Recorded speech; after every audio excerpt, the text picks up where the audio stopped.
How you been? I've been good, man. How's your 4th of July? Does anyone in Brooklyn, where you are, set off like mad fireworks? Dude, it sounded, honestly, straight up, it sounded like the Gaza Strip last night. Yeah, dude, I was like, last night I was playing Valorant, and I took my headphones off, and I still hear the game. I'm like, what's going on? Dude, I'm not gonna lie, like, no, like, Damn. yeah, no, you know, discrediting and like discounting obviously what a war zone actually sounds like, but it was constant, and there were people shooting them from like 1-story rooftops. Like, and I'm just like, dude, there's like obviously no training on these, and there's no resources to stop everyone from doing it, you know. No. So it's like, I hope you don't burn your hand off, you know. What's going on, Hermit? How you doing? Hermit, we're gonna get your 25 CRs real quick. Yeah, how was it by you guys? How was it there? And Yaji, let me know the delay, how that goes with your thing. Like, I'm gonna open the pack, like 1, 2, break. Let me know how it looks.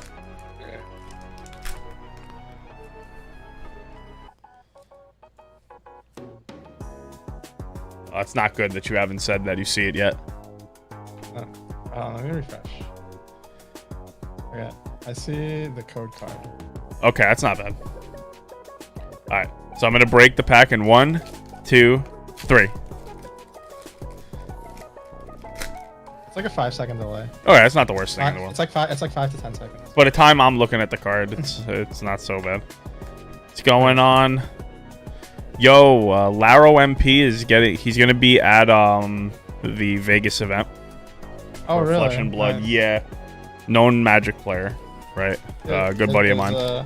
So he's gonna need cards for stuff, does right? Does Laro play? Have you played any games? Not you. I know you haven't played any games. Yeah, I've intentionally not played a single game. We had our first hit-ish. 0 games. Metagross. Ooh, I like that. Yeah, literal 0 games. The game is, I think, pretty fun. It's not like it's not like the deepest game ever. Yeah, you have some people that just keep talking about, oh my god, it's so unbelievably complex. I'm like, dude, slow down. It's like fairly straightforward. There are a lot of like micro decisions. Yeah, it looked like there were a lot of lanes involved. Like, and then it'll be like one of those things where it's like 99% of the time you do this and it should be obvious to you. And then, or 90, not 99, like 95% of the time you should like do whatever, and the 5% of the time you should like not be doing that. And right. Now, like 5% of the time, like the effect that it has on the game is usually not like significant at the time, but there's like a lot of them. So you just like keep trying to like can you spot the 5%? You just, like keep. So it's Hamula Titan, where it's like the games like autoplay themselves, except for the couple of times where you have to like really figure out what's in your brain. Yeah, I was like Hamula Titan. I was playing a deck Laro MP for like an online webcam, like 150 person event, and I was like playing Scape Shift. And so I was just like comboing off on turn 3, turn 4 against my opponents. And it's like, okay, I know I just have to do this. And I'm just going to do this game plan. And if I hit it, I win. And if I don't, I lose. Yeah, actually, yeah, honestly, that Vegas event is the reason I upgraded my phone. So like lugging around a DSLR is like, it's like fine. Like I'm going to bring one of my Lumixes. But it's a lot harder to just like interview somebody. You know what I mean? With with that big setup, because I kind of want to just talk to people. You know. Nice. So far, like I just want to seriously just be like, yo, like what makes, especially people I know who are in Magic, right? That's the first people I want to ask. Like, yo. I think it would also be really cool if you could get some like behind the from the other side of the vendor booth. I got the 12 Pro Max. Yeah, when I buy a new phone or honestly any new piece of like electronic equipment, I always just get like the most future-proof one I could possibly get. Oh, dude, Katsu I think is like pretty difficult to play. Katsu is like Finally a white code. Katsu's weird. Yeah, Katsu is like this hero in the game, Rob, where you can always spend a resource to attack for like 1 point of damage, pretty much. Okay.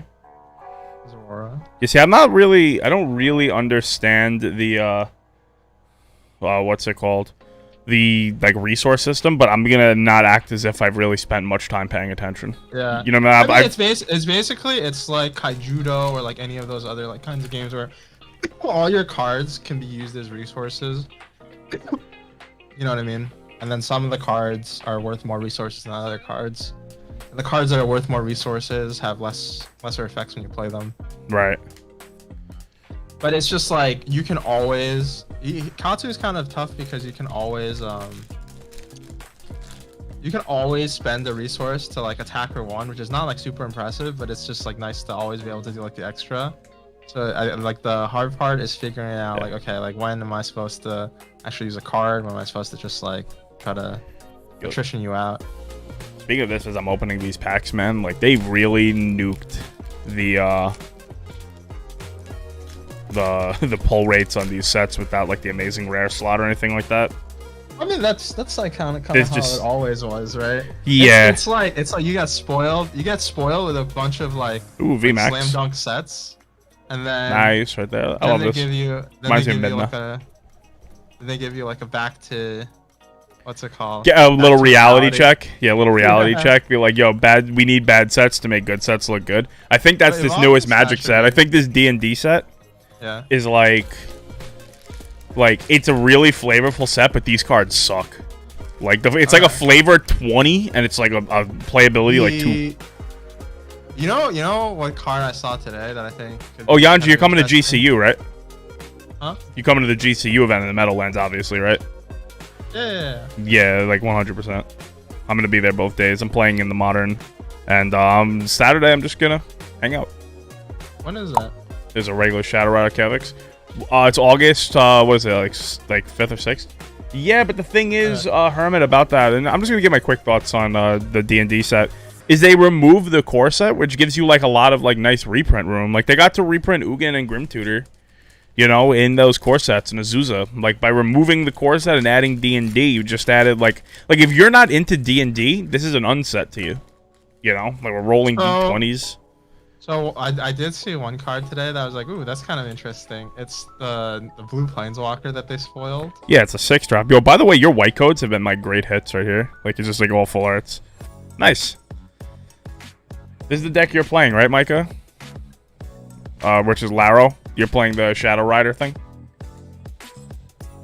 Nice. The, what's it called? Oh, what was I saying? I just like... oh, yeah. So, I don't know. It's just like...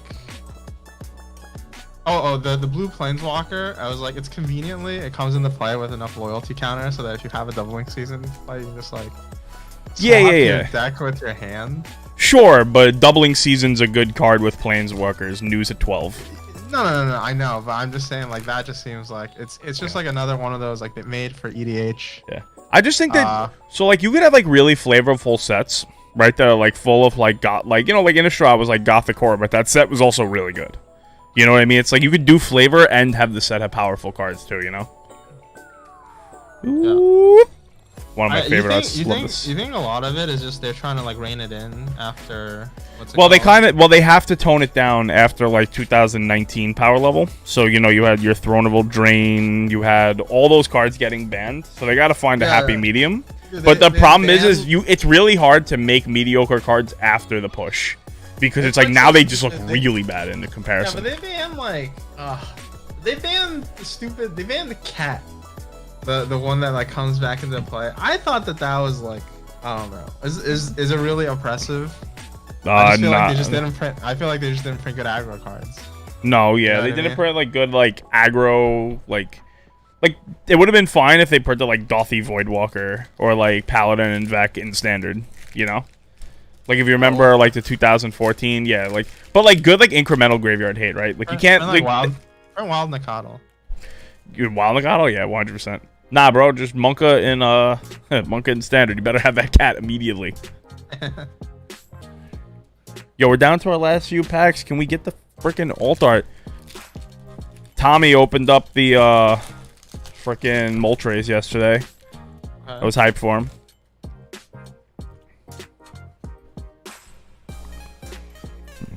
We're getting ready to get into this Flesh and Blood, man. Yeah, so I have a question. Thoughts, right, about the product itself. And I'm going to really go into all, like, my thoughts on Flesh and Blood throughout the night as we do this mass opening. I guess mass opening, or whatever you want to call it. But, like, what's your thoughts on the fact that the boxes come with 24 packs compared to a Pokemon and Magic's 36? I kind of like it.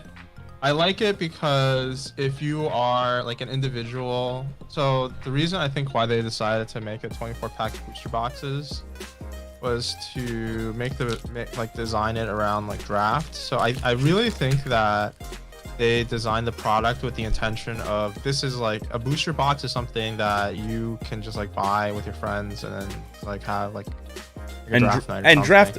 Yeah, I understand that, but like, you know, that's one of the reasons why you have the well, yeah, sure, collector's packs. But in Magic, it's like you expect like you buy the box and then you have a prize to play for, you know? Another V, Volcanion. Yeah, I mean, the thing is though, I remember when I was in high school and I was like playing drafts with my friends, like we never bought booster boxes. We would just buy 3 packs each. Sure.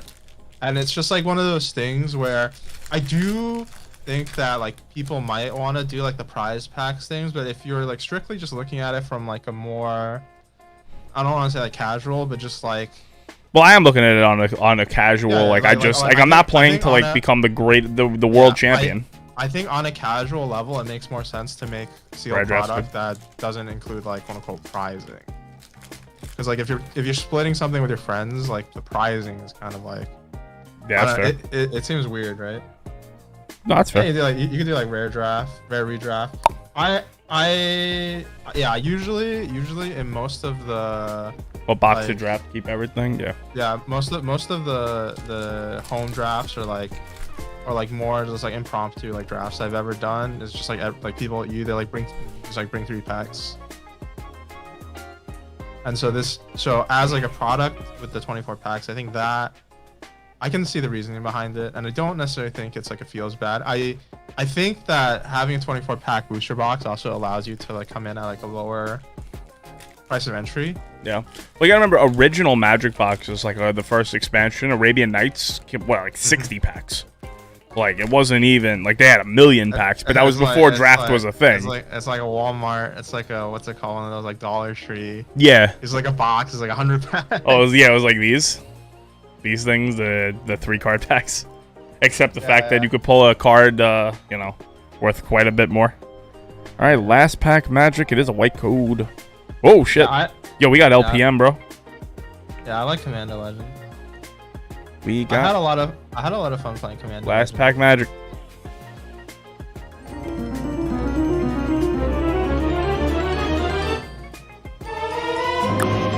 The Doctor is in. All right, not bad in the close. This art is crazy, dude. I have some thought. Like you need to look up like the artist who drew that, because I bet they do other works. Are they on Imager? Is that what you're trying to say? DeviantArt?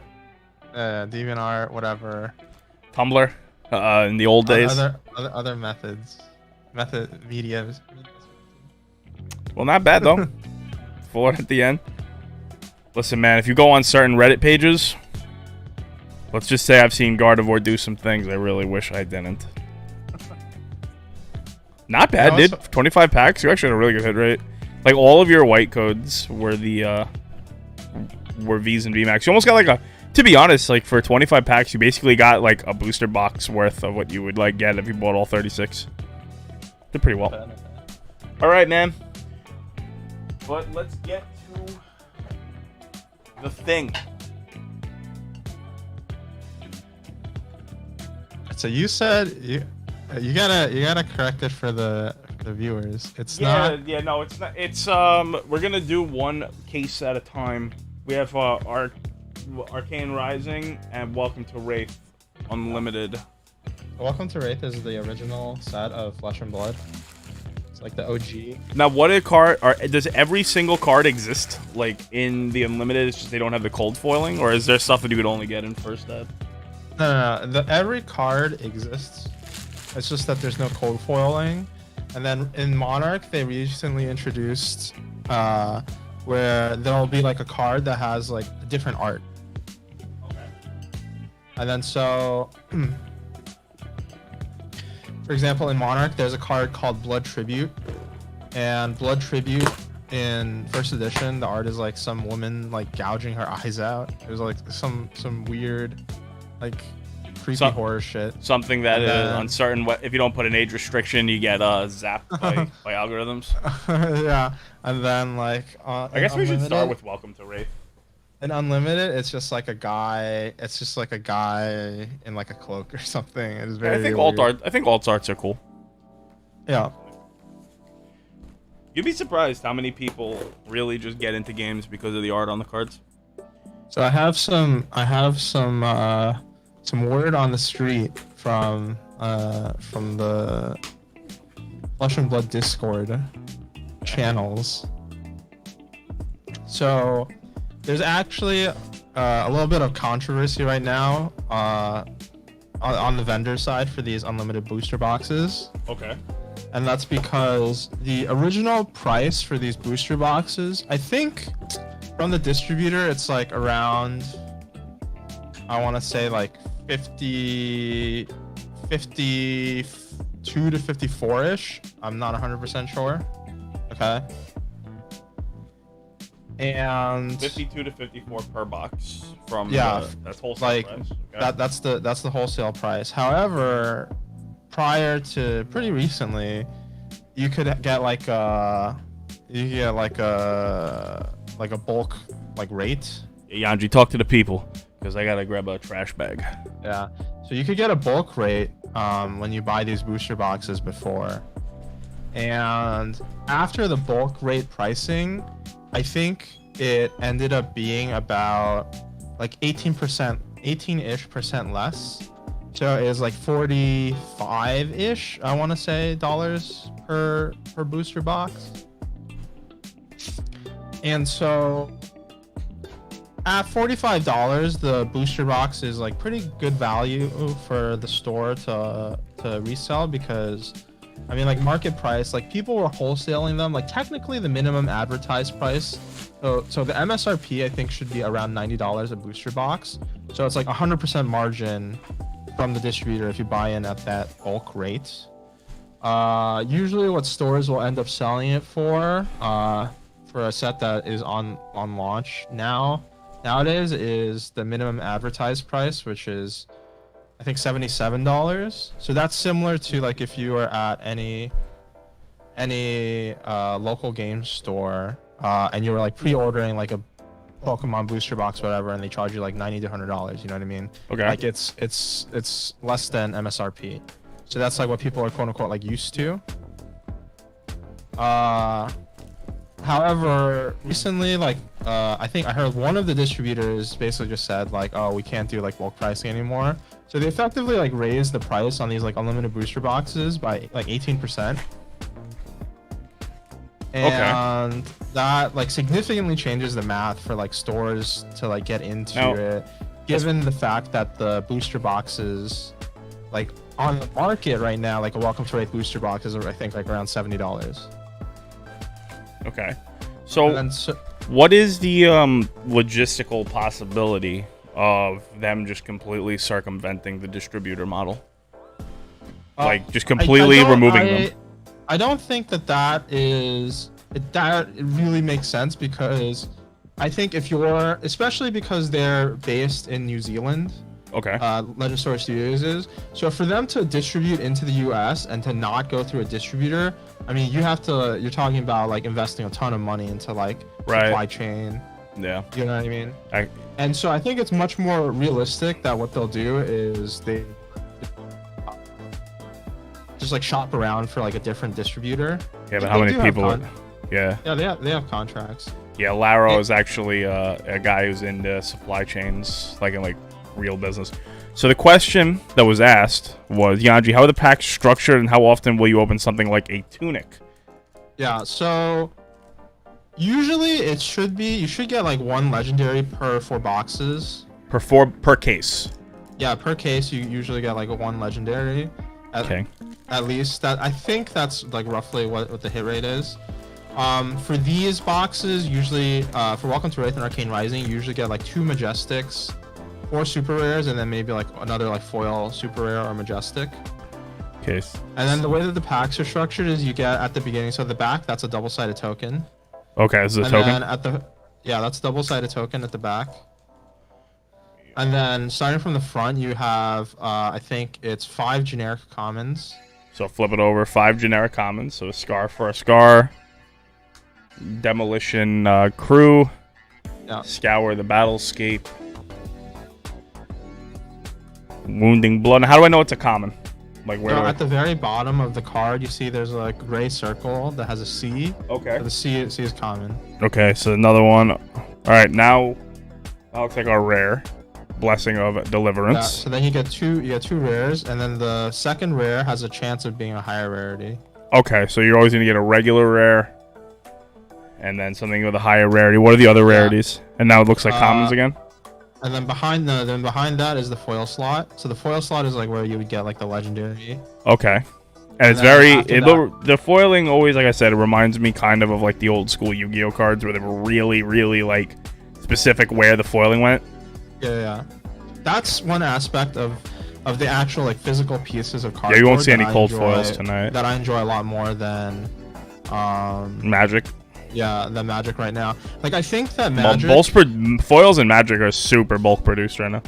Yeah, I think Magic, especially like the Modern Horizons like art designs, I feel like the artists do such a good job that literally if they just spent like a little bit more money to change how they do the foiling, it would look like 10 times better.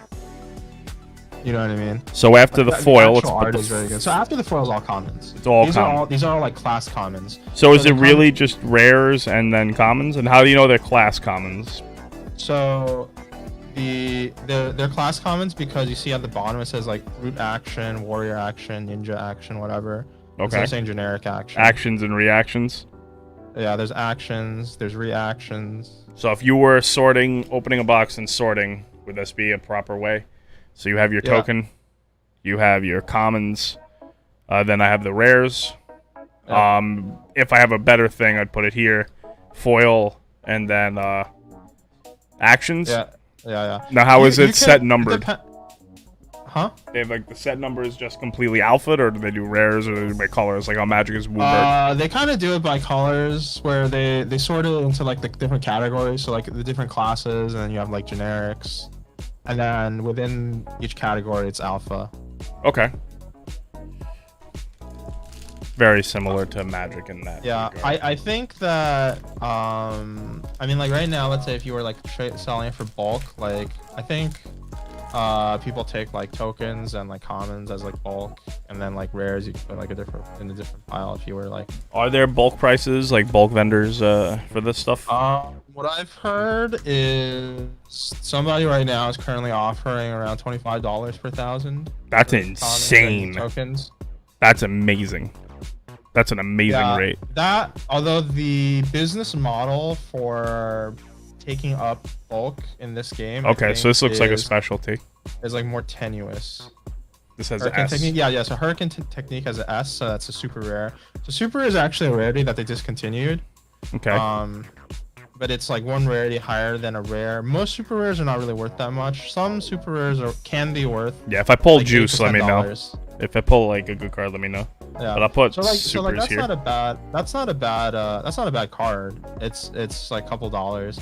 The way that the pricing is kind of like works, at least for unlimited cards, this is for the viewers, is that when you're building a deck, you got to think about like the hit rates for like all the cards of the different like rarities, and then so like a legend is like one every 4 boxes. So there, you open like more than, let's say like a playset is 3, so you open more than like 3 times as many like regular cards as you, even like the Majestics, I think, than you do like per like legendary that you open. And so like the bottleneck, especially for the legendaries that people like want, like let's say you open like a class specific, like Majestic or super rare, only like a percentage of all the decks like would want to play those. But then some of the legendaries, like the Fangdale Spring Tunic, like a lot of decks want to play. Do you always get a token? Yeah, you always get a token. And so the bottleneck for building decks, a lot of it is just like the legends. So those are like very expensive. Like I would say This pack did not have a double-sided card unless I lost my mind.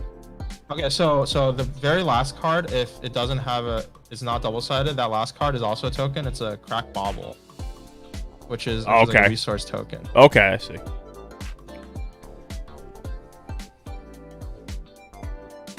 It's back. So you got 5 commons. Then the rares. So like Mask of Momentum is new. And some of the, even like the specific legends are still like worth like quite a lot of money. Like for example, Runeblade is very popular right now. And so when you open up Arcane Rising, like the Runeblade legend in that set is worth on TCG low right now. I think it's like around $170. And then the Mask of Momentum is also like $170, but it's like ninja specific. But that's because like these currently I think are the decks that a lot of people are trying to build.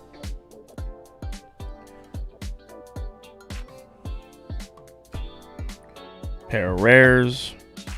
And I will say that at least like at this point in time, the deck building aspect of the game is nowhere near as deep as Magic, in the sense that the card pool is a lot smaller.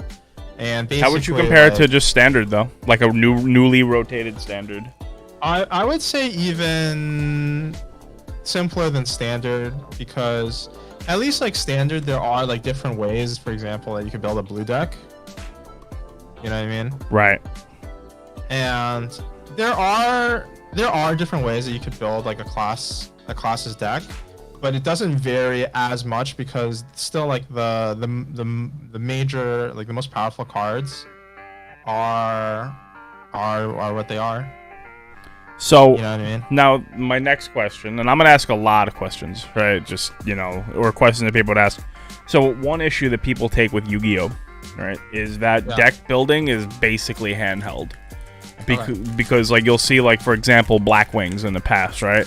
They're gonna print a bunch of Black Wing specific cards. Like I'm gonna play all the Black Wings. Yeah, you're gonna play Black Wing Gale the Hurricane, Black Wing Bora the Spear. You know, you're gonna play all those. You're just gonna play the best of that. So with these classes, does any of them ever really, like, you know, just make themselves, or is there like?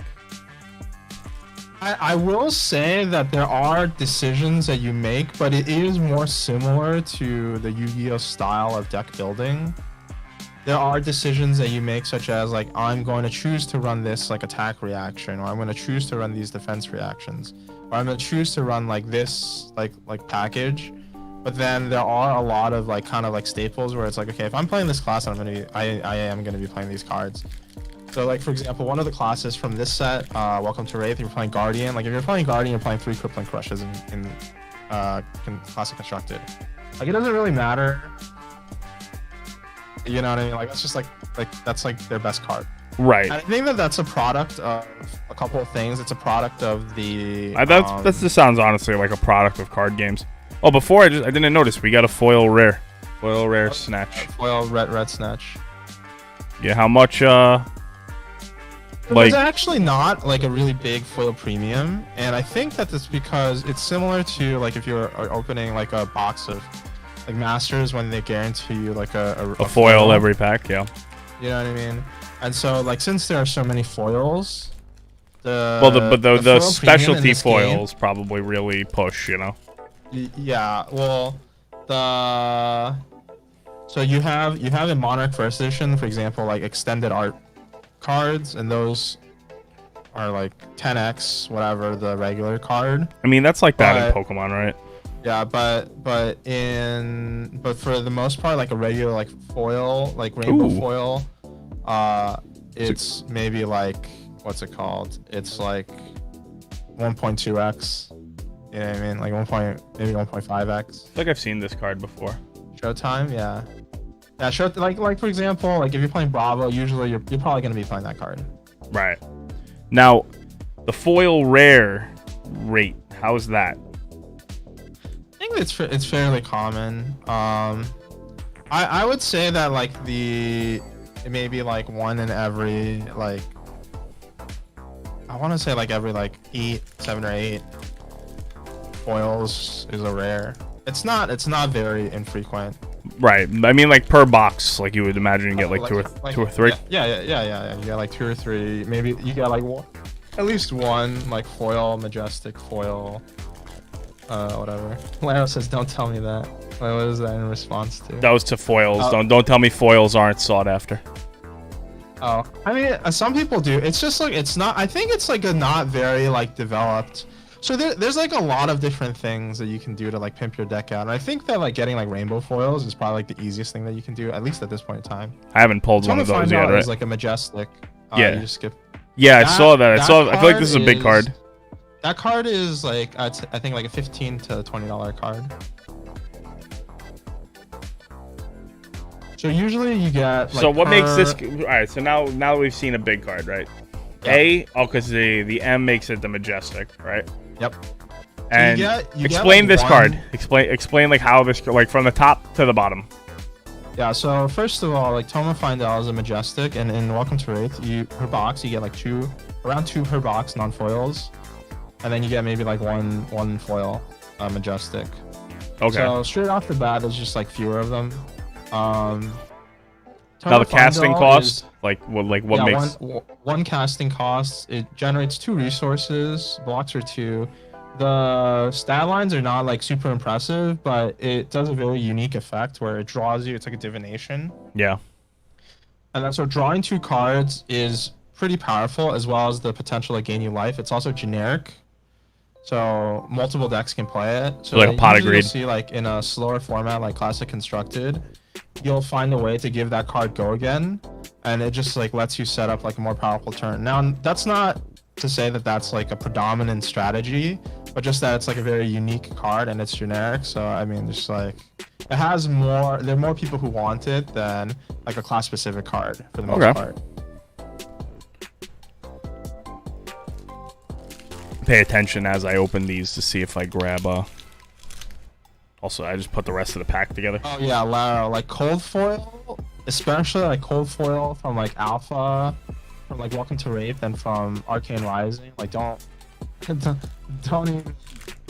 You're dealing with a different group of people, honestly. You're dealing with like the whales who are really looking at them as like investment pieces. Yeah, it's just like a different. It's like a whole different ball game. You can get cold foils from the latest set from Monarch for not too expensive. I think like cold foil, Karen Husk, which is I would argue probably like the second best chess piece in the game, is like $300, which is of course obviously like still like pretty expensive. You get a lot of action and. It's not in the same like it's like an order of magnitude less, right? Now is this everything like every set, or is this just set up for Alpha that you get this many action reaction cards? What do you mean? Reaction? Like the back end of the pack, all those 8 cards. Like is that like every set is like that, or is that really just a? There's basically only like I guess 2 types of cards, like 2 like major types of cards. There's actions and there's reactions. And usually, the sets will have fewer reactions. Fewer reactions than actions. And having like a lot of reactions is actually a class-specific mechanic. So like Warrior, which is one of the classes in Welcome to Wraith, is like very specifically just like runs a lot of attack reactions, because their like whole like little gimmick is they make it like more difficult to block.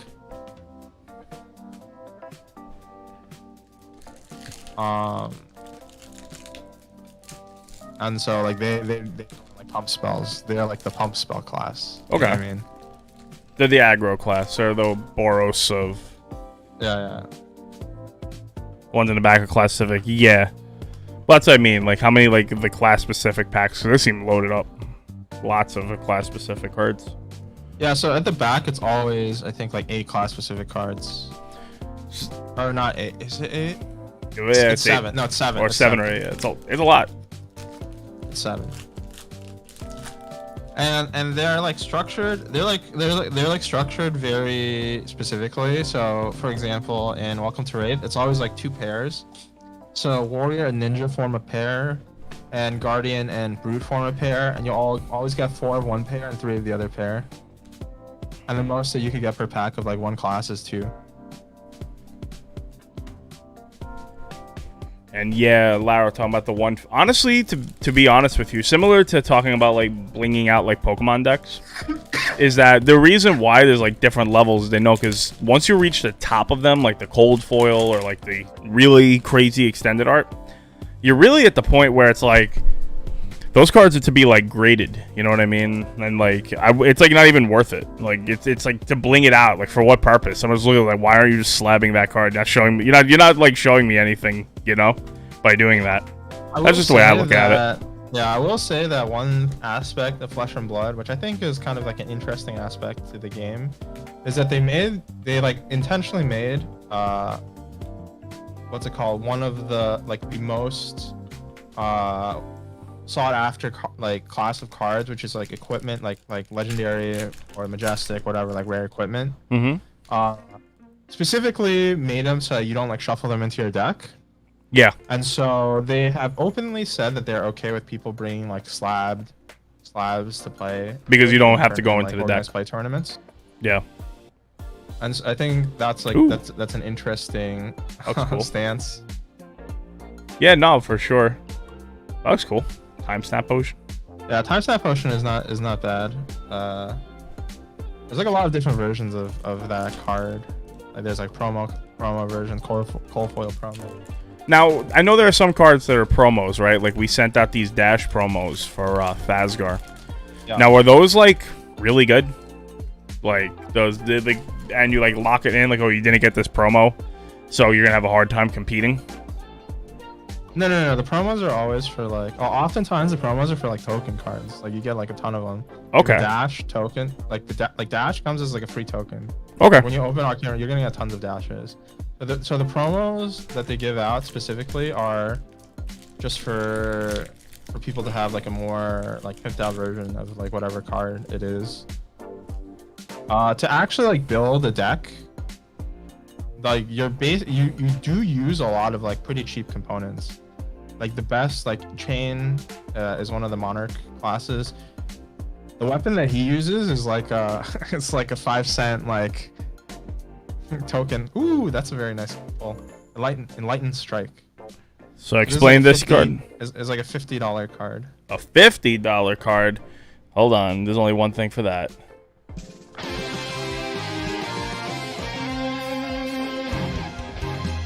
Very nice. So the reason why Enlightened Strike is so good is one, it's generic again as like a what's it called? As a majestic. One thing that people are kind of criticizing Flesh and Blood about, at least like for the first 2 sets, is that there's so many like prevalent like generic like really powerful cards. Like this card in Arcane Rising is Command and Conquer. MSTs, as they're colloquially known in like the Yu-Gi-Oh community. It's yeah. So I was explaining to there's a Yu-Gi-Oh player who a former Yu-Gi-Oh player who came by Michael's store, and he's like learning Flesh and Blood for the first time. Like yeah, like I mean like if you play Yu-Gi-Oh, you're gonna understand like every deck plays like Regeki, MST, Monster Reborn, whatever, if like what legal, have you, like True Nade. You know what I mean? Like they just like print like these cards that like all the decks can run. And so the reason why Enlightened Strike is good is because it's a 0-cost card. You do have to put a card onto the bottom of your deck, but it's like the same as if it like had a cost. What's go again? Go again means that you can do that card plus you can do like another action. Oh, it's 0 mana.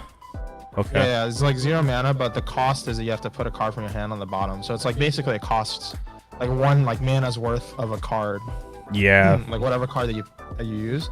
But it's powerful because it can either go again, hit for 7. 7's like is like a lot. And then the drawing a card aspect of it basically turns it into like a quote unquote free card if you can find like another way to give it go again. Honestly, this card seems kind of broken. like I don't know enough about the game to like really have that level of comment on it, but that card seems insane. Yeah, because also it's like a very flexible. Can you imagine that like in Magic, like in a deck that's like attempting to like dump their hand also, like to try to like turn on some crazy shit, like yeah. It's just like so like for example, Laro said it's really good in the ninja deck. Like for like ninja is a lot about just like playing like super efficient super efficient cards. You do like a bunch of blocking and then you like play like a super efficient like attack. And so like one of the aspects in this game is like, okay, so like if you you have to kind of think about like if you start off with like however many cards, like you draw up to 4 cards, and then you can have like 1 card in your arsenal. So at the most that you can like usually put together like a hand to like do an attack with is 5 cards. Okay. And but then that would imply that you're like not blocking at all.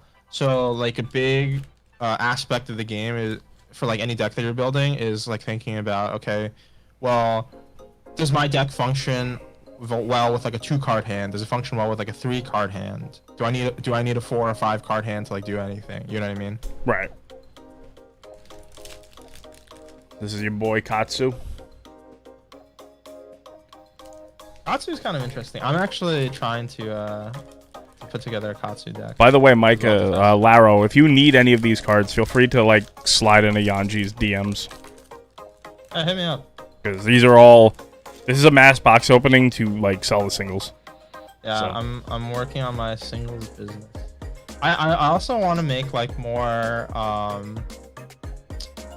like content for people who do kind of want to get into playing the game, and they're like deciding, oh, like how do I build decks? Like how do I like what cards should I buy? You know what I mean? No, for sure. Like I mean, honestly, the best thing I think you can do content-wise is make content for people to be like how to build a competitive Flesh and Blood deck for $100 and then do one for $200. You know what I mean? Like if I was getting into a game, I'd be like, yo, okay, I'm willing to put $150 into this game and I would like to compete. You know? Yeah. I think that I thought that said head job. I was about to be like, bro, I know it's 16 and up, but calm down. There's definitely a lot of like risque. Oh, for sure, but it says 16 and up.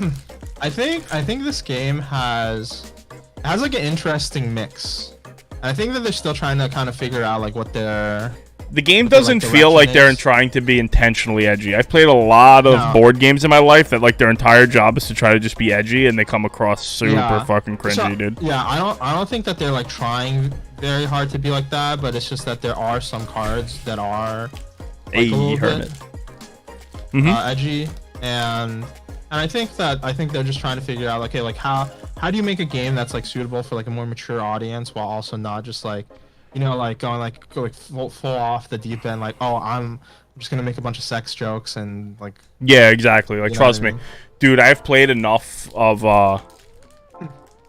so many board games where it's just like, dick joke. Okay, next. Yeah. Like it's just all penis jokes. Like, okay, man. We got it. I like when they look like this. They remind me of the diamonds from Gods Unchained. 2, 3, 4, 5. So this is the last pack of this box. Yep. Yeah, listen, Hermit, I'm probably going Origins. Heads up for that. Alright, so 2 Majestics and a couple of Supers. Not bad, though. So this is, I mean, it's like a pretty, I'd say like in terms of like rarity, it's like kind of like an average box. But because you did pull like the Enlightened Strike and the Tome of Findel, like this box basically paid for itself already. Right. Now the question is, if a lot of people started doing this, how many boxes are going to break over time until you get a lot of supply pressure? So I think that's like kind of the interesting part of the space right now. There's a lot of I want to say like uncertainty in terms of like, oh, like, is the game gonna take off? Like, how much demand is there? How much like should I invest into unlimited? Or yeah, whatever? we're gonna get into like, that good right now. Like, there's all these questions, especially like if you're a store, if you're just like a person who's like trying to like buy like a bunch of these cards. My personal take is that I think that unlimited boxes, like sealed product, is a little bit underpriced right now, and the reason why it's so cheap is because they kind of like they've had like a reprint wave follow like a set release, follow another reprint wave of a different set. They seem to, yeah, they had very bad set staggering. Like, yeah, like everything just like kind of released like a week, and then a week later, and then a week later, and then so it was like, in terms of like releases, it was like Monarch first edition came out, and then WTR reprint came out, and then Arcane Rising reprint came out, and then Monarch Unlimited came out. And so like if you're like a store and you're like in the business of, oh, like I'm used to, I buy shit every like 1 or 2 months. Yeah. I mean, the more, and you're also getting into a new game. Yeah, and then so you're like, oh shit, I gotta like get rid of this stuff like now, like whatever. I'll just make like no margin, sell it for whatever. You know what I mean? Mm-hmm. And I think that honestly, like I could see, so like right now, I think that the market value of these boxes is around $70. I think even that, like Michael, we were breaking some Arcane Rising boxes for his store for his singles, and it's just like, even at like $70 per box, you still like easily like make back more. There's like you should just be like opening. You should just be opening. Yeah, there needs to right there needs to be value in the boxes, because you could like love like, you know, this idea like, oh, everything's gonna be cheap. It's like, well, that makes sense until you realize that these guys have to sell stores. You know, like the stores have to pay rent, like regardless of what, you know, your already a Majestic in pack 1. Oh, nice. Alpha Rampage. Yep. So Alpha Rampage is a class specific Majestic, so it's gonna be worth like a little bit less. It's like, I think like $8. Well, so what I'm saying though is that if you could give someone a product and you could sell a store product that they could break and sell for singles, they'll buy as much of it as possible, and that'll keep the game going, and then that'll give them reasons to promote the game in their store. You know, it's like this giant like loop of like why cards need to have value. You know, everyone's like, oh, the game should be free. It's like, Yeah, I agree. I think that right now, it is honestly like, I think the best time, if you were kind of like hesitant about like, oh, should I get in now? Should I wait? Whatever. I think for like, if you wanted to just like get into like unlimited right now is like a really good time price wise.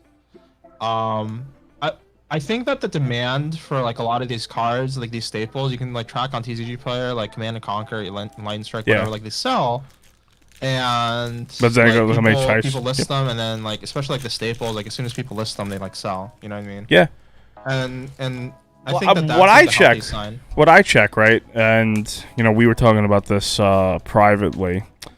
Is I'm more interested in the volume, right? And I'm really grateful that TCG Player has added the sales history, because now like you can really tell, is like, okay, is this card, oh, it's a foil super, but oh, nice, last ditch effort. That card used to be really good, but the meta is kind of shifting away from that card. Okay, well, I'll still give it a sleeve anyway. So the reason why the volume is important is because if there's no volume of sales, you can't justify buying the card. Be like, all right, at some point you're gonna have to sell the card, you're gonna have to lower the price. You know what I mean? Like, if there is no movement, price memory only lasts for so long if the data's out there. You know what I mean? So I see a lot of cards, you'll see like F&M Swords to Plowshares, for example, right? It's sitting at $225. They've 2 have sold on TCG Player in the last 3 months. I'll just wait. Yeah. You know what I mean? Somebody, like, there has to be somebody out there who's like, okay, whatever, I'll sell it for like $100, like $50. Yeah, and you could be like, oh, well, people are holding them. It's like, okay, but not everybody. You know what I mean? It's like the supply isn't so strained that the only people who have them are just the rich people who are like, fuck it, I'll just wait until people, you know, it's this like big game of chicken. You know what I mean? So when I look at Flesh and Blood, you could tell me, oh, this card's $60. I'm like, okay, but are people paying $60? And the reason why I like it a lot better than before. Man, my piles are really all over the place. The reason why I like it better than before is that you could say, oh, it's the last sold. Okay, they were only showing 1. But it's like, how many people are actually buying it? You know? Like, or is it really selling? How about the ones that haven't sold? And you can see, is the downward pressure going to come? Because usually what happens then is you'll see that's when things can crash. And people are like, all right, I got a fire sale because I got to pay for my next product. Modern Horizons 2, the Innistrad sets, whatever thing like that. Evolving Skies, Celebrations, the 3,000 Yu-Gi-Oh products. When you're a store owner, you can't just afford to just sit on this shit. You have to at some point move it, and it becomes this big staring contest. Who's going to blink first? Yeah, and I think that is kind of why Unlimited, Welcome to Wraith, and Arcane Rising specifically are like pretty good buys right now if you can find like stores that are willing to sell them. It's because of that pressure following like a bunch of these releases. There's like a bunch of releases coming up like pretty soon, like within the next like month or two. Super rare route. Those like foil like equipments, like the whatever, I think are like a couple dollars each, like $3-4. Some nice. of them. Yeah, I'm keeping the foil separate. I'm just saying, like, for the viewers, like it adds up a little bit. So I would say like the average box probably. So if you open just like one box and you're saying like what's the EV, like what happens if you like whiff? I think if you whiff, you probably get around like $20 to $30, and then if you hit, which you hit like about like 1 in 4, the math ends up working out that you will come out break even or ahead if you buy the boxes at like $70 right now. I think that's good.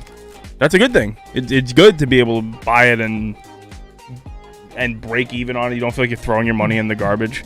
That's a we forget about this, but that is a huge selling point to card games.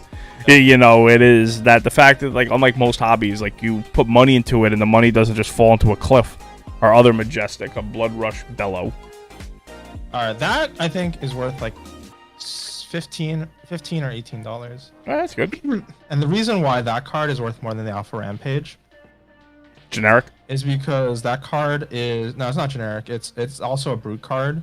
I think that card is like played in like every brute deck. There's like 2 brute classes right now. There's Rhinar and there's Levia. Oh, it's like an overrun, right? Like a 3 of and like both.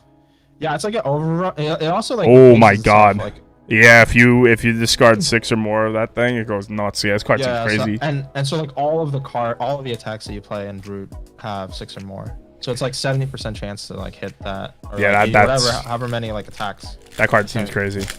So Hermit is asking what comes out for Flesh and Blood in a month. So, what's it called? Crucible of War Unlimited is supposed to come out at the end of July. Isn't that set already had unlimited, or is it just a restock? No, that set has not had an unlimited. So that set actually came out before Monarch. Yeah, I was gonna say that seems like I've heard about the set a million times. Yeah, but there hadn't been an unlimited.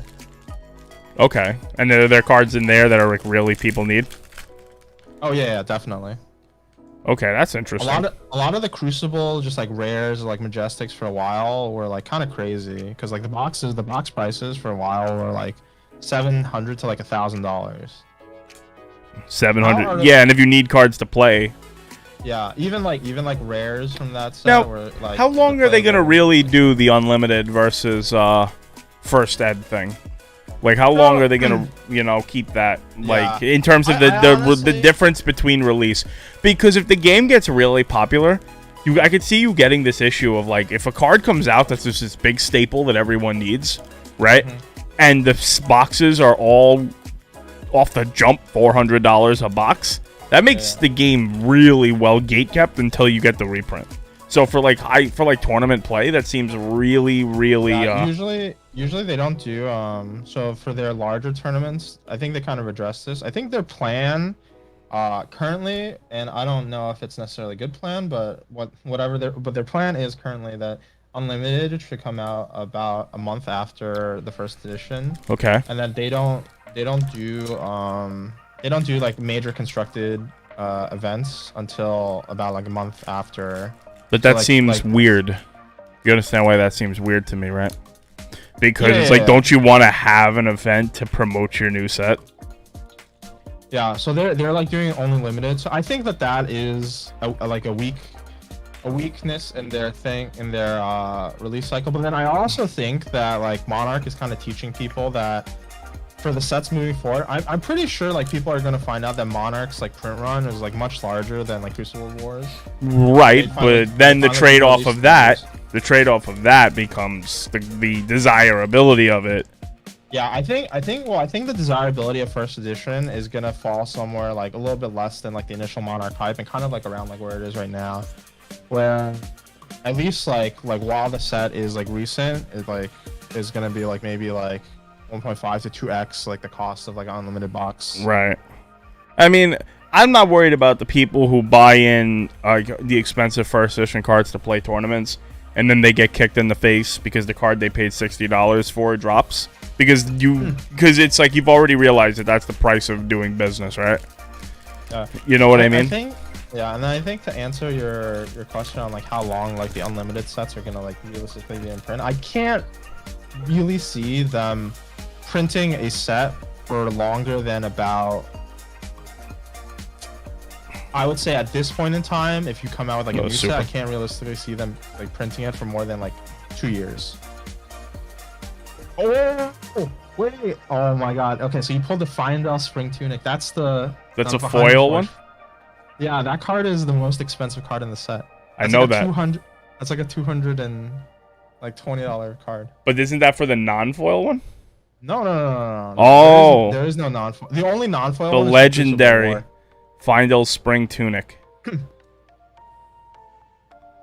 The thing is, yeah, like 200. Are these? Do you think the unlimited one will ever be worth grading if it's this? Because this seems like a very iconic card for the game, right?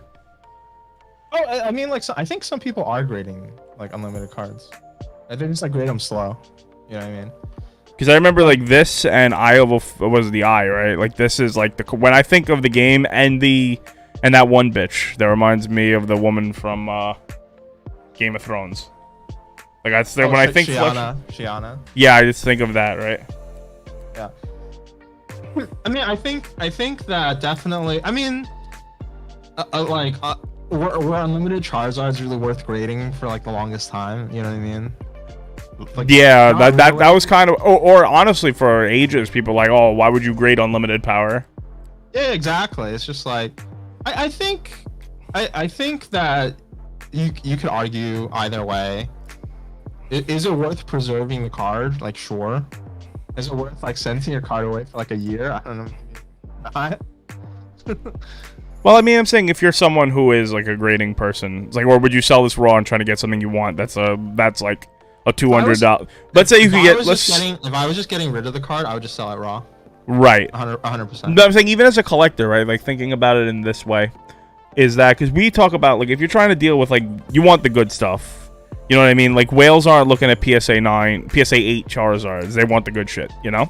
Right. So, like, say you can, just throwing it out there, price moves away that you could sell this for enough money to get a library. I don't know. Or an Eclipse, or some shit that you think you can get, like a 10 on, right?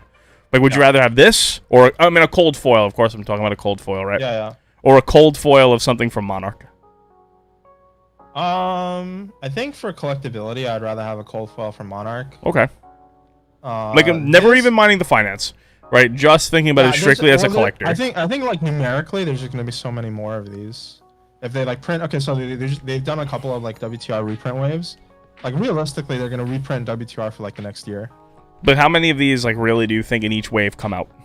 Say each wave comes with 10,000 boxes, right? So I think if the print run of Monarch First Edition is like 3 times like the number of yeah, but I'm just saying per print wave, right? Than like cold foils in total, I think they're like per like legendary cold foil, there's gonna be maybe like I think like 3,000 or 4,000. So 3,000 to 4,000 legendaries and unlimited. No, probably like a little bit higher. So there's probably like five. Let's say like 5,000 to 8,000 cold foils, like 5,000 to 8,000 of any like particular legendary cold foil from Monarch First Edition.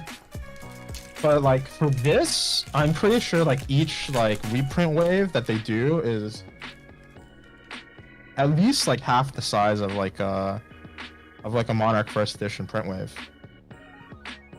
And so like they're gonna do like let's say they do like five or six like reprint waves. They print, let's say, like once every they reprint every like 2 months for like a year. You know what I mean? Mm-hmm. Like, I just personally feel like numerically there's gonna be more of those. Now, another thing, right? You say, is it 4? You say every 4 boxes you get a legendary, right? Yeah. Are the cases seeded? No. Okay. You can get more. We've opened. Yeah, I know you guys have done a lot. We've opened boxes that have 2 legendaries. Okay, no, that's good. That's good. The reason I ask that is because that makes, like, you know, boxes in the open market, you know, kind of sus. Now, I think that is true for some of their older product. I think especially like WTR Alpha or Arcane Rising. I think that is true, but I think starting from Crucible of War, they started like making the collation like a little bit less predictable. Okay. And so there's like more randomness. I'm pretty sure Unlimited. I was told from multiple people that they got the feeling after opening a bunch of First Ed and a bunch of Unlimited that they felt like you get like more hits in Unlimited slightly than First Ed.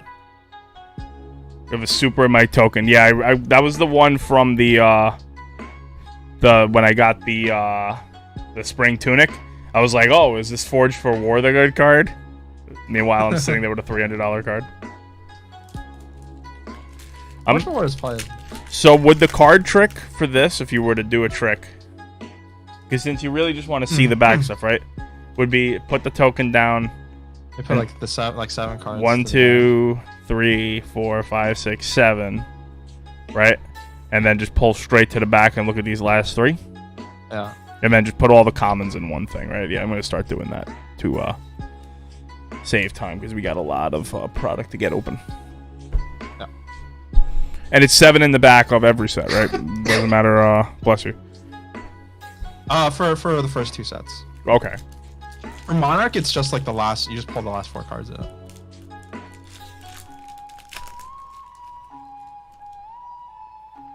Yeah, 1, 2, 3, 4, 5, 6, 7.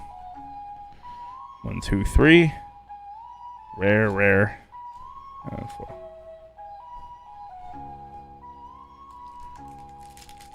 So, like I said, my question with it, and the thing on everyone's mind, and where you get the haters, you know what I mean? Like, oh my god, you're a hater. It's like, whatever you say, man.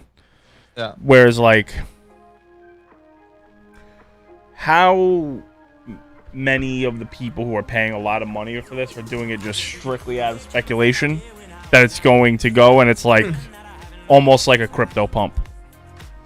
You know, like really question like the amount of the people who are keeping the game flying. You know what I mean? The people who are buying these boxes to crack for cold foils, they're the ones who keep this game afloat. You know what I mean? Yeah, sure. I think that there's like a mix. There's like a mixture. I think that most of the super whales at this point probably are not like doing it expecting that it's going to jump. I think that there are people who got into the space thinking it was just free. It was the free money giveaway. Yeah, I've had a few people tell me, "Oh, get into Flesh and Blood. It's free money." I'm like, dude, every time anyone tells me it's free money, that means that the money has long been made. Yeah, I think that there were definitely people who were in the space like for that, but I think that you kind of like saw. I think like with, I mean, like I think for any kind of like investment. Like vehicle, or like not investment vehicle, like investable, like Pokemon, whatever. Like those kinds of people kind of like weeded themselves out. Yeah. Kind of recently, like when the paper hands get like, shook. When you had the crypto drop and like you know what I mean? Like yeah. It's just like when everything was going to the moon, everything was great. Now it's like you see, was it Warren Buffett's famous quote? Only when the tide comes in do you see who was swimming naked. Yeah. Another a lot of last ditch effort. Yep. Well, this box obviously was nuts with the tunic. Yeah. So opening the tunic plus the Enlightened Strike basically pays for the case already. So the last 2 boxes are like free. Yeah, But that's like pure luck, obviously, right? Like, what are the odds of that? So I think that the odds of, like I said, like the odds of breaking even are like pretty good. I would say like if you like buy like per case, this is with the caveat that you bought in the boxes, like the case at like around $70 per box. So if you pay $280, given like the current like market prices of the singles, I would say that it's like at least 80 to 90% chance that you break even or do better. That's good. Yeah. That only works till it works. You know, like just in general. We went to the moon once. Like, I think that the EV is actually like positive. Right. The only thing I'm saying, CKO, with that is like the game is so new, and you hear people be like, "Oh, well, look at the price of like an Alpha Lotus." I'm like, there's no guarantee this game still exists. Also, like, if you traced, like, if they had the price trajectory of Alpha Lotus, like throughout the times that it like people were buying and selling it, like there are times when it's been wrong to buy Alpha Lotus. For sure. Now, if you held it for a long enough period of time and that's all you were going to do is just sit on it forever, sure. But it's like, Alpha Lotus was always like affordable. It's like, even when it was like, say, like a clean one, like even back in like the mid 2000s, and you could buy one for like a couple of $1,000s even. Or like, you know, for like a nice clean Alpha one. That's not like the BGS $9,000, $5,000, $10,000 fucking cold foil tunic. You know what I mean? That's a lot more money. You know what I mean? Like, for a game that's this new. You know, and Magic, it already, at that point, like, withstood the test of time. It's like, were you paying $10,000 for any Magic card in 1994? I don't think you were. You know, it's like, oh my god, can you believe this card is, you know, 120 bucks? I think if you trace, like, the history of Magic the Gathering, like, there have been, like, multiple instances, like, in Magic the Gathering's history, where the values of the cards essentially will like crater because of a loss of confidence in the game. Yeah. Right. And I don't think that Flesh and Blood is immune to that. In fact, I'm like fairly certain that it's gonna happen. Like, yeah, there's gonna be something that comes out and ruins the formats. You know what I mean? Like the Urza's Saga. Or you know, just something that's gonna ruin consumer confidence. Oh, yeah, you know, like people only look at things from like this, like, there's so many times in Magic. You know, that's why like we defend the reserve list. You know what I mean? Where it's like, dude, like you don't understand. People do not understand they weren't there for like, Magic almost died many times, like many times. It took a very long time for it to become this, you know, this thing that needed a silver bullet the size of Texas to get rid of it. You know? Yeah. I would argue, like now, if you look at like the collectible value of Magic, like Magic is like quote unquote dying. Obviously, it's not. If you just look at like the sales revenue numbers, right? Like Magic is doing great right now. But I mean, like from a collectible perspective, like it can't be good for the people who who put their money into the game. What do you mean? And is this going to be like another event that's going to like affect like Magic the Gathering? Like probably, but it's just like Magic is a more proven game in that it's gone through many of these cycles. It's gone through a lot of ups and downs, man. Like more than I think people appreciate. Just these crazy ups, crazy downs. All 5 legendaries are But what happens, like I said, until when player growth starts slowing down? Or cards become bad.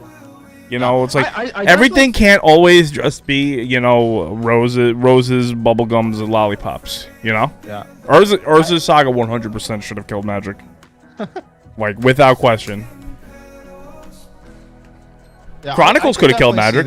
Chronicles 100% could have killed Magic. You gotta look at the collectability of Flesh and Blood is really what's like kind of kept it like booming. You know what I mean? And it's like, luckily that they have they had this like system built in with like cold foil. But like I said, I have to ask about the downside risk in terms of, like I said, a competitive play. If you want to say Flesh and Blood is made to be played in person, it's kind of a miserable feeling to just be like, okay, I'm gonna play you in our deck, but you have the money to buy these $400 boxes and these $200 first edition cards. I don't. So I'm just going to get curb stopped for a month. And if you stop playing for a month, that month turns into a year. You know what I mean? Over time. So it's like you have to look at it as like there's trade-offs to everything. There is no perfect system. You know, I where it's agree. like I think that so like Pokemon was always was set up to be a collectible. The game was like whatever. Like, you know what I mean? That's just, everyone knew that. It was, the game was literally just whatever, it was a collectible. So we get that. But Flesh and Blood markets itself as a game first. We played in Flesh and Blood, you know? Yeah. So, I think and I've been kind of like talking about this in some of the Discord channels that I'm in. I think that Legend Story Studios and also just like the community in general need to like push for formats, for like more formats that kind of like alleviate this like the money issue, at least somewhat. I think that it's good. It's a good thing that these cards are valuable, but then at the same time, it's like up to the community to like say like, okay, then let's make like a pauper format. Let's make like a whatever. One of the good things about Flesh and Blood actually is that the game is still like very playable. It's like if you were playing standard with like with like commons only, it's kind of miserable. Sure. Like commons on commons. Ooh, hello. What? Oh my god. This is a crazy ass case. Dude, I told you, so you can get more than one legendary per case. Yo, Yanju, do me a favor. Can you send me another 10 cases?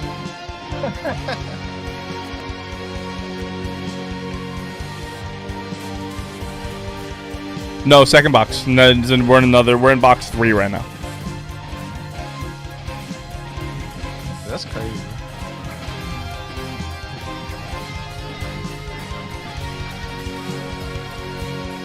Yeah, I guess sometimes this happens. Yeah, no, that's dope. No, I agree. I think there's something about Magic, right? I know, obviously, I'm sitting here, like, pulling, yeah, take a screenshot of this and send this to Michael.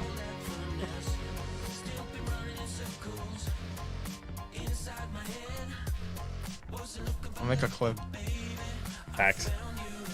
You know, like, when I think about it is that one of the big things with Magic that's really good and what kept me into it, you know, because I came from Yu-Gi-Oh! You know, that's in 2010, 2011, is the formats.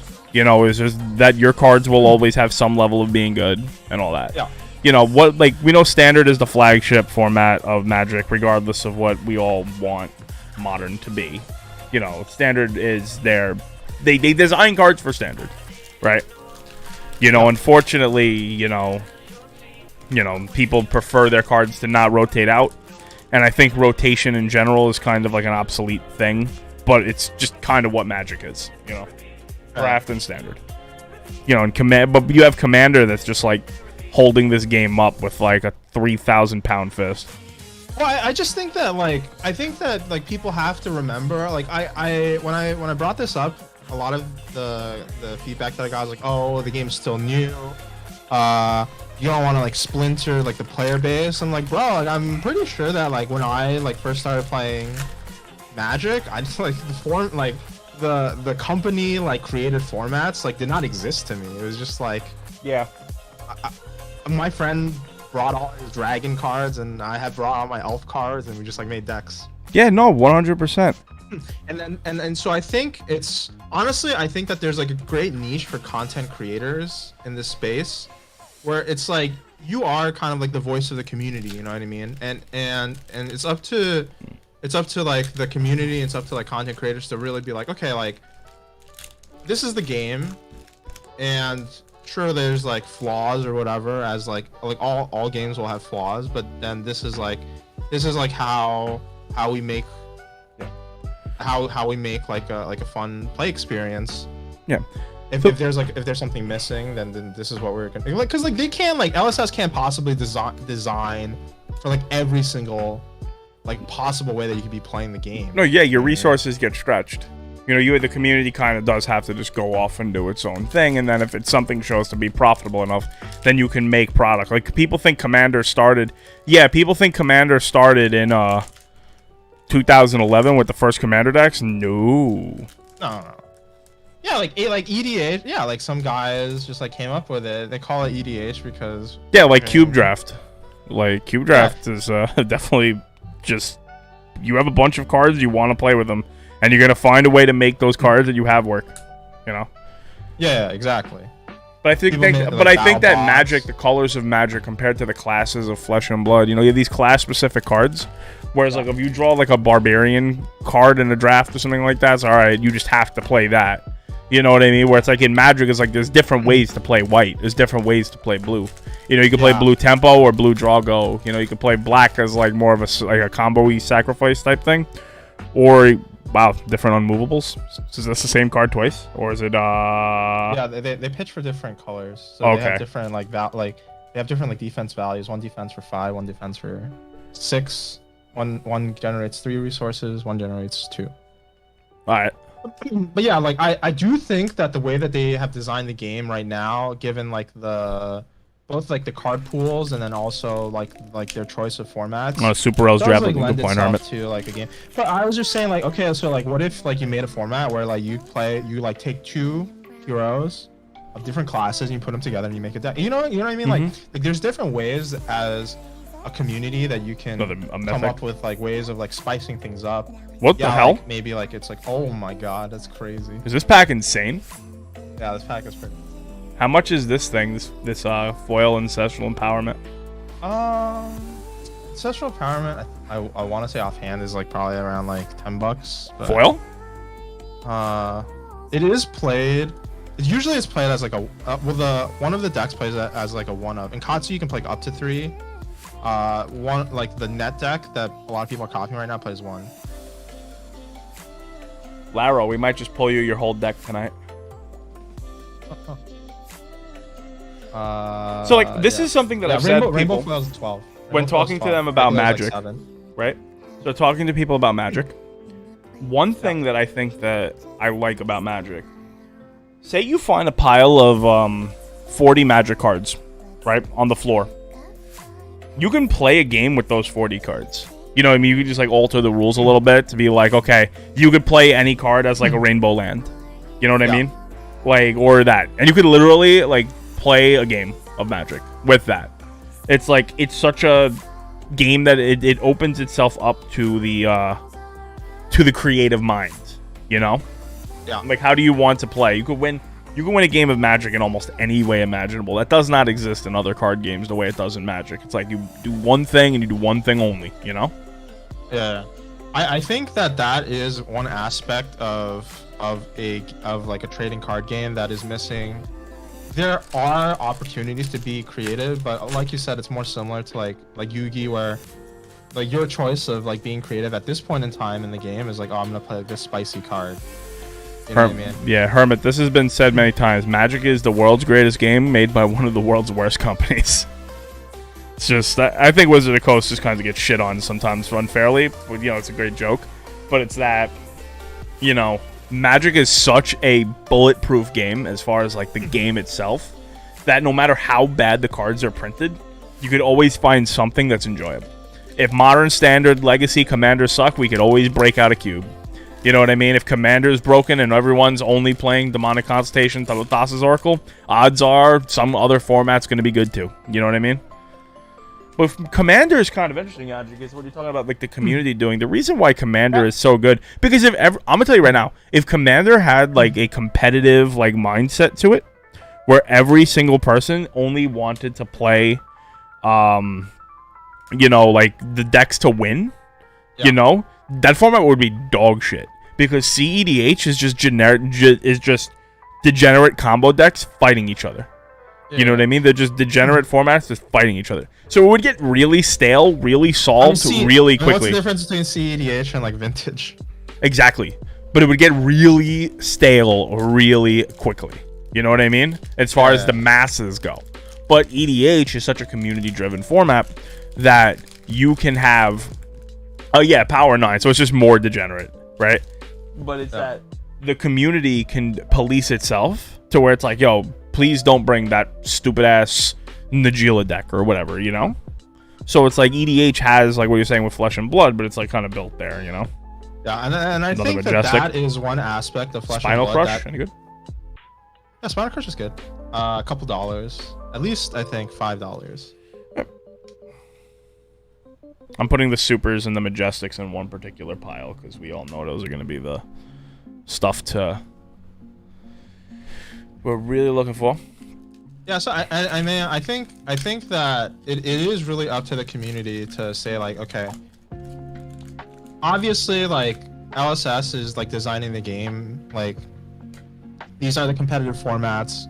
This is like what you do if you want to get to the their version of the Pro Tour, like, or whatever. Yeah. Sure, that's fine. Like, they design the sets around draft. There's like constructed. That's all cool. But I really think that they need to find a niche. And I think that the strength of Flesh and Blood as a game is that it's so character driven. I actually thought I like proposed this to a couple people that I thought that they should maybe do something kind of similar to like D&D, like make like a D&D-esque like guidebook or like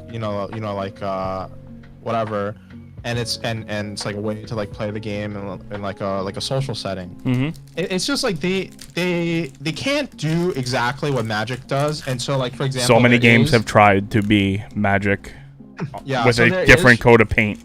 And it's there is a multiplayer format for Flesh and Blood called Ultimate Pit Fight. Okay. And it's like their version of like quote unquote EDH or whatever. And it's like, oh, it's just like multiplayer, like 1v1v1v1, whatever, like 4-player. But in my mind, like this is not like as far as I know, nobody plays that format, right?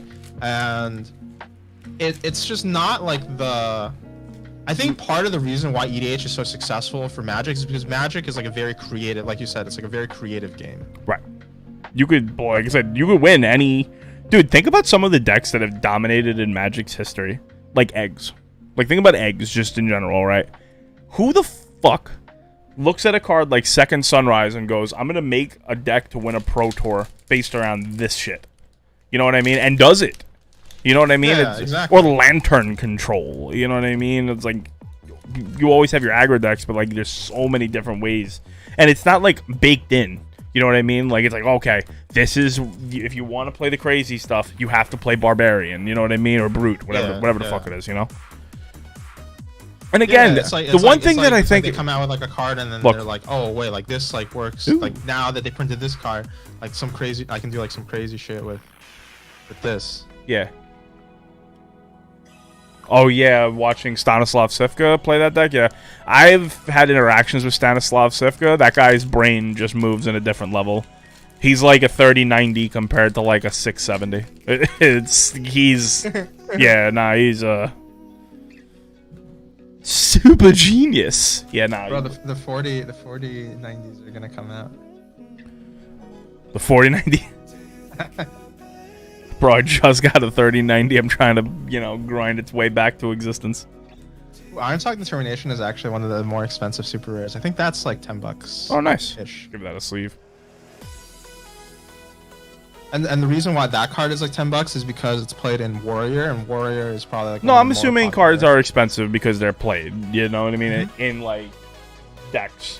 And because the supply is so low, you get one store building decks, and all of a sudden you've like removed all the supply from the market. I get it. Yeah. I think what Laro is saying is, I think if you're coming at Flesh and Blood, especially from like a MTG, like deck building perspective, it's definitely Last box in this case, so we'll get a third Tunic right now. And so I think there's definitely like there's a niche that exists for content creators to like make like really compelling Flesh and Blood related content. It's just like it's not there yet. Well, like, we don't know a world about Magic content that doesn't involve having a digital client, right?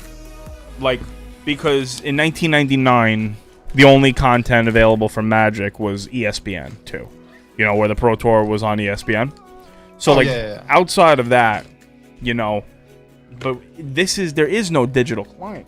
Well, Magic content has gone through like leaps and bounds in terms of like improvement. Both, for sure. Like using digital, like Magic content used to be like reading articles that people wrote of like text, right? Yeah.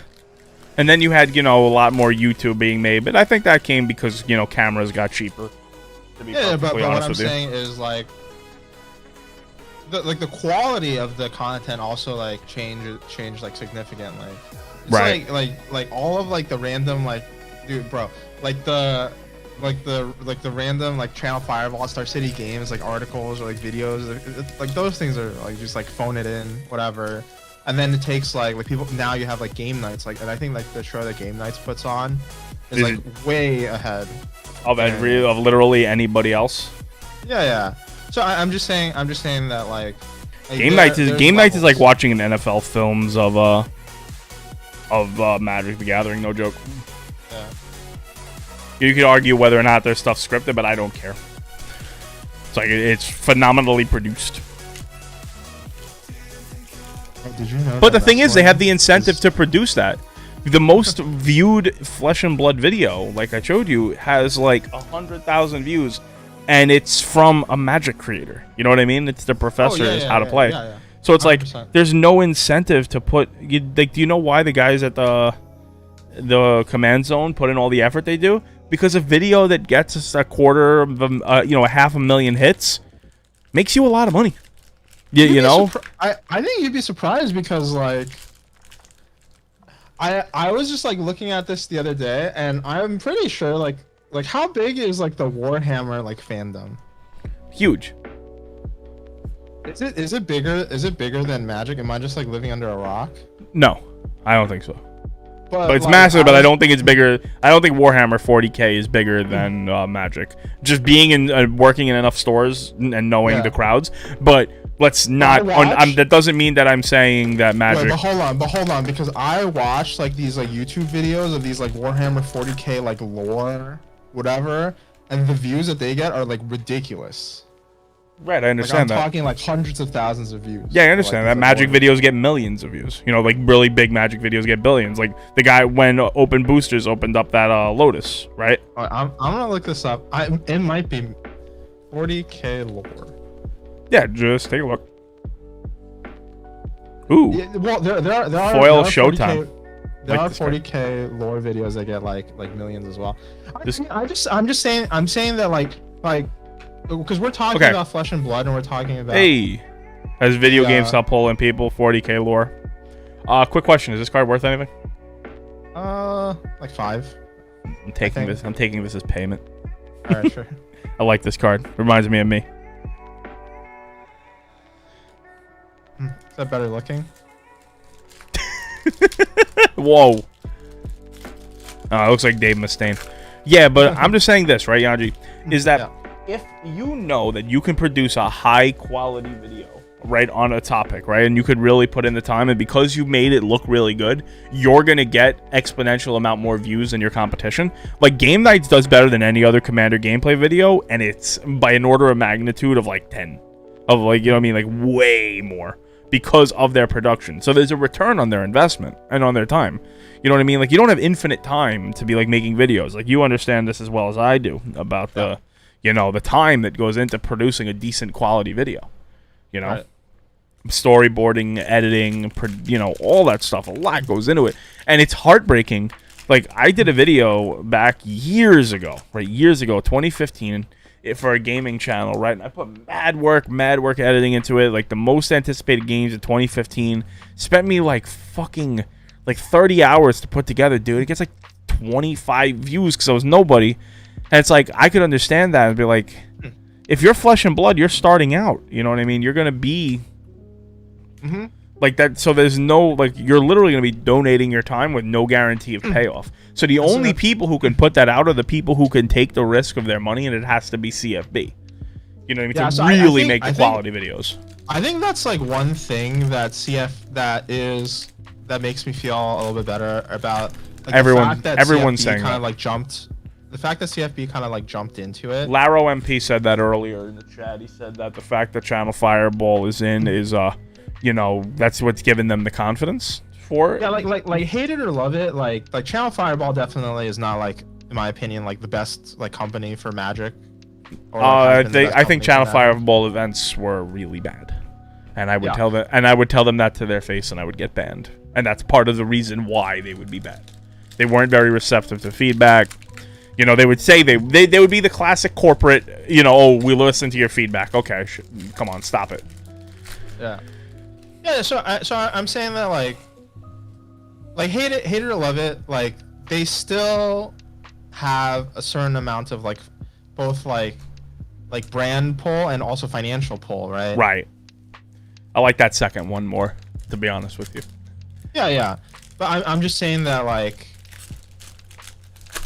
because they're jumping into it, then you can be like, okay, like maybe my Flesh and Blood videos right now aren't like doing so hot because Flesh and Blood's like super new, because there's not like a very like established whatever. But at least I know like there's someone with a lot more money who's also like putting like their time and effort into it. You know right. what I mean? But the scary part about that is where it's like, okay, this person has a lot more money, but the reason that they're putting their time into it is because they can afford to lose it.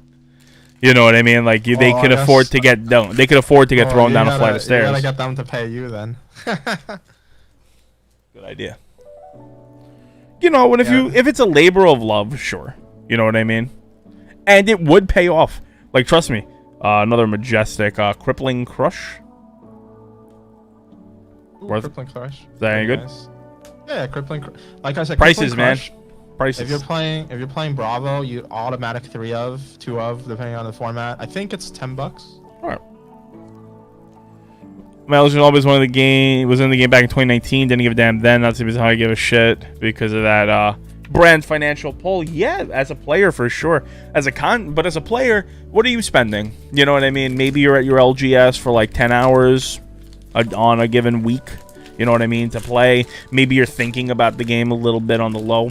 But we're talking about like to produce high quality videos, to know that you're not going to make shit.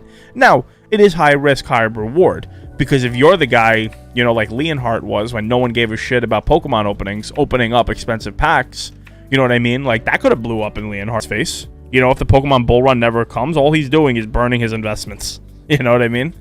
But now that he was there, he was the first search result when people would look for Pokemon, you know? Yep. So it's like, it paid off. So if Flesh and Blood ever takes off and you're first to market, being the, you know, the big content creating name, producing videos week in and week out, it's like, oh wow, I'm getting into this game and this guy has 50 videos about the game and all of them are on topics I want to watch. You know, that gives you the best chance to be the channel that goes parabolic instead of waiting for the game to take off and then start making videos, you know? Yeah, I so think there is trade-offs. That's true for like a lot of things in life. I think content creation, it's just like it's equal parts. Like you gotta have the skill, you gotta like put the work in, whatever. But then also you have to get kind of lucky, right? Like it just has. Well, to yeah, of course. Right Look, man, I tell everyone this all the time. Respect luck. If you don't respect luck, you are wildin'. I'm burning up assets every week. My diamond hands to the core of the earth. What's going on, Rocky? How you doing? We're opening up your game, man. It's a fab game. Hey, Rocky, we opened 2-2 next time. First case.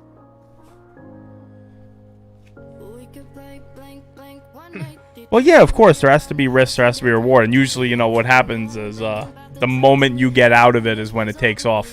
You know? There's like, he sold. Pump it. He bought. Pump it.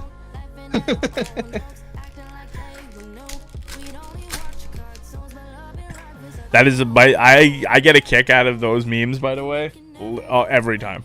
They're always funny to me. Yeah. Dad, you should buy this crypto. He bought. Dump it.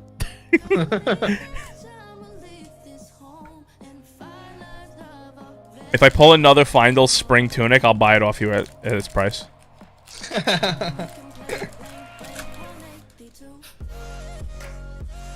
Why no spicy pull streams? Yanji is still recovering from the time that he had the hot sauce. And then that inspired me to do the one-chip challenge. And I'm pretty sure that's the reason why the eye doctor today told me that I have a bunch of busted vertebrae. This is out of unlimited. Yeah, I'm not doing a mass opening of first ed just without like anything. Be like, all right, Rudy, F out.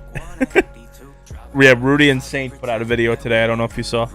Yeah, I saw. I watched it in like 4x speed. See, Saint will be the one that if Flesh and Blood takes out, he'll be the face of it. But I think that's by design from him, right? from him becoming a person on camera? I'm doing Yeah, good. I think he. Also, you throwing Hermit? I think he wants. Yeah, he wants to like, cause he. I think for him, he just sees it as like a great opportunity to kind of like get into like the game while it's at the beginning, and there I think he's also doing it because there's a lot of people in like the Magic community that he didn't like dealing with, so it's kind of like a I reset understand button that. there as well. I understand that. Yeah, I mean, the only thing is I just don't want everything to be so sunshine and roses to be like, oh, this is like it can never go down in a short term. You know what I mean? Because look how long it's taken Force of Will to recover. And you remember how many people when we were at Magic tournaments were like, oh, we gotta play Force of Will. Force of Will's the hot new shit. You know what I mean? I remember Luis Alfonso. Yeah. We went to what's his name? Shoot, I'm forgetting. Calcano? It's like is it Steve? Steve's? No. Oh, Clarkson's. Yeah, Clarkson's Corner. Yeah, it was Steve. Steve Clarkson owns it. Yeah. We went to Clarkson's Corner in the morning. And Lewis was like, you gotta buy this, like, you gotta buy this, not Flesh and Blood, this, like, Force of Will, like, starter, like, pack, and buy this and buy that. And I'm like, okay, I just bought it. Like, opened the cards. I, like, didn't touch it after we opened it.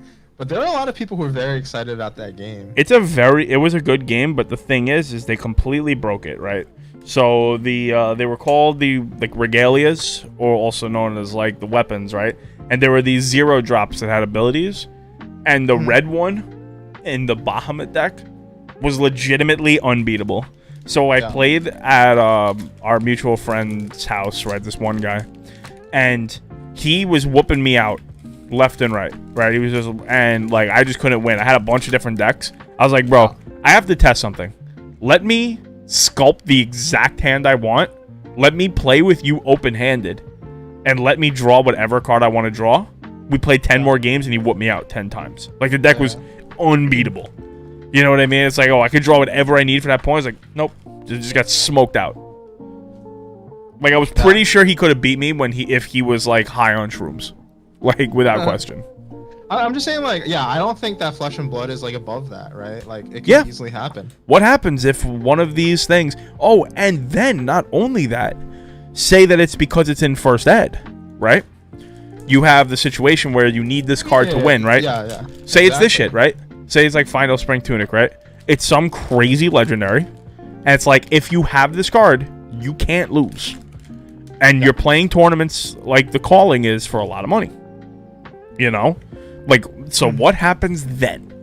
You know, what happens when the game breaks? Because it was, for Magic, it was the reserve list. You know what I mean? It was able to, like, okay, at least you have a collectible. You know what I mean? And it lied dormant for years, dude. Years, man. But the difference is there wasn't that much competition then. You know, if there was a lot of competition in the card game space, maybe Magic doesn't exist. You know? Maybe. You know, what happens if, you know, Black Summer happens, or Black Winter, excuse me, happens, and there's another game to, like, come in and just, like, smoke it out, you know? Yeah, I mean, like... These are things you have to think about when putting your money behind this as a store. Because if everyone stops playing, you still got to pay the bill. Yeah. I do think that... This box has not been good. I do think that the risk is always there. Yeah, I mean... the risk is there. But the thing is... 2 Tunics, I don't think you can complain about the box. 2 Tunics, 2 E-Strikes. Like, fuck it. You could be pulling, like, all potatoes. All of the cards could be, like, ripped in half. It wouldn't matter. Dude, these cards are hard to rip. Jesus. They're good. They make them out of good card stock, I think. But they always have these corner issues and... Like there's always like something wrong with the card. So the corner issues I think more has to do with the manufacturing process than the materials that they choose to use. Ooh, a Majestic right at the end. Nice. Crippling Crush again. Not bad.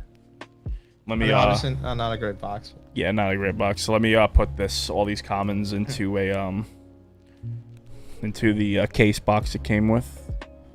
I'm keeping all the supers and majestics and obviously the legendaries outside of the outside of the boxes. I think that you do need to, so like right now, one thing that you can say as a positive for Flesh and Blood is that I think that the the company that produces the game, Legend Story Studios, has shown that they care enough about the game, and they kind of have to, right? Because they are like a small company, but they care enough to act in like an agile fashion. Well, they have the ability to do it while the game is small. Yeah, exactly. And so I think that, like, for better or for worse, like, there are decisions that they make that I don't agree with. Like, for example, I think that minimum advertising price and like oh, that's terrible. Well, we could talk about like, minimum advertising. Could you explain what minimum advertising price is to people who don't know? So minimum advertising price is they set a price that you cannot like advertise you selling the product when it comes out. Originally it was for a period of I think 6 months after the initial release of a product, and now they just came out with some new thing where they said that it's like case by case basis, like how long minimum advertising price lasts for. So the booster box comes out, MSRP is 90. The lowest that you can sell it for, or like say that you're selling it for, you can sell it for like whatever you want. The lowest that you can advertise it for is 77 when it comes out. And I've softened my stance somewhat because I've asked around, and this is actually a common thing in a lot of retail, where like if you sell like computer parts, if you're like a reseller for like whatever, like a lot of like retailers, if you like sell things, like minimum advertising price is not an abnormality. I'll just say that. Okay. The problem that I have with like a lot of people's stance towards minimum advertised price though, is that they go like, oh, like these stores are just like undercutting like everyone. They're like selling the boxes for so cheap, and because they're selling the boxes for so cheap, nobody can make any money on it. I'm like, well, the reason why they're selling it for so cheap is because nobody wants to buy them at like the price that nobody is gonna like turn away those like. Yeah, I really just want to make less money. Yeah, like if let's say if you're like Channel Fireball, Star City Games, whatever, like you're a huge card vendor. You have like a guy that you pay who figures out like, hey, like I have this amount of shit. I need to set a price so that I can move like most of it, right? Yeah. And like sure, like they might like undercut, but like they are like pricing so that they can like sell all their stuff. They're not pricing and being like, oh, well, I think that somebody's gonna buy all my stuff for like $70, so let me just like give them a $5 discount. Yeah, this isn't a charity. We're not running like the Boys and Girls Club of card games. This is we're trying to maximize profits here, but if it's not selling, so the thing is, what I'll rebuke the idea of, okay, so it's a common thing in retail. I think there's a huge difference between a chain box store, whether it's Walmart or whether it's like a just a random thing, versus a game that you're directly trying to say that you want to sold to local stores, which we understand are already most people would say a dying business, right? Yeah, well, even like if you saw, I know that at least like the example that I know of like offhand is for computer parts, for example. So let's say like a new like SSD comes out or whatever, you cannot advertise it that you are selling the SSD for less than a certain amount of money. And now people will circumvent that by having like the price at checkout, whatever, like nonsense. You know what I mean? Yeah, a bunch of nonsense, sure. But who is it that they're not allowed to they're not allowed to do that, right? Is it Best Buy? Like Best Buy can't say that because there's a big difference between Best Buy it's anyone who orders from distributors. Yeah, so who's ordering? So how many local computer parts stores really exist? I talked to like a local small business like computer parts store. Okay.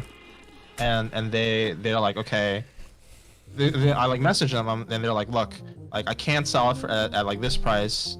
I can't like write on my website, but this is how much I'm gonna sell it for. You know what I mean? Even though they can in the store. Yeah, like they can sell it for like whatever price. It's just that you can't like advertise. You can't like put the sticker up there. I think even in the store they can't put the sticker up. They okay, so now, but the issue that people have with this is TCGplayer.com. Right, where they're selling the boxes for less? Yeah, definitely. And then so like TCG Player, people are saying like, oh, well, if you're like a store and you have like a TCG player account, or if it's like you don't actually have a TCG player account officially for the store, but like wink wink nudge nudge, like this guy is like the store. Right. Like can I sell the whatever? I mean, my personal take on it is like it's not the people who are like undercutting that is like tanking the price. I think honestly, like if people could sell the boxes for like $80, they would. I do think that the fact that there's like an EV like plus, and I think that like Channel Fireball coming in, like, introducing events, like you also have to like recognize that like there's been no like real like large events or even small events, right? Like there haven't been a lot. Right, but I mean, there's like probably mixed evidence on events to card price impact. You know what I mean? Like how many events are there versus how much is the local game store and the local communities have the impact of card prices, and like what's the mix of that? You know? Well, I mean like local like card store, like local cards. I mean like this game at least, like I'm pretty sure like Flesh and Blood, the game is like play like the percentage of people who play either like online events or who play like in-person events or whatever for Flesh and Blood is significantly higher than Magic at this point in time, just due to the fact that like really like events are like the only way that you can like connect to like find like a play group. You know, you're saying the percentage of the player base itself, or you're just saying like the number of? Yeah, because I'd be like, you'd be hard pressed to tell me that there are more people playing Flesh and Blood. But you're saying the piece, how much of the pie is distributed to that? Yeah, I'm saying that let's say like I don't know, like 2% of people who play Magic play at FNM or whatever. Oh, right? It's less than that. It's way less than that. Oh, I'm just saying, like, sure. Let's say it's 2%. I'm pretty sure, like, for Flesh and Blood, like, it would be like 60 to 80%. Okay. You know I don't know if it's 60 to 80%, but it's definitely way higher than Magic. Remember, the average Magic player doesn't even know GPs are a thing. You know what I mean? Most, yeah, sure. You know, it's like.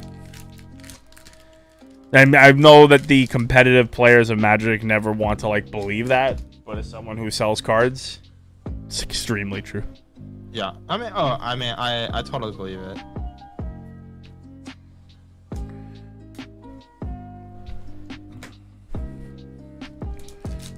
So we'll do the case of another WTR, the case, and then we'll get into the was it Arcane? Yep. Mm-hmm. Yeah, so Laro is saying that they banned the card. Yeah, so like one of the cards from Welcome to Wraith called Drone of Brutality was actually banned, and it's supposed to be cut from subsequent print runs. So I believe that these boxes were printed like they're supposed to be sold in March, but they like only recently like arrived in the US. Well, yeah, because you know, get in line. Get in line. Because of the Suez Canal or whatever. Yeah, get in line. No matter how much your game is, you're still on a container. Yeah, and so, so yeah, actually, like Legend Story Studios has taken an action, like they like just like. Well, to think that you're never gonna have a card banned in a card game is crazy. Like, yeah, and I think that actually the reception to like Drone of Brutality getting banned was actually not too negative. Drone of Brutality is like a stupid card. What does it do? So it's 2 cost. The red one attacks for 6 damage, and then the blue one attacks for 4 damage. The yellow one attacks for 5. And it says if it would go into the graveyard for any reason, instead you put it on the bottom of your deck. Oh, okay. And then so like a big part of this game is like the interplay between deciding, okay, like I'm gonna use this card, or I'm gonna block with it. But then it's gone. I can't use. Yeah, this card is gone. It's in my graveyard. I see every card has like some sort of power and toughness, right? Yeah. Every card has not all cards can block, but like most cards can block. They can enter combat. Like most cards can get in the that part of the game. So everything, yeah. Which does lead to way more decision trees, which is why I could see why a lot of like heavy Magic players are really interested. Yeah, but you know about Magic players. They're like, oh man, I made all these decisions. And meanwhile, you're like, oh well, like only like 2 of these decisions were like real decisions. Yeah. It's like, oh, I lost the game, but did you see that fucking play? It's like they're just trying to get on Sports Center. You know, all right, bro. Like exhausting talking to some Magic players sometimes. Yeah. Game actions, man. Yeah. The people, like, it's like, why do you play Lantern Control? It's because I want to have priority as often as possible. All right. Fuck, dude. Yeah, I'm like the opposite. I want to like make as little decisions as possible. I want like to only make In like, the in response gang, yeah. Dude, the decisions that I make should be I decided to submit these cards that are in my deck, and I put a lot of work into deciding like what cards I'm gonna submit. And then when I play the deck, it plays itself, so I make as few mistakes as possible. That's what happens when you break a deck, 100%. The nah, man, I played against like the in response top Laro. I have played and watched people who have no business playing with Sensei's top, who played it when it was Legal and Legacy, just so they can just think that they're the smart. They play Magic just to show that they're the smartest person. They have like an inferiority complex. That's the only reason they even play the game. They just don't know it yet. Been there, man. People need to like this like feeling of like being in control, but then you also get the people who are just like fuck it. Like the people who are still showing up in like Magic in Modern recently, like playing like actual like Goblin Guide burn. It's like while there's like I saw your status. Yeah, because dude, you gotta understand, man. When people know that I'm gonna like play Magic, I get hit up by so many people, like locally and just like cross like, yo, what's good in Modern, bro? And I'm like, bro, like I would say probably something with Ragavan and that, and like, yo, yeah. Otherwise, if I can't get these cards, I'm just gonna play Burn. I'd be like, dude, please do not. For the love of God. Submit anything else. Anything else. You'd be better off playing the fucking 59 Forest thing, dude. I played against Burn a few times, like, locally since, dude. It's like, these games have never been... Yeah. Oh. I've just... Meh. Like, come on, man.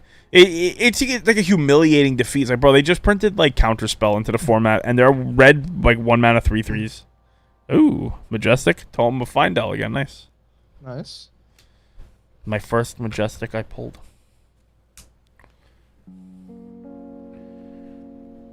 Of course, at this point...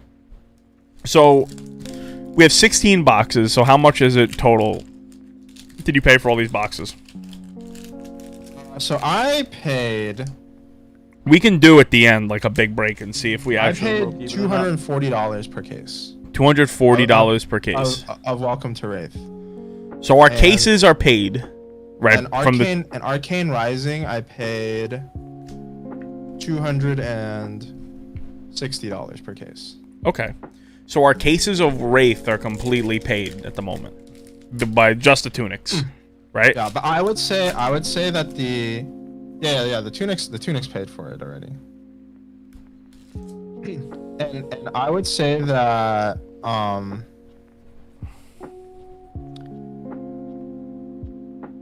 if you hold on. in a market, that's also a legendary Tectonic plating. That card's like $80 card. Nice. Yeah, Laro was like all the legendaries are 80 up. It's like an $80-$90 card. Nice. So the reason why Tectonic plating is less than $88 is Tunic low, nice. is because it's a Bravo only card. Bravo isn't super popular, but it's like the best chess piece for Bravo.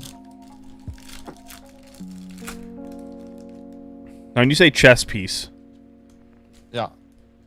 what does that mean? So you have 4 equipment slots. You have a helmet, a chess piece. You have legs, and you have gloves. Okay. And then that's probably part of your deck. You have to submit like at least one of each.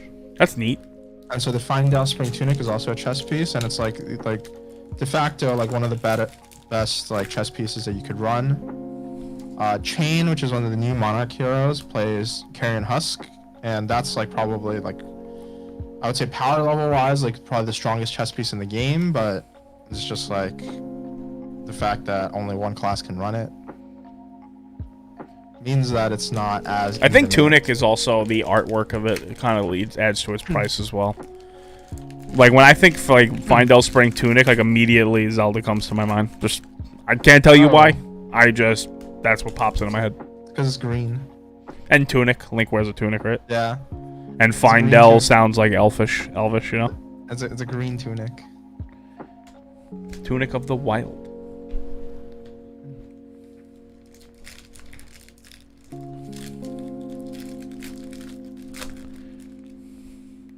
Yeah, so like these WTR cases are like for sure paid for already, just with the legendaries. That's dope. You know what's funny? Doing like mass box openings, everyone's like, "Yo, that sounds like such like so like amazing and like so cool." But then you realize is like you sit here and you're just going through garbage pack after garbage pack, just trying to like dig out a couple of gold nuggets. Like that's on any game too. Like even like that's why like collector's boosters and Magic are kind of nice, because it's like I don't touch. Like if I'm gonna do any mass box opening ever, it's gonna be like when I find the EV on a collector's box to be so in my favor that I'll just buy a ton and just start popping. But it's like that's only 12 packs. But I've opened like we did BFZ. Whew. When BFZ dropped, I did it myself, right? Yeah. You know what I'm saying? Like because the expos, right? So the way it worked was like all the expos were so expensive when they first dropped. That, yeah, I remember. I think Scalding Tower was like 900. Yeah. So like, dude, I think I just sat in my room, like right there where my desk used to be there, and I think I opened up like 180 boxes of Battle for Zendikar. I did not have that money to do it either. I just did crazy shit. I made money on it, but it was like way more. But it was so stressful. It's a lot of work as well. It is way more work than people think it is. I think like the sorting afterwards. Like, sure, it's like fun to. And you gotta realize a lot of the value also comes in the commons and uncommons. Like, if there's a good uncommon, like mass opening Kaladesh, which in hindsight I wish I did, but. I hit some dirt and I'm searching my poop for gold.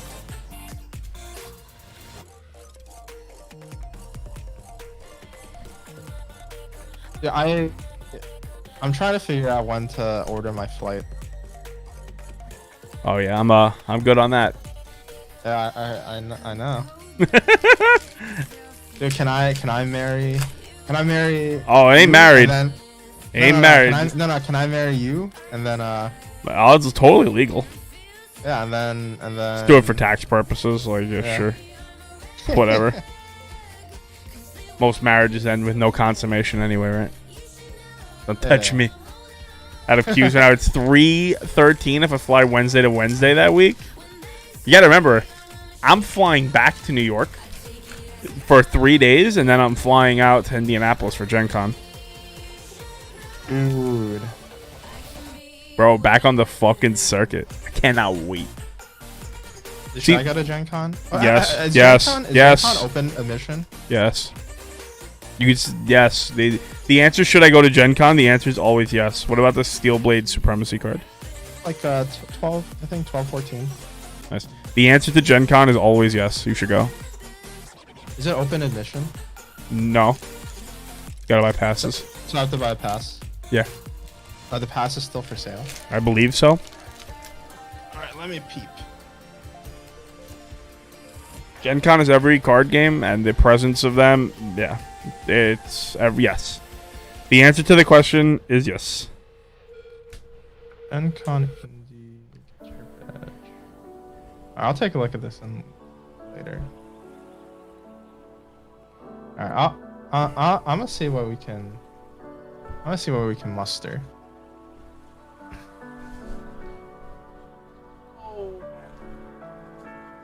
Played golf this morning. Was swimming yesterday, bro. I'm running on like a solid pack of fumes. Factual golf? Yeah. Like actual? Yeah. Wait, where do you play golf? Reese Park. It's a pitch and putt, right? So it's par 3. I play with my grandfather and his boys. I will never miss that for the world of it. You know what I'm saying? Did you get whooped? Yo, my grandfather actually has been lacing me recently. Just like laying me out. 68 years old, savage. We play for money too, bro. I leave broke. I leave paying for lunch every single fucking week lately. 68 years old and just like, he's got these chips. I'm like, this motherfucker's next to the green again.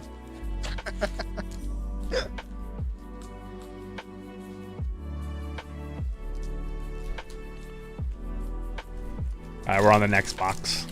You're asking me if I bet you're glad that the box is 24 packs right now. Oh no, 100%. When you told me that, I was like, alright, bet we could do this on stream then. see if we can just fly to the middle. One, the super Iron Song Determination. Iron Song Determination. That one is the super rare that is like $10. Nice. There's a lot of little nuggets of value. That's how it works. You know what I mean? You want to like have like the big bomber. That's what makes like a good set good. I think that's what people's issue with Pokemon at the moment is. There's a lot of these sets like, okay, the Blaziken's great. The Moltres is great. The Calyrex or whatever is great. Then what? Oh yeah, 100%. I think, remember when like Modern Masters, like original Modern Masters first came out, like one of the reasons why everybody was like so hyped about that set, the commons and uncommons, all these like super valuable uncommons, right? Lightning Helix, Path to Exile, Kitchen Finks, Murderous Redcap. Oh my god, the list was endless. The only one they didn't print in that set was Remand. Yeah, and I think that, was an oversight. Personally, I think Remand should have been in that set. Sure. Although I think that they don't like Remand's existence. Well, they printed Remand in the next with one. Yeah, 2015. No. Was it the next one? Yep. Was the next one the one with the cardboard packs? Yep. Okay. That was also an interesting experiment. Well, now what they do is they give you one collector's pack and it has enough packaging that it's the same size as a graded NES video game. I saw that. Yeah, you saw that post I put up? I was like, why is there so much packaging on this? Remember, Wizards of the Coast, we care about social issues. No, you fucking don't. Dude, they just want the what's it called? They want like that shelf space. That visibility. Yeah, dude. They want that sweet, sweet, sweet emotional dollar.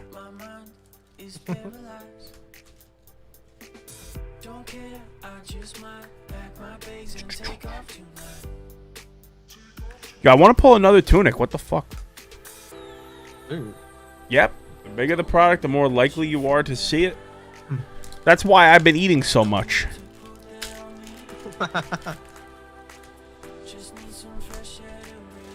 You know, but eventually you don't need to. Like, we got this iPhone. Why is one pack of Magic 2 times the size of the box of an iPhone case? 16 boxes, man, big man. We've already basically broke even on the Welcome to Wraith. No, we made money on Welcome to Wraith. I'm assuming if you were to just sell it off to a store, then just lazy dump. Yeah. I always like to try to think of things in terms of buy list. The reason why is because you have to like know the value of your time when discussing. Ooh, got a foil to find out. No, it's a regular. I missed it. The reason why is because everyone's time has a different level of value, right? You know, and of course everyone has their own value. But if you work a job that pays you like $50 an hour, you know, it's like, is it even worth it for you to come home after the job and deal with packaging and shipping, or do you want to just it out to the to a buy list and just fuck it? You know what I mean? So I have to look at a card on its low. Like, this is what you can get by snapping your fingers, because everything else takes your time. You have to, list it. You got to package it, ship it, deal with people trying to scum you. Yeah. 100%. What's the lowest risk price? And that's what I tell you the true value of a card is. Because otherwise, also people they'll start like lying to themselves. They'll start saying their card is worth more because like their card to them is worth a mid price, and their card to them is worth something else.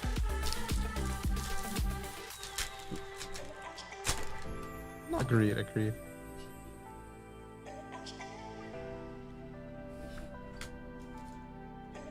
Oh.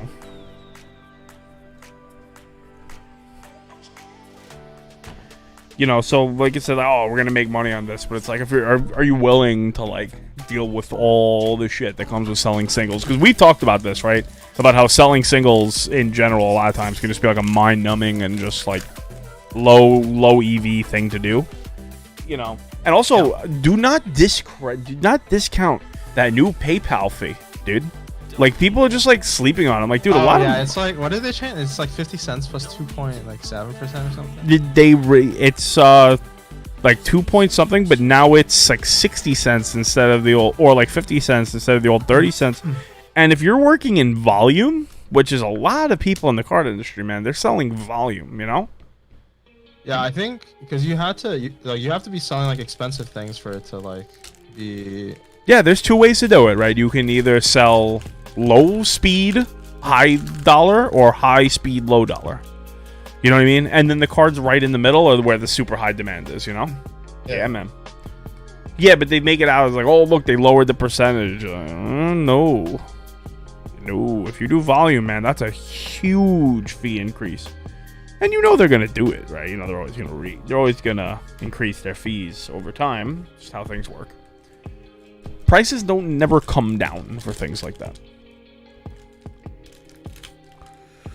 Yeah, like the reason why fetch lands are so big is because they're a high velocity. Like Cyclonic Rift is another perfect example. It's a high velocity and a medium dollar. You know what I mean?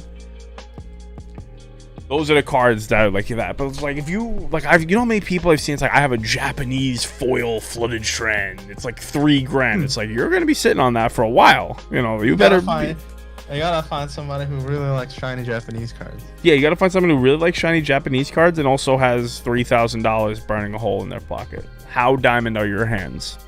You know? Yeah.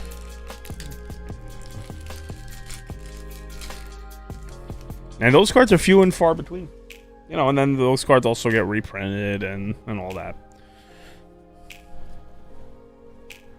Now, of course, the question always is going to be with this game is what is the Black Lotus of this game? And according to Michael, it's the Eye of Ophidia, right?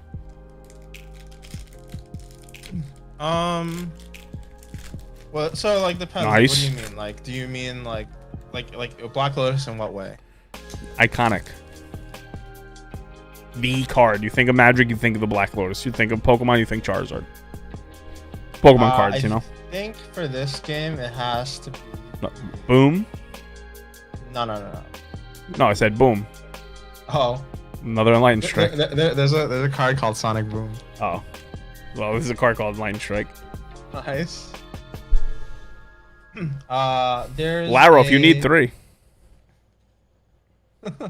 There's a what's it called? There's a I would say it's either Heart of Findel, just as being like it's like the chase card out of base set, or Findel Spring Tunic. To me, it's one of those two. Okay. Are you sure it's not in Lightning Strike? Yeah, 100%. Pain. Yeah, I'm about to take my next paycheck. Hey, everything you see pulled here is available.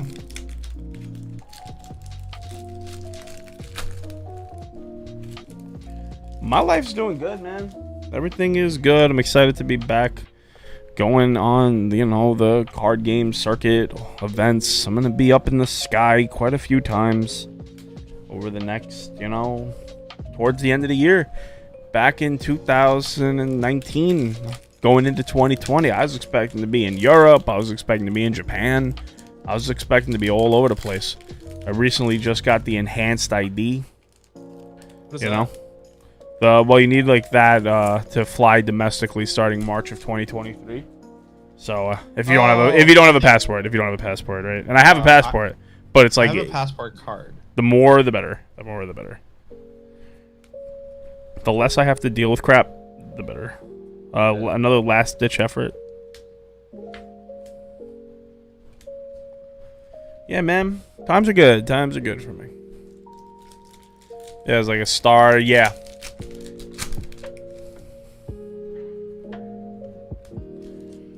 I have my passport card, so it's like a little like driver's license like sized passport. But you can only use it for domestic flights. Ooh. What is this? Mugenshi release? That's like a super. It's actually played in the Katsu deck. It's like a big component of their like combo. I'm guessing is this some money? Oh, there we go.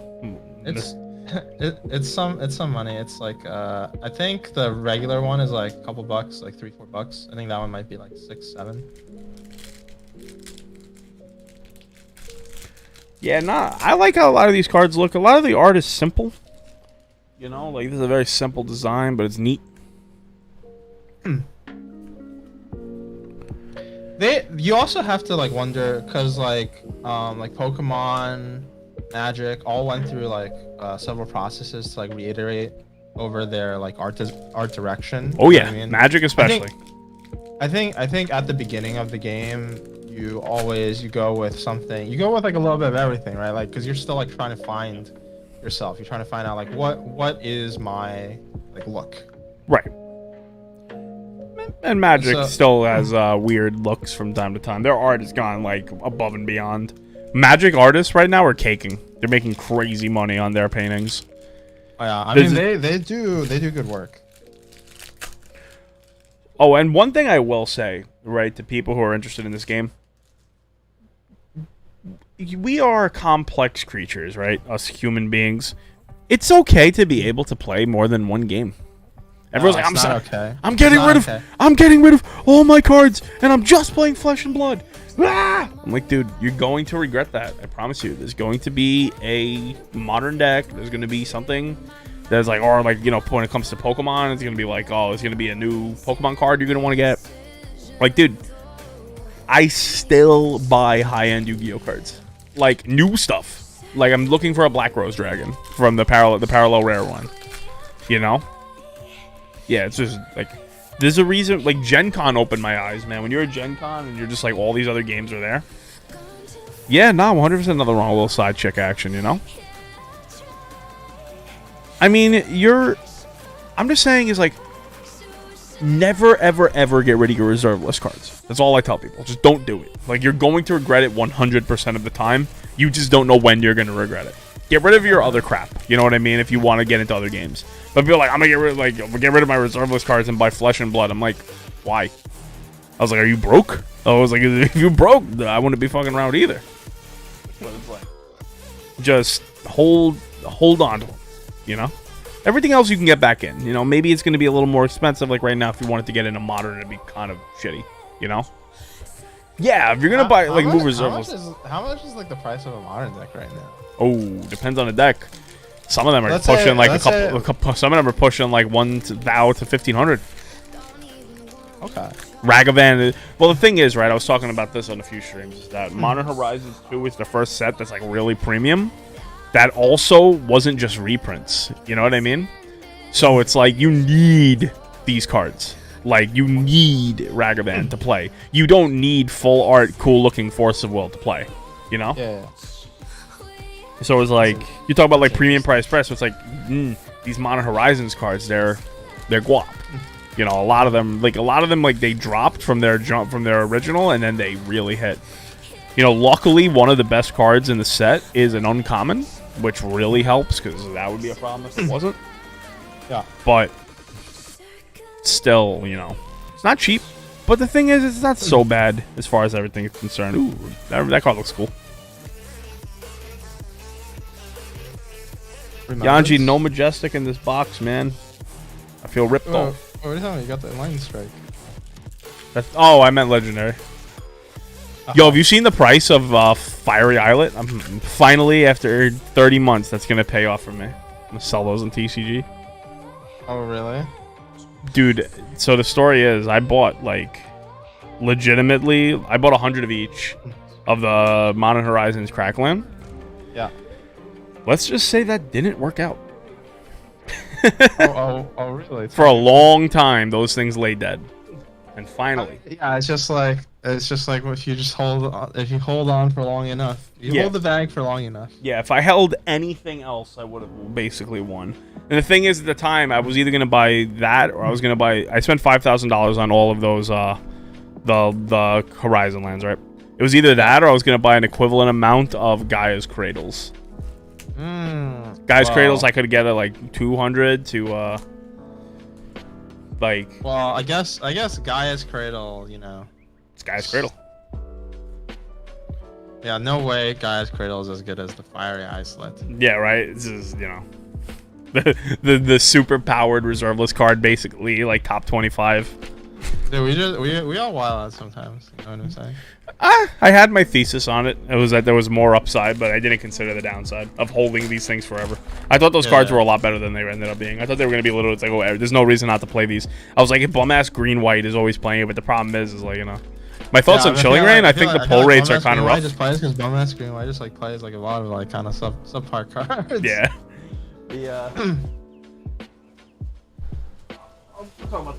I think Chilling Reign's a cool set. I think its timing of its release was really bad. So like the timing of Chilling Reign, it dropped when like they were talking about, like, people were talking about Eevee Heroes and then like celebrations, and it kind of got like released with like no fanfare. You know what I mean? Yeah, it didn't release. I also like, I feel like summer slowdown happened. Yeah, that's true. We forgot about Summer Slowdown because last year we had Summer fucking Moonshot. Summer. The pull rates on that set are not very good. I'll say that. It's just like you're going to have to slog through a lot of green codes to get the cards you really want. Yeah, last year we had the summer of Logan Paul and all the craziness, man. 2020 is a real anomaly that I think that a lot of people, because this is going to be their first year in the space, are going to think that's the norm. It's like, that is not the norm. All the stuff that happened. It's just like all the people who are like, oh, I'm gonna start a store. Oh, they're going to get slaughtered like pigs. Yeah, there's like, oh, I know a lot of store because just the profit margins are crazy, and it's like, what? Are they crazy? Yeah. It's like, oh, look how much I'm making. And I mean, I've been saying this to people, man. When someone hit me up on a Facebook group and was like, yo, how much money do you think you should have? As I'm losing my mind right here. In order to start a store, like, how much money would you want to have? I said I would legitimately say I don't think I would open it unless I had like $1 million. Like, I'm not even kidding. And people are like, oh, like, what do you mean? I was like, dude, you have to understand that you have to have enough money to go through multiple times where you can't sell shit for gain. You know what I mean? Where you just make nothing. It has to mean nothing to you. You know what I mean? And you have to be able to handle that. That way you can survive until you get the bull runs. And then it goes crazy, and then you cash in. But if you don't have the ability to hold it, you have to liquidate everything. You miss all the opportunity in the world. So I'm like, nah. And also, it's like you end up working really, really hard to make minimum wage when you own a store. Talk to people about how hard they work in a card store. It's like they have to be like logistics manager, customer service. Like, they have to do all this shit. They have to be like investor. They have to like speculate. They have to do all this shit just to make like enough to pay the rent. I'm like, ugh, no. You have to love having a space for people to come in and play the game. That's what it has to be. It has to be a labor of love.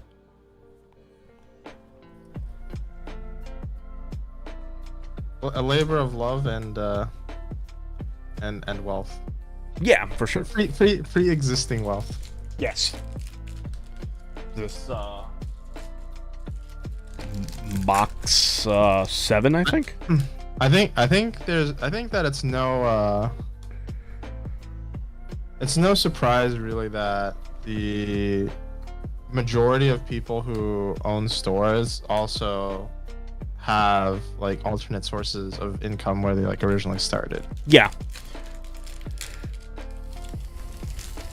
But like people who got into it because they just wanted to have what is all my fab comments? Yeah. Also, like, the competition is fierce.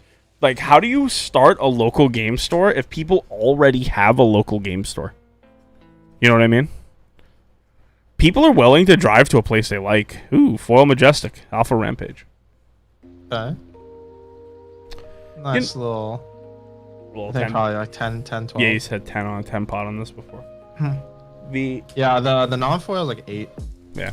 But you said, like, you want to open up a store, like you have to offer something. Yeah, like, people are already willing to drive an hour to go to a place that they like. You know? So, like, you have to offer something more than the place. And, like, a lot of people, they just open up, like, local game store number 5,632. You know what I mean? It's just another fucking local game store. Yeah, you have to be like offering like something. Yeah, and your thing you offer can't be the lowest price. That can't be your like selling point, because then that becomes an expectation. And the moment that you realize that you're not actually making any money on your shit because you're not selling, people stop coming because they just go to you because they know your prices are low. Yeah. You have to offer more than low prices. Yeah. Michael's store is actually pretty nice because he offered. It's funny. All the people when they go to his store, they're like, "Wow, your place is actually clean. It doesn't smell bad." It's also new. Yeah. You know what I mean? Like, not to be that, but you've never had those like late nights after a pre-release. Oh my god. Where shit just starts going crazy. Yeah, I feel like pre-release, like actual pre-release weekends. I remember like it used to be It's a nightmare. The people who run the stores that we used to go to. When I worked at Get There and we did the cons pre-release, dude. Yeah, it's like you're literally there for like 20 hours. Yeah, I was doing this like crazy long shift and I was getting paid nothing to do it. I was like, I would never want to do this. I have more FAB singles than my LGS for now. People come over LGS 2 hours away. Yeah, because they want to play. They offer Flesh and Blood. You know, what happens when there's other stores clear? You know, sooner than offer Flesh and Blood.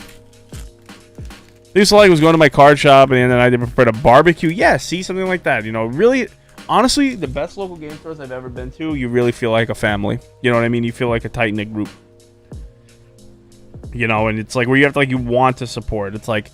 So I have my limits, right? I say it's like a 100 and like, you know, 25% higher than what I could buy on like the internet is how much I'll buy from a local store, because you know the get it now tax and the support, you know, is there. It's very important, you know, to like support the local stores. But everyone has their limits, you know what I mean? Like I'm not buying like boxes of Chilling Reign from a local store for like 180. You know, it's not happening. I have some questions for the store that's selling them for 180. Dude, there are some places, people that just refuse to think that the bull run is over. They're like, oh, nope, it's just on a break. I'm like, dude, well, they're like, oh, as soon as Celebrations comes out, everything's going to be nuts. I'm like, I think you might be out of your mind. Yeah, you know what I mean? You're the one who's nuts. Yeah, like I think Celebrations is going to be great, but I think it's just going to be a nice Pokemon set. It's not going to be like the euphoria surrounding Vivid Voltage. Like, that was a Black Swan event. Speaking of Vivid Voltage, your Vivid Voltage is also getting kind of cheap. Hey, listen.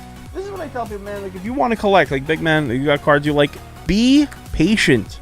Let everyone else FOMO in. Take your time. Keep some cash on the side, and you will get the cards you want at the prices you want, man. You know what I mean? And if you don't get, like... And of course, we're talking about, like, you know, the medium-sized stuff. Do I think first edition PSA 10 Charizards are ever going to be under $200,000 again? Absolutely not. I think the people who have them at this point don't give a damn. Gary V's just going to snap them up. Yeah, like, I don't think the people who have those cards care enough, you know what I mean, to start to want to take a possible loss like that. You know, Logan Paul doesn't give a shit, you know? Yeah, Gary V, and like you're dealing in a different class, you know what I mean, when you talk about that. It's a different ball game. But if you're like saying like, yo, I really want like a fucking Shining Gyarados, you know what I mean, like PSA 9 or whatever, and it's just so much money, be like, yo, keep it tight to the vest, don't go nuts, you'll get it.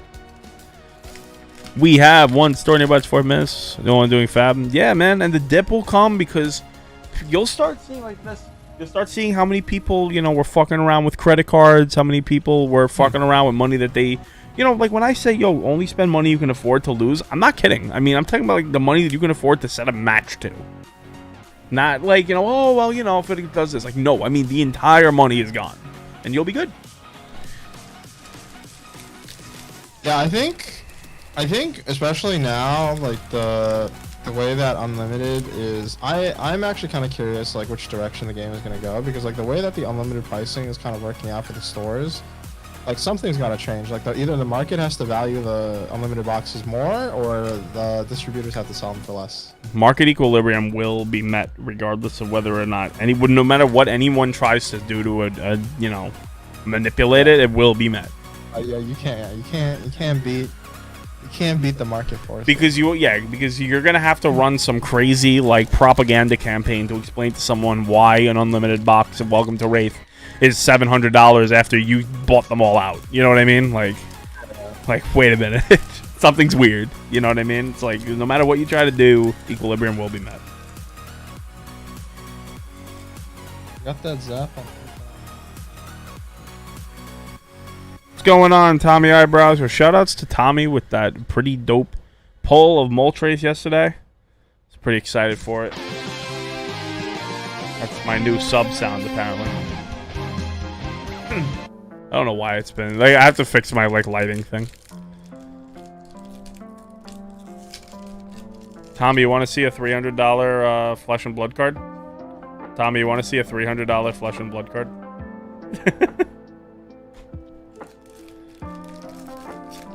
Just got like $30 cards. That's dope.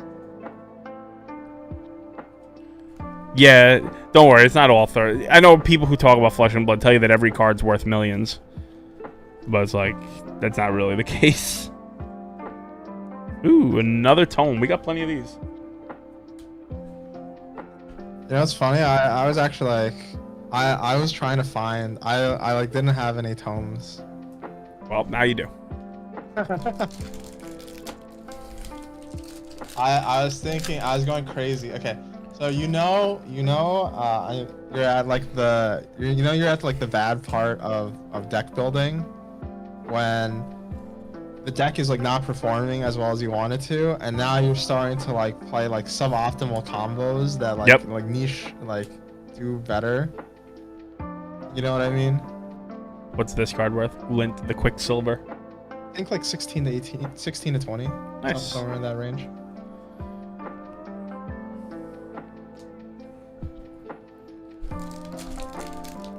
And then I'm just like thinking, it's like, okay, like, well, I can put in all these cards that like by themselves are like pretty bad, and then at that point is when I step away. I'm like, okay, maybe the deck is just bad. Yanji, I've been in plenty of situations with you where we have said, I think the deck might just be bad. It's like either the deck's bad or you're bad. So I'm thinking about the math of this, right? How many commons do you get per pack? You get 11. How many packs come? 24 packs come per box. So how many commons? You get 11 plus a token, and then the people who are buying bulk right now also take the token. You get 12. Yeah.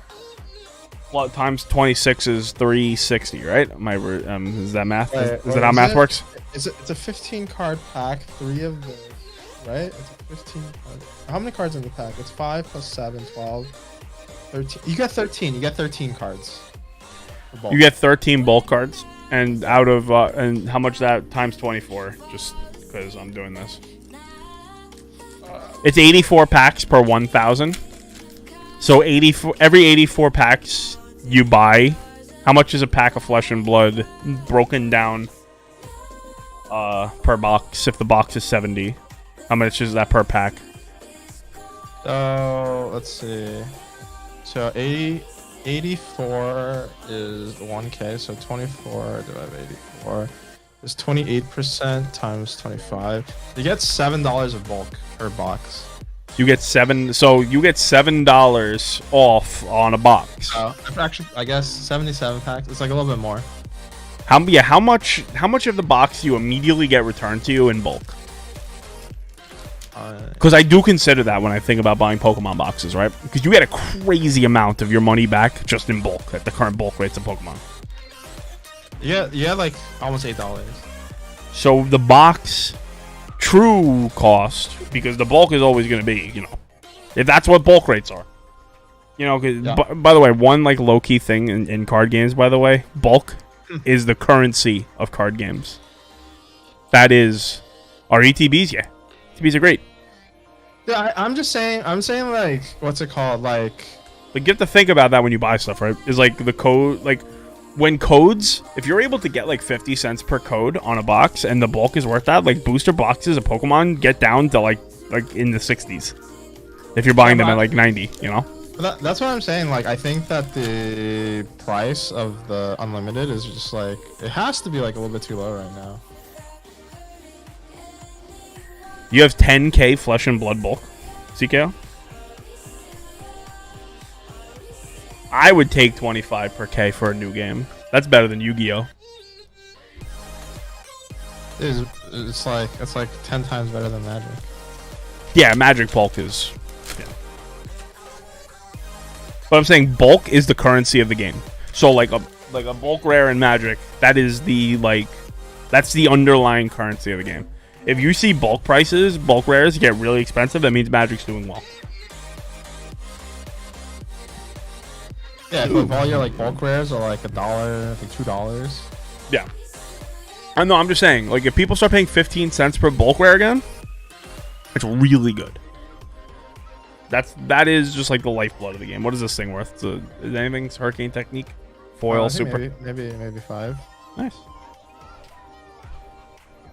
Yeah, listen. If there's arbitrage in cracking the boxes, you do it.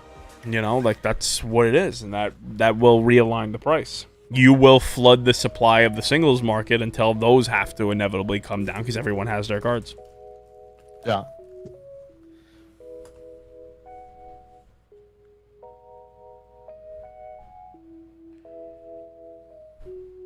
You know, but thinking about like in Pokemon, right, is how many like commons and uncommons do you get in a pack? Well, like 13, right? No, there's less cards in a Pokemon pack. I think Pokemon packs are 10 cards. Yeah, 10 additional. So you get 8. You get 7, not counting the energy. Yeah, and if you get $45 per 1,000, what's the math line up on that, Laro? If you could, 8 times 36 is how much? My brain is too shot to be doing that. It's like 7. It's like 7, right? It's like because you don't count the energy. Yeah, the energy is a different rate. It's like 252, so it's like a quarter of a K. So how quarter much of a K. So if you're getting $45 per K, so you get like $11 is bulk. Yeah, and then like let's say you're able to sell the codes and you're able to like get them on eBay and you're able to get like 50 cents a code, which some people can, or even if it's 10 cents a code, that's 36 codes, another $3.60 off. So round it up to $15 off the box just in the bulk. Yeah. That, and say you're able to get the boxes for 90s because you catch a Facebook seller or something like that, all of a sudden your cost basis gets really, really enticing. What's the downside risk of any Pokemon box at $75? I've seen almost none.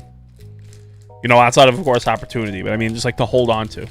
And of course you got to crack them, but it's like like if you're opening a box of Pokemon in any sort of volume at 75, you're probably gonna hit. Although, right now Pokemon doesn't have a lot of like the $10 to $20 cards. That does concern me a little bit. It seems to be a lot more all or nothing, and that's really what I liked about Vivid Voltage.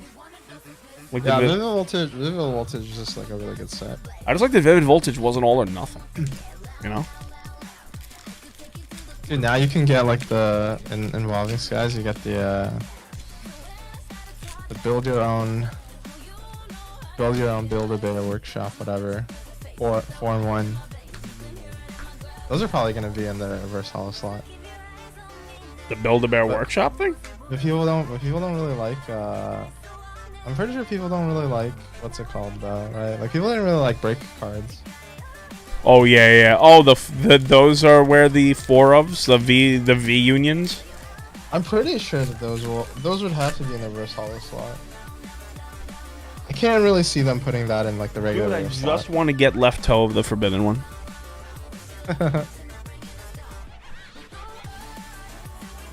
Majestic Blood Rush Bellow again. Yeah, not bad.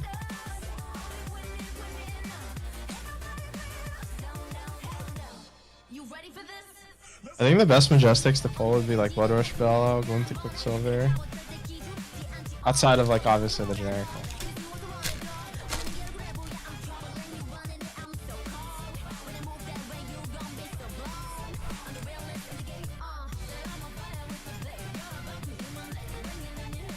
Majestics, we want to pull you. So I pretty much got the gist of Welcome to Wraith pull rates. Now when I move into Arcane Rising after this box, how are we looking as far as like what you want to pull? So well, yeah, what's like the nuts? So like pretty similar, but the cards that you want to pull. So the Arcanite Skullcap is like the legendary card that you want to pull. That card is pretty expensive just on the basis of the fact that it's like the only playable helm right now. So like 90% of decks will want to play that helm. Helm is the helmet. Yeah, it's like It's like a $300 card. Command and Conquer is like about a $100 card right now.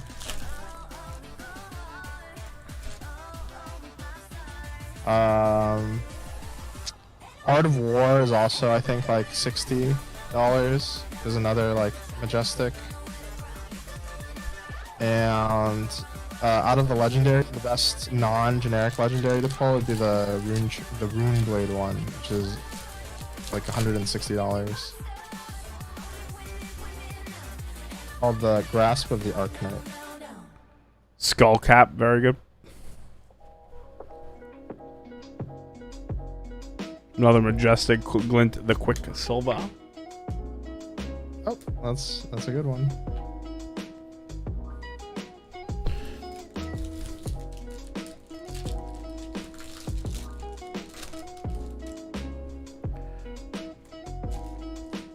How many cards are in the set?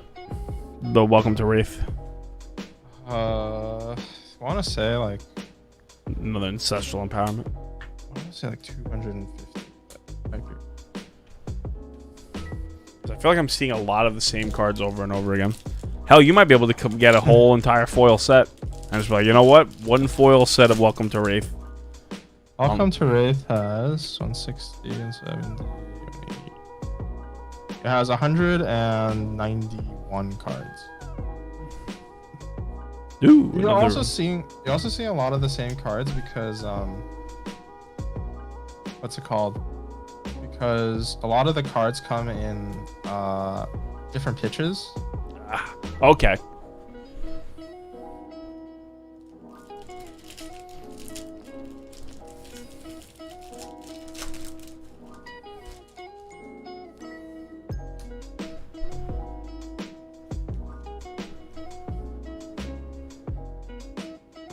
Tome of Findel foil. Nice. I hope you're not looking for these anymore. I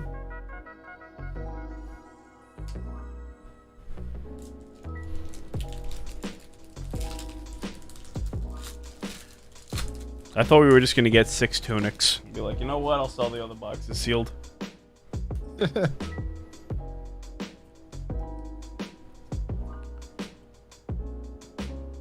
Apparently, the rainbow foil on TCG Player Low is like 30. I haven't pulled any. Oh, there are no rainbow foils in this. What? There's no rainbow foils in Welcome to Wraith, right? No, there's no cold foils. All the foils are rainbow foils. Oh, that's what this is called, rainbow. Yeah. This is called rainbow foil. Yeah. So just foil. Yeah.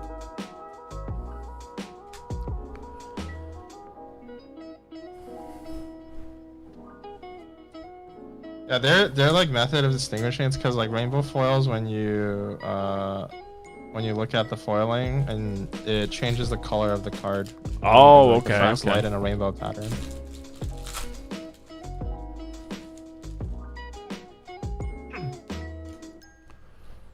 Two, 3, 4, 5, 6, 7.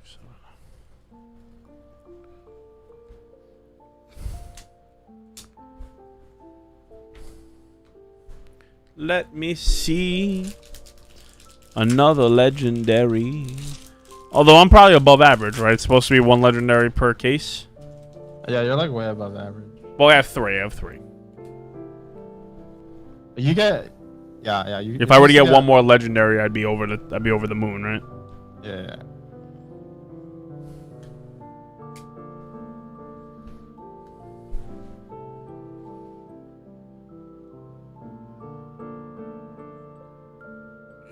Stretch. I think it's also just like you're above average because the legendaries you pulled were the tunics. Oh no, I meant like in like the numbers of what's pulled. I meant Yeah. Right now, I mean, it's already above average because you had a 2 legendary case.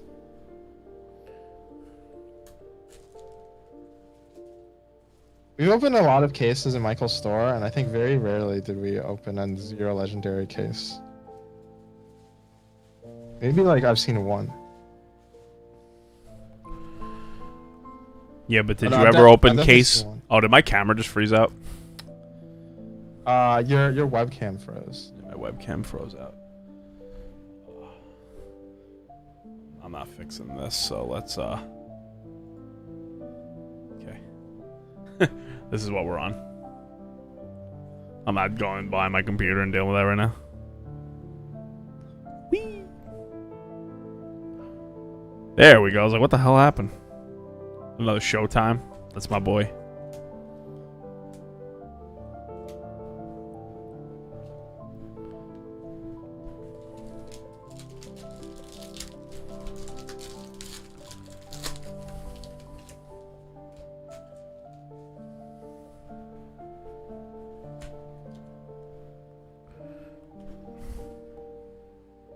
Another singing steel blade. Okay.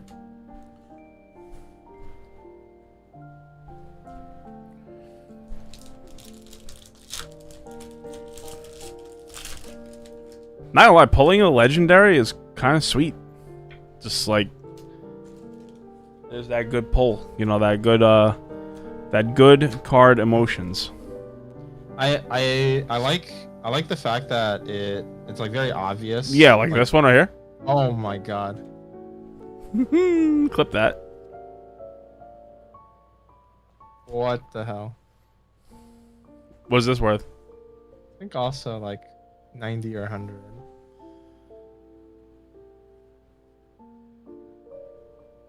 Brave Forge Bracers. Laro TCG says low 135. Woo, sheesh.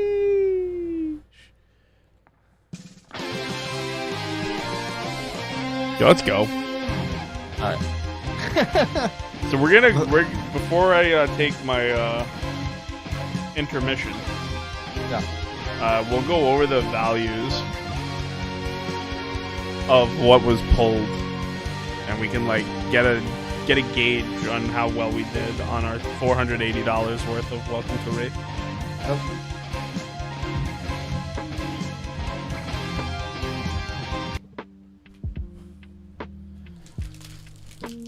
We'll take a look and see.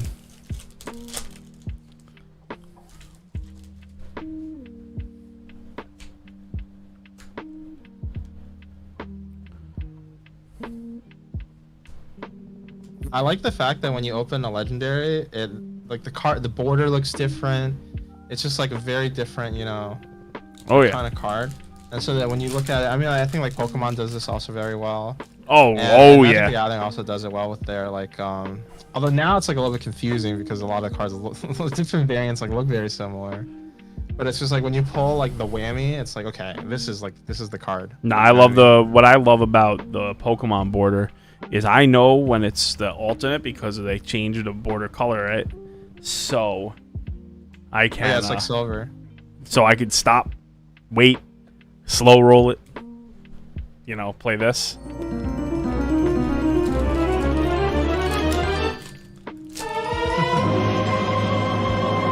Really, you know, gives a good flair for the dramatic.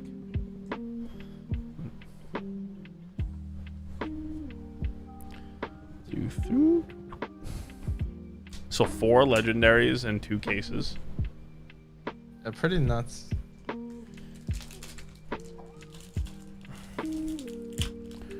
They probably do, Laro. They just have to open an account. Yeah, I think right now the 2 distributors that carry Flesh and Blood in the US would be Southern Hobby or PhD. And I mean, if your store has an account with either of those, then they could probably order Flesh and Blood. Would bet any sum of money that they have Southern Hobby.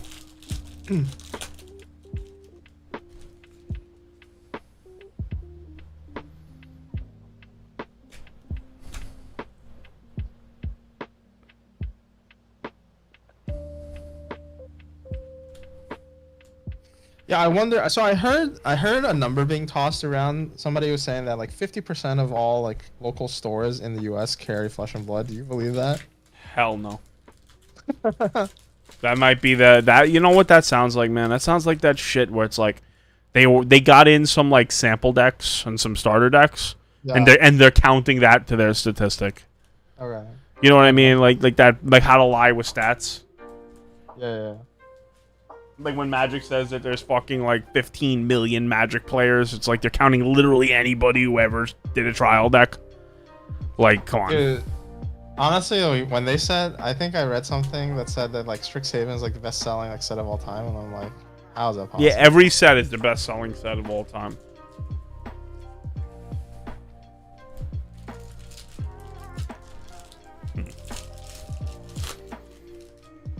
So I got a hot take on this D&D set. Yeah, what's that? I think it's really bad. Like I know a lot of people the cards are like, so underpowered, and you could easily make a set that's flavorful.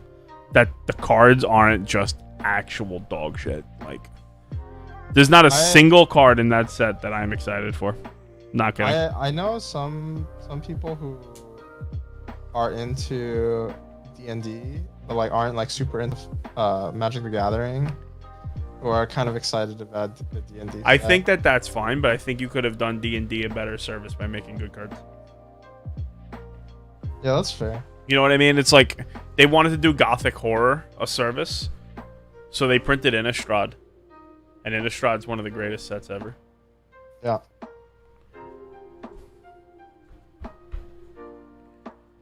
So I'm gonna put this stuff in the box, and then I'm gonna pull out some cards. And while you leave it on the screen, if you want to go over like some quick prices, and I take a stretch break.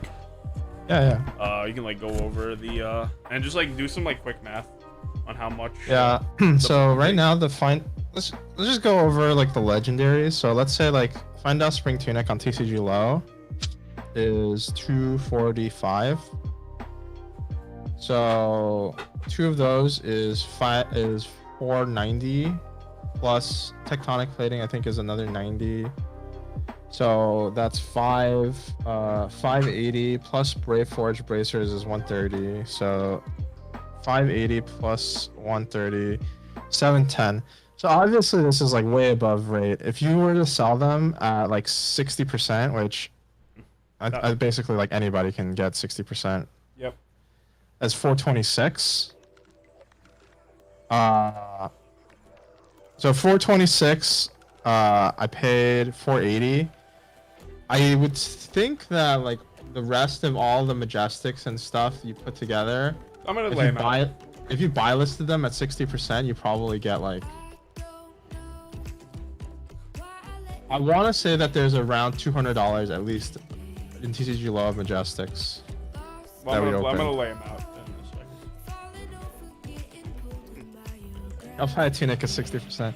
Yeah, I'm just saying that like per Robs, like if you wanted to do like the least amount of work possible And no risk, just of getting literally, scammed. like you go to Kitchen Table TCG, you're like, I'm just gonna give these to you at 60%, and they'd be like, okay.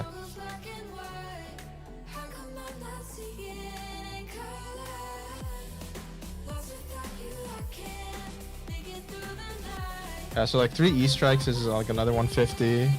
So you have 710 plus 150 plus like how many Majestics are there in that little stack? Well, I have like a good Majestic. Yeah, like how many is in that stack? 1, 2, 3, 4, 5, 6, 7, 8, 9, 10, 11, 12, 13, 14, 15, 16, 17, 19. 19. So let's say that like conservatively 20? like $10 each. 20, Yeah, conservatively $10 each. 21, 22.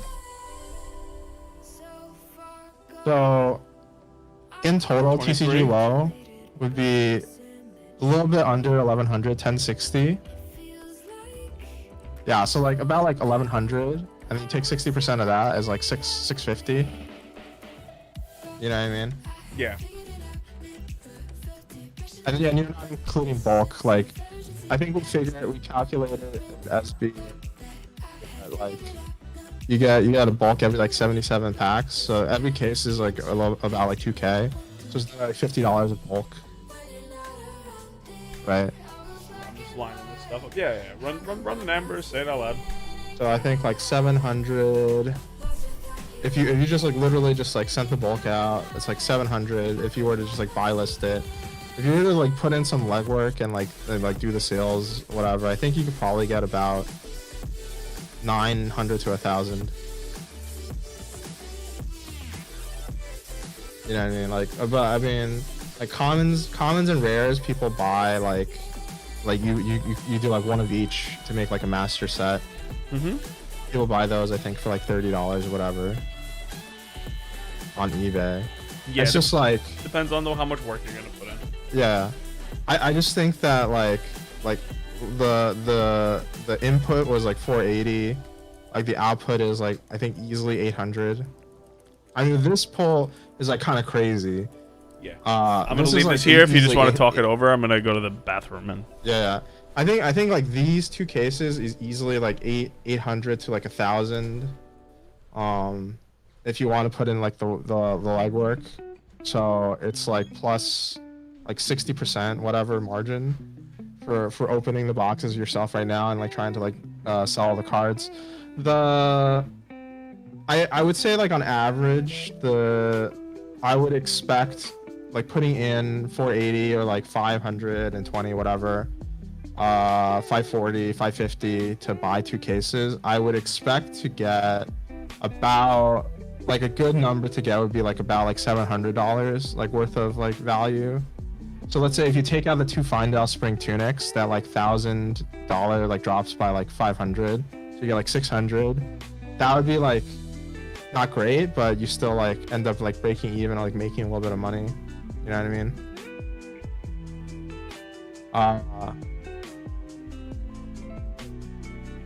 I don't know. I think the EV on these like boxes right now is like so high that like the EV on these boxes is so high that I feel like something has to like change. And given like the way that sales are going for the singles, I don't really foresee the singles market like tanking significantly. What I think is more likely going to happen is that the box prices are going to go up a little bit to like around the $80-$90 mark, because people are going to realize like, oh, like these boxes actually have like a lot of shit in them. You know what I mean?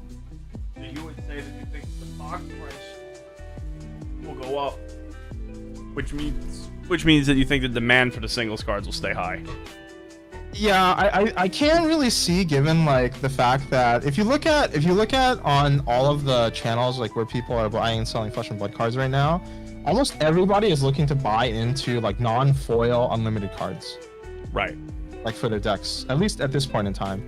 So I can't like predict the future, but I can say that like at least for the next term, right? like 2 or 3 months, like leading up into the calling events, like that's what people are gonna be. They're gonna be like trying out different decks. I'm sure there's going to be a lot of content creators who are going to be putting out videos like, oh, this is like this classic constructed deck. You should try it out. It runs these cards, whatever, and that'll like it'll fluctuate the demand like here and there. Like somebody's going to come out like with a deck tech for like this, and like, oh, like try this deck out, whatever. But it's just like I can't really see the prices of the singles cratering, just given the fact that there's not, I don't think, going to be like another like significant like so you see wave. I'm saying you see demand rising, right?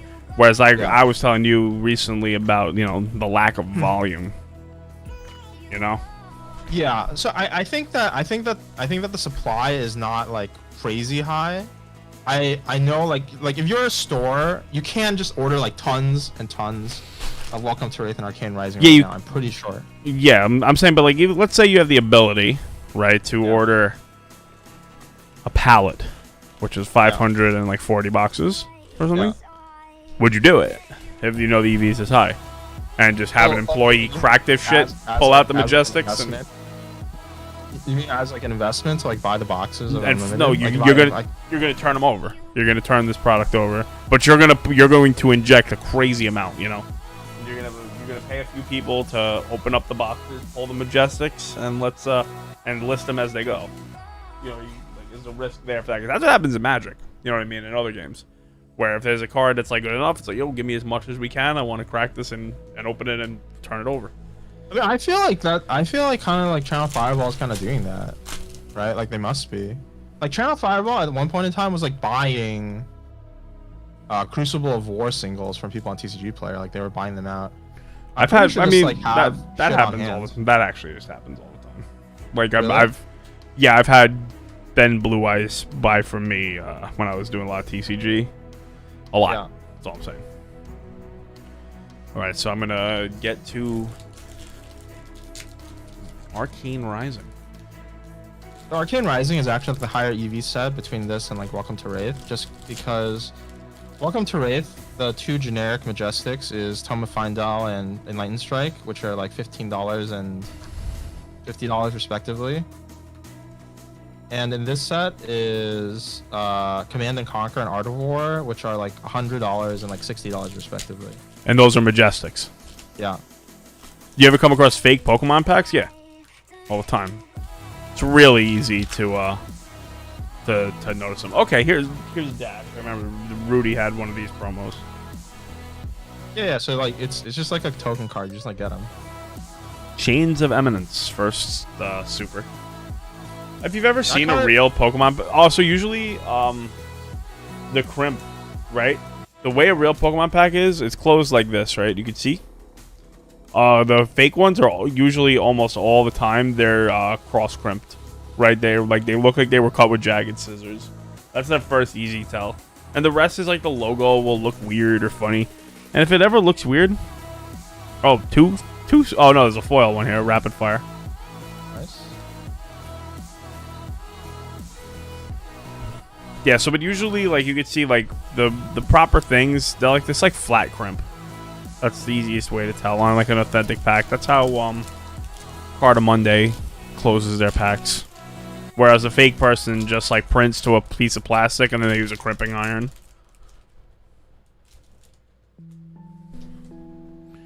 One, two, three, four, five. Rare. Sick'em Shot. Now, they're more like playables in Arcane or in what? Welcome to Wraith. So Arcane Rising, so there's 4 different heroes. There's 4 completely different classes, which are like different decks. I would say that pretty much none of the Arcane Rising. Okay, Kano the Wizard gets played in Blitz. Look at the centering on this. It's very, very good in Blitz. It's like falling off on the bottom. That's actually not as bad as I've seen. I haven't seen any miscut Flesh and Blood, like real misprint yet. I haven't, but I'm not really in like the channels. There are. Cardamundi is not perfect. Well, yeah, they're not perfect. So the thing about Arcane Rising is that Arcane Rising, like, I would say that like I think most of like the money Majestics are like probably like a little bit lower, like for like within like each like class, just because the classes are like less played. Yeah, so, like, the classes are like mech ranger, what's it called, Runeblade, and what's it called, and Wizard. And Wizard is played a lot, but it's Blitz, pretty much like Blitz only viable. And in Classic Constructed, it's just like not as good. What's the difference between Blitz and Classic Constructed? Classic Constructed, you basically have like 60-ish card decks and 40 life. And Blitz, you have 40 card decks and 20 life. Okay. You can play like the playsets are 2 of in Blitz and 3 of in Classic Constructed.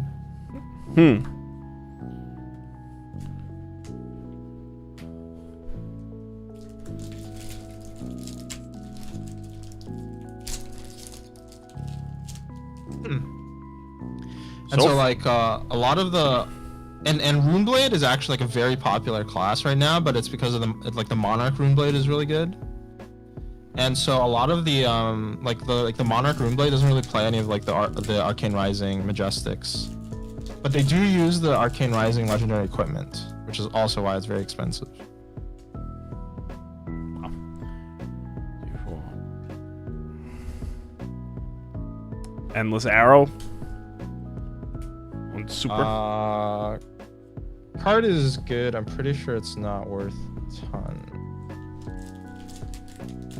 I think Knock the Death. Oh wait, Endless Arrow. And that's yeah, unlimited $1.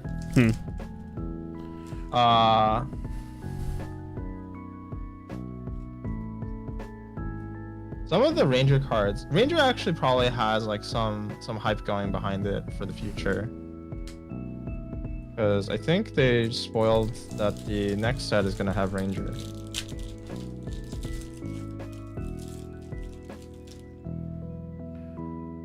Now, where do you go? Like, what's the mythic spoiler of Pursuit of Knowledge foil? There really isn't. There's just like some YouTube channels. Yeah, we take for granted, by the way, in Magic, just how much content there is. I remember when I played Yu-Gi-Oh! It's still this way to this day. Like, you don't know what's coming out until it's out. Yeah, Pursuit of Knowledge foil, $2. So Arcane Rising actually has like a lot more of these like random little junkers. But they're like the hits are like worth a lot more.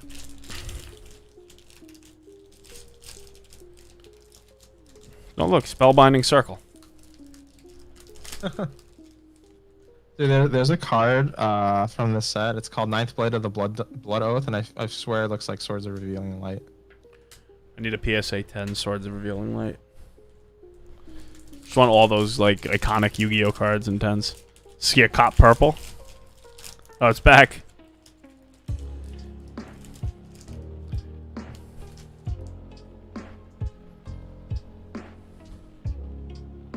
Another super, become the R Knight. That card is actually super busted, but it's not worth a lot. It has to be good because its fucking text is Yu-Gi-Oh sized.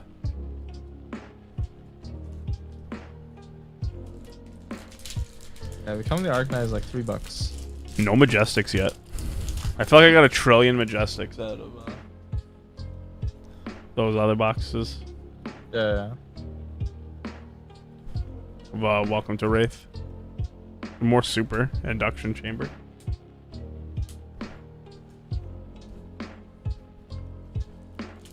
No, it's got to be first ed, man.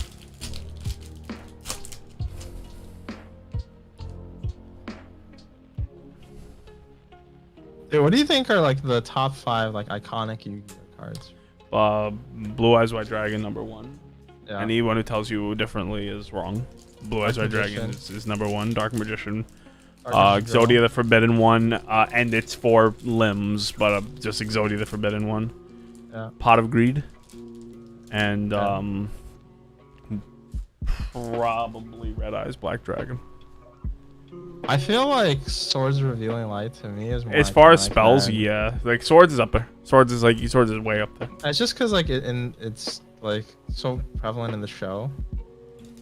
Yeah, it is. But like so is like magical hats and things like that, and I wouldn't put it on the same level. But I would definitely. Magical Hats wasn't in base set though, right? No, it wasn't. It wasn't in LOB or in that card didn't come out for a while. Yeah. But the answer quickly, without question, is Blue Eyes White Dragon, and it's not even up for debate. You know what I mean? It's like, what's the iconic magic card? It's Black Lotus. It's like it's Blue Eyes. Dark Magician Girl is up there for sure. Believe it or not, I would also look at something like Stratos and Stardust Dragon, because there are a lot of people who got in during certain eras. Like Yu-Gi-Oh is so tied to the anime, and those were the main. Dragon. Yeah, like whatever one was like the main. Ooh, Teklo Core. So, okay, that's like one of the. Oh no, Teklo Core. Teklo Core is like $10. nice. PSA 10, yes. Enemy Controller, first edition. I only buy PSA 10 Yu-Gi-Oh cards, unless it's unless it's like a big blue chip. Then I'll buy like 8s or 9s. Like Dark Magician Girl, I'll take pretty much any grade. Dark Magician Girl PSA. How much PSA is it? black the black label, the black light label. Blacklight? Yeah. PSA Blacklight, 100%. It's well known that every Dark Magician Girl, as soon as anyone gets it home, becomes heavily played. Yeah, you have to grade it. The Yu-Gi-Oh cards, you could think they're a good grade, and they'll come back a 3. I'm not even kidding. My friend thought he had a 9 first at LOB Blue Eyes, and he got a 4. He got a regrade. It got a 4. He did it one more time. It got a 4. It was like, dude. They were like, dude. Like, there was like, bro, this is not Sonic Boom. That one is pretty cheap, I think. Like Aw. $5. Great name. Very questionable art for the name. For Sonic Boom. Yeah, there's like a bunch of like lightning and shit. Why is it called Sonic Boom? It's like $5.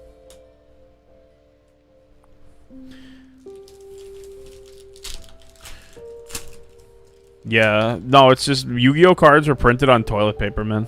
Like seriously, like they're. I've said this like numerous times, is that Yu-Gi-Oh card quality is unbelievably bad. Like I look to get PSA 10 graded cards because if you look at the pop reports of this, like a PSA 10 Dark Magician Girl from Magician's Force First Edition has 70. I guarantee you start cracking boxes. I don't think that pop will ever get over $100, 100 copies. And I don't care how heavy a Yu-Gi-Oh! Bull Run ever gets. Yu-Gi-Oh! Will have its day in the sun. I've said this many times. It will have its Logan Paul moment. It will have something that sends the old cards to the moon. And when that happens, the old cards are going to be very hard to find. Oh, by the way, not financial advice and other bullshit.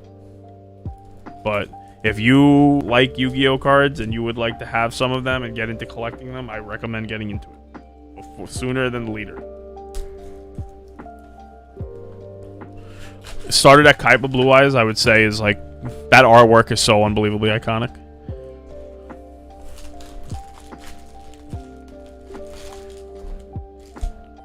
Thousand Eyes Restrict and Relinquish too. Oh, Time Wizard, Yandri, that's another one.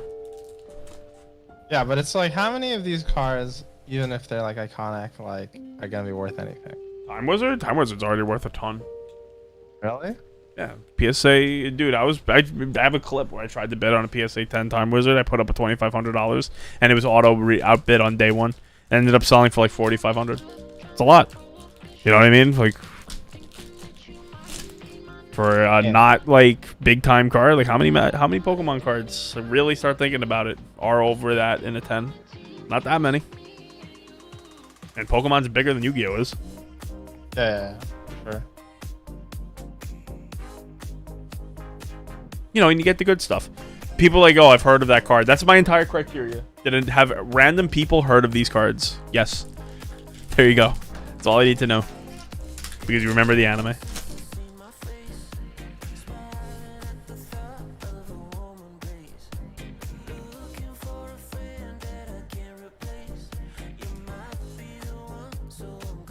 And it's like it also has like a huge nostalgia factor too, you know.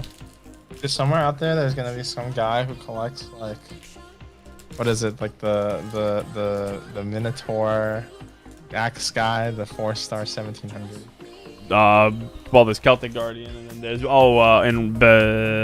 Battle Enraged Battle whatever. Well, Celtic Guardian PSA 10 is already a lot, like 2-3K. Oh really? There's like the Yugi version, right? Like the yeah, but the super rare from Legend Blue Eyes. Yeah. It's because it's dude, it's a Yugi card. It's a card that Yugi played in the anime. There's a YouTube video of some guy from the military who like 5 years ago showed like a PSA 10 set of LOB. Mm-hmm. And that's already worth insane money.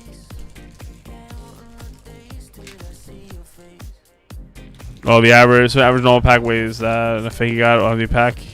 Yeah. Listen, man, buy from reputable people. Spend the money. That's when I was talking to Yandri. Maximum velocity and fork. Oh, look, fork lightning. People were telling me to play fork bolt in modern. Ooh, foil, super. What about we were talking about selling the? Yeah. Even from a card comic shop, like well. If it's mostly known for comics, they might not know cards that well. They just have accounts. Yeah, RIP. Don't go back there. It was only one pack, right? I'm assuming it wasn't like a fake box. Fake boxes are a little harder to sniff out, but usually you can tell.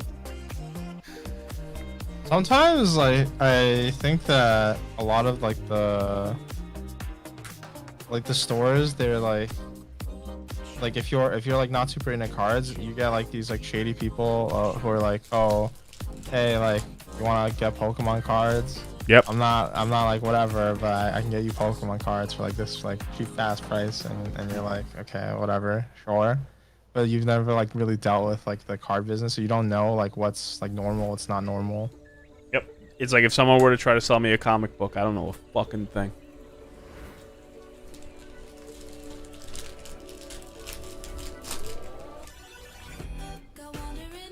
Also, I'm that way with sports cards too. I don't really know enough about it to talk about. I get asked questions about sports cards all the time. I'm like, dude, honestly, I don't know. That's a big sign, I think, that someone is like a mature person or not. Are they willing to say I don't know when that's the case? Like, dude, I have no idea. I'm not gonna talk just so I can like feel smart.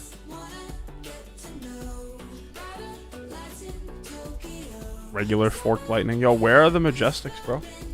Not the Majestics. Where are the legendary? I don't know, but I have to open one in this box in order to keep up my rate.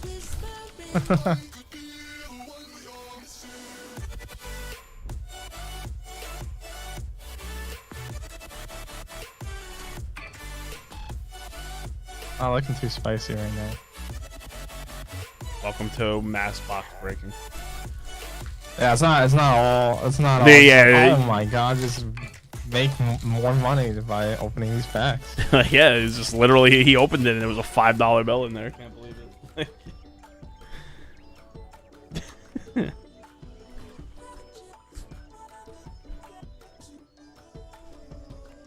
I started with 6 piles and down to 2.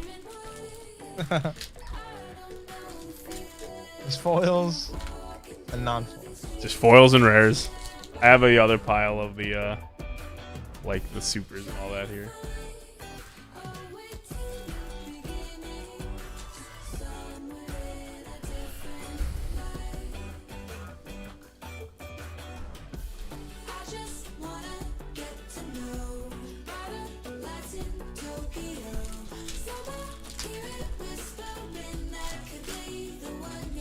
It's also like, I find like a lot of the videos, like I was watching the video with Saint earlier, and like, they're like, oh, this card's, ooh, hold on, let's shut up for a second. Oh my god. Am I rich, CKO? Dude, what the heck? Dude, that pays for the whole case. Really? Yeah. How much is this shit? That's like $300. Sheesh.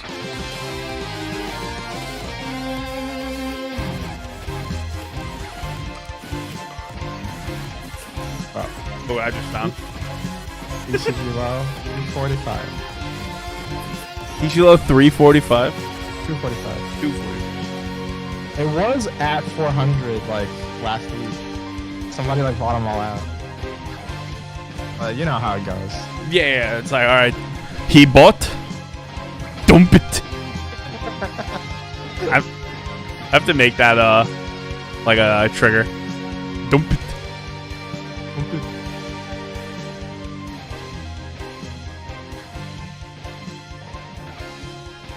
About to hit up our plug and be like, yo, you know what?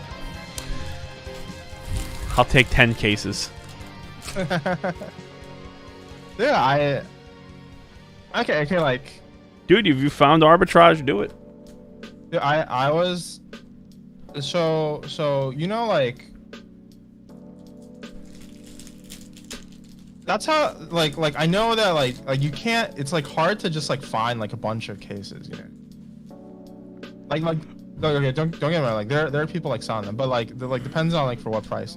I think that like I saw somebody selling like a bunch of cases for like 270-ish recently, and I don't know if they all got snapped up, but that to me is still like a pretty good price for like a case, 270, 280.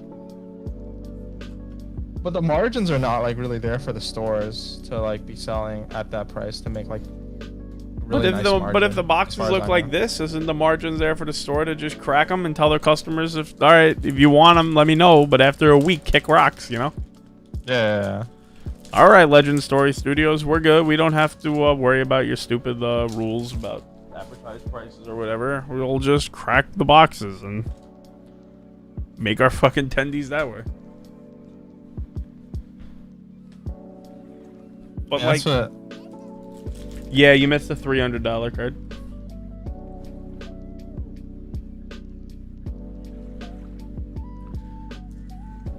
So like, but getting back to what I was talking about with Saint, right?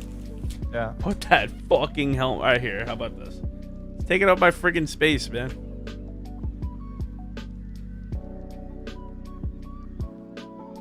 I'll keep the legendaries on the screen for people to see and masturbate to. So I was talking about like the video with there, right? And it's like they're open. It's like, yeah, well, and this card here, because there's so few, it's worth like $1,000. I'm like, that's not like relatable content. Yeah. It's like, oh, look how lucky we are. We have all this money. I'm like, don't get me wrong, you know. Knock the Death Whistle. That card, the super, I think is actually pretty good. Is it good or is it valuable? Like valuable. No, check Like, it yeah, that. Oh no, I went down. So they were like $10 before. Now, bro, if it's people are doing this like at three. all, the pressure on supers is just going to be intense. Yeah, and that's like 350. I Yeah. mean, still 350 for a super is like pretty decent. Oh, for sure. Does every card come foil? Yep, every card can be foil. Nice. I wonder how much Plunder Run is. Plunder Run, the regular rare, the one you've been opening, the red one, is like 250. The Plunder Run, this thing? Yeah. Yeah, so that one is the blue one, but the red one is like 250. It's like new tech that people are playing it.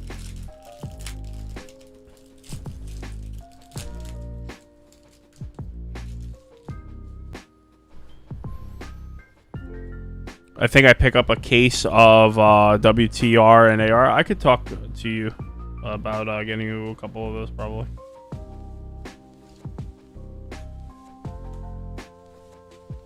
She likes opening boosties. Does she have the classic girlfriend luck?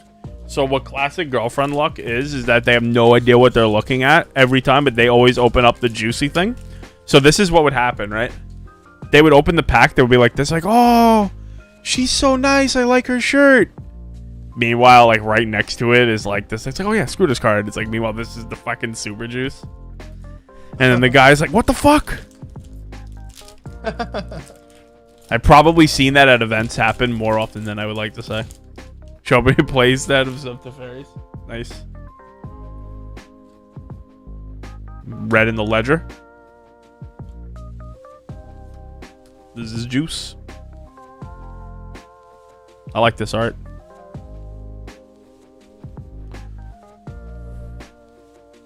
Yanji. I'm looking it up. Red in the ledger is like $7. Well, the fact that you didn't like snap off a price. Yeah. We are on our way to July 6th.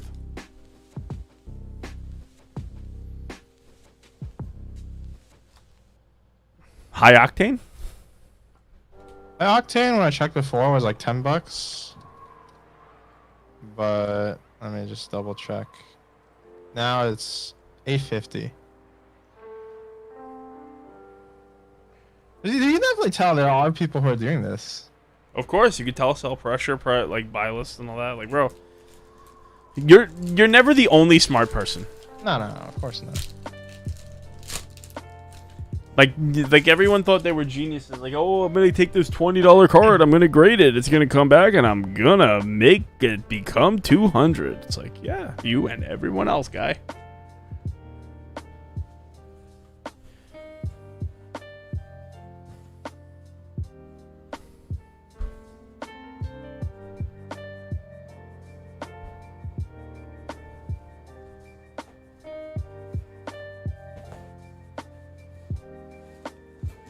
I don't know. I think there's more arbitrage that goes on than people recognize. Like, people recognize arbitrage as being like a real like opportunity, or not like a real opportunity. Like I don't even know like what's like how to like phrase it, as it being like oh like this is like an actual like consistent like thing, as opposed to being this is like a product of like market conditions. What about it? Well, how do you mean? Try to phrase it better. What you're trying to say? What's your point? So basically, like when you have a situation like this that's happening, right? For example, like we're opening up these like boxes, right?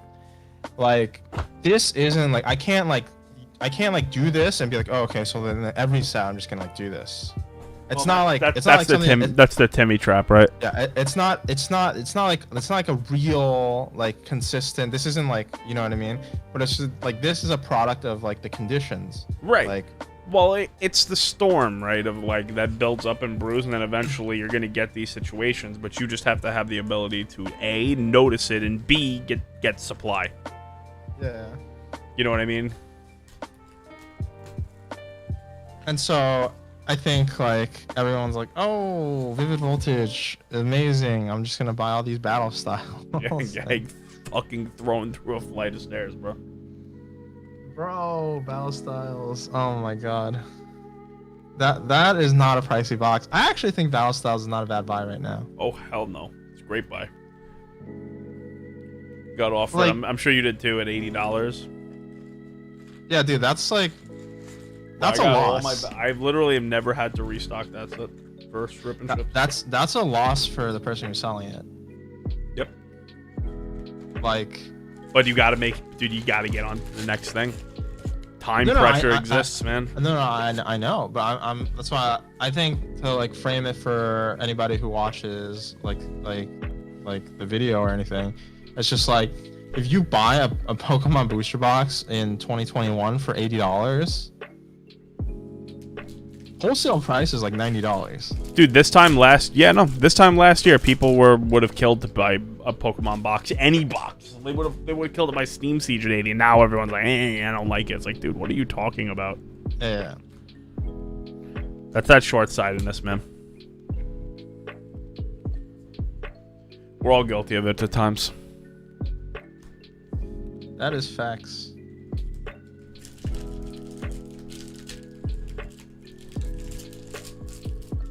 I mean, what are you gonna do? We only live for what, 60 to 100 years? Nah, some less, very few more. How many? How long can you, or how much wisdom can you actually gain? Yeah, and sometimes also the wisdom is just like fugazi. You know, like you've been doing this shit for the past like 10 years and it's worked out. It's actually like, yeah, how much of it was just dumb luck? Like, you know, for every Rudy, there's a bunch of people who have all the Furbies. You just like stock up on Chia Pets or like trolls. Yeah, like actually, I think trolls are like worth something. Yeah, but not like Black Lotuses. No. You know what I mean? But the thing is like about markets, right? And is just the way that this usually works is pressure builds over time in the market until eventually it needs like Steam releases, and like not everyone knows to like pull the release valve, but then sometimes you pull the release valve and it just explodes and goes nuts and goes haywire until eventually it all seeps out. So like every time there's like an market arbitrage, that's healthy. You know what I mean? This is when to me, like doing this is healthy because it gives you a reason. Like, look, we're gonna get these boxes open and we're gonna get the cards to the players who want to play them, and we're gonna make the prices go down. People on singles, the prices of the singles are gonna go down. Yeah, exactly. We're gonna keep the price of cards nice and cheap because we're sitting here.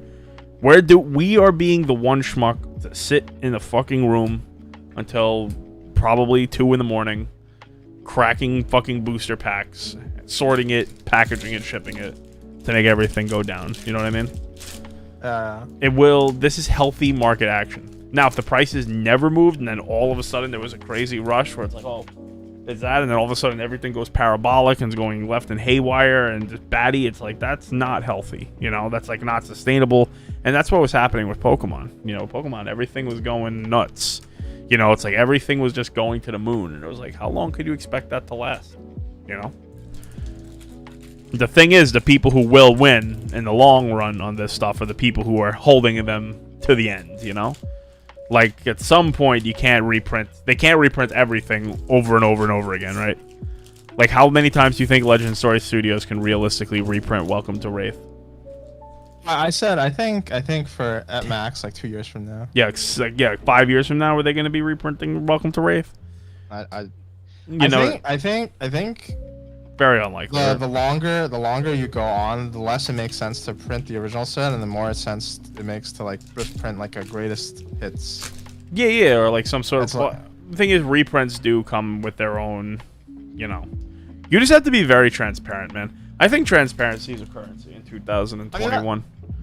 People are tired of like this like corporate like hidden like sneaky fucking shit. They just want you to be open.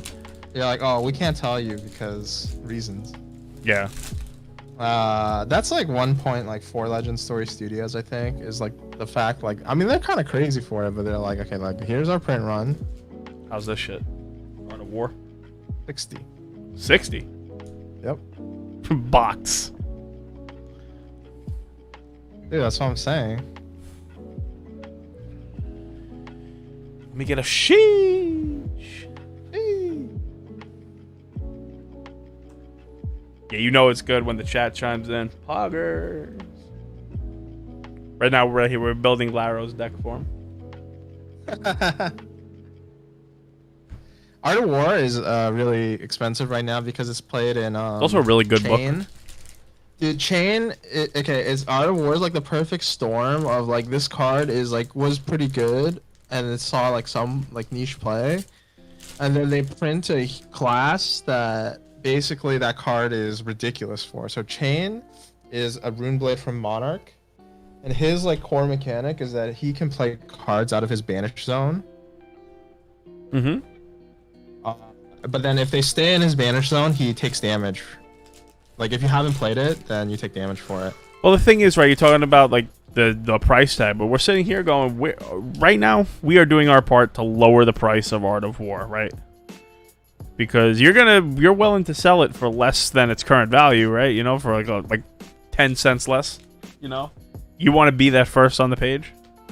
You know, yeah, exactly. The race to the bottom. So it's like, you know, I'm like, all right, listen, I'm gonna crack all these chains. I'm gonna list it for $5 more. Good luck with that. Yeah, but it's just like that card, Art of War. It lets like one of the modes is you can banish an attack and draw 2 cards. And normally that's supposed to be net like negative like resource wise, so you pay 1 resource and then you are even on cards, right? But with Chain, you just banish a card that you can play from banish, so instead you go +1 card. Ooh. You know, that I mean, you seems. can understand. Yep. You.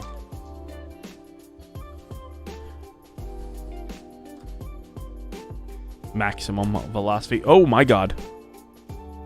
What? Yo, this is crazy. All right, the cases are paid for. Holy shit, dude. Dude, those are supposed to be 1 in every 40 boxes. This is supposed to be 1 in every 140? No, 1 in every 40. Oh, I got 2. Oh, no, I'm bugging. Wow. I know I'm tight my camera. I'm like... can't even like lean my head in. Another 350 bot. Yeah, and this I think will hold. Isn't this card worth like 10k in like a PSA 10 or something? A BGS 995. Yeah, so I have a Fidia. I would imagine that I have a Fidia BGS like 9.5. Cold foil. Would be like 30k range. I think hard to find down 9.5 right now is I think the last one sold is like 40k. But like realistically, like they're in like the 20 to 30k range. Like if you want to get rid of it like today, you're like, I don't want to shop for buyers. I don't want to wait until somebody cracks. I just want to get rid of it. You know what I mean? Holy shit, dude! I saw that. I was like, God damn. Are you gonna show this to Michael? Oh, does it have the misprint? He says, yeah. Oh yeah, yeah. Arcane Rising Unlimited, I think doesn't have a. So like, if you look on the bottom, it doesn't have like a filled-in F.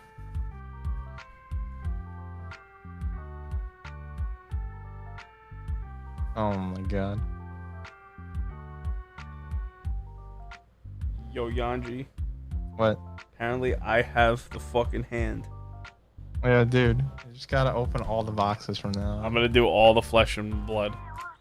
You're just now a Flesh and Blood opening channel. Yeah, the hot hands. Dean has the hot box.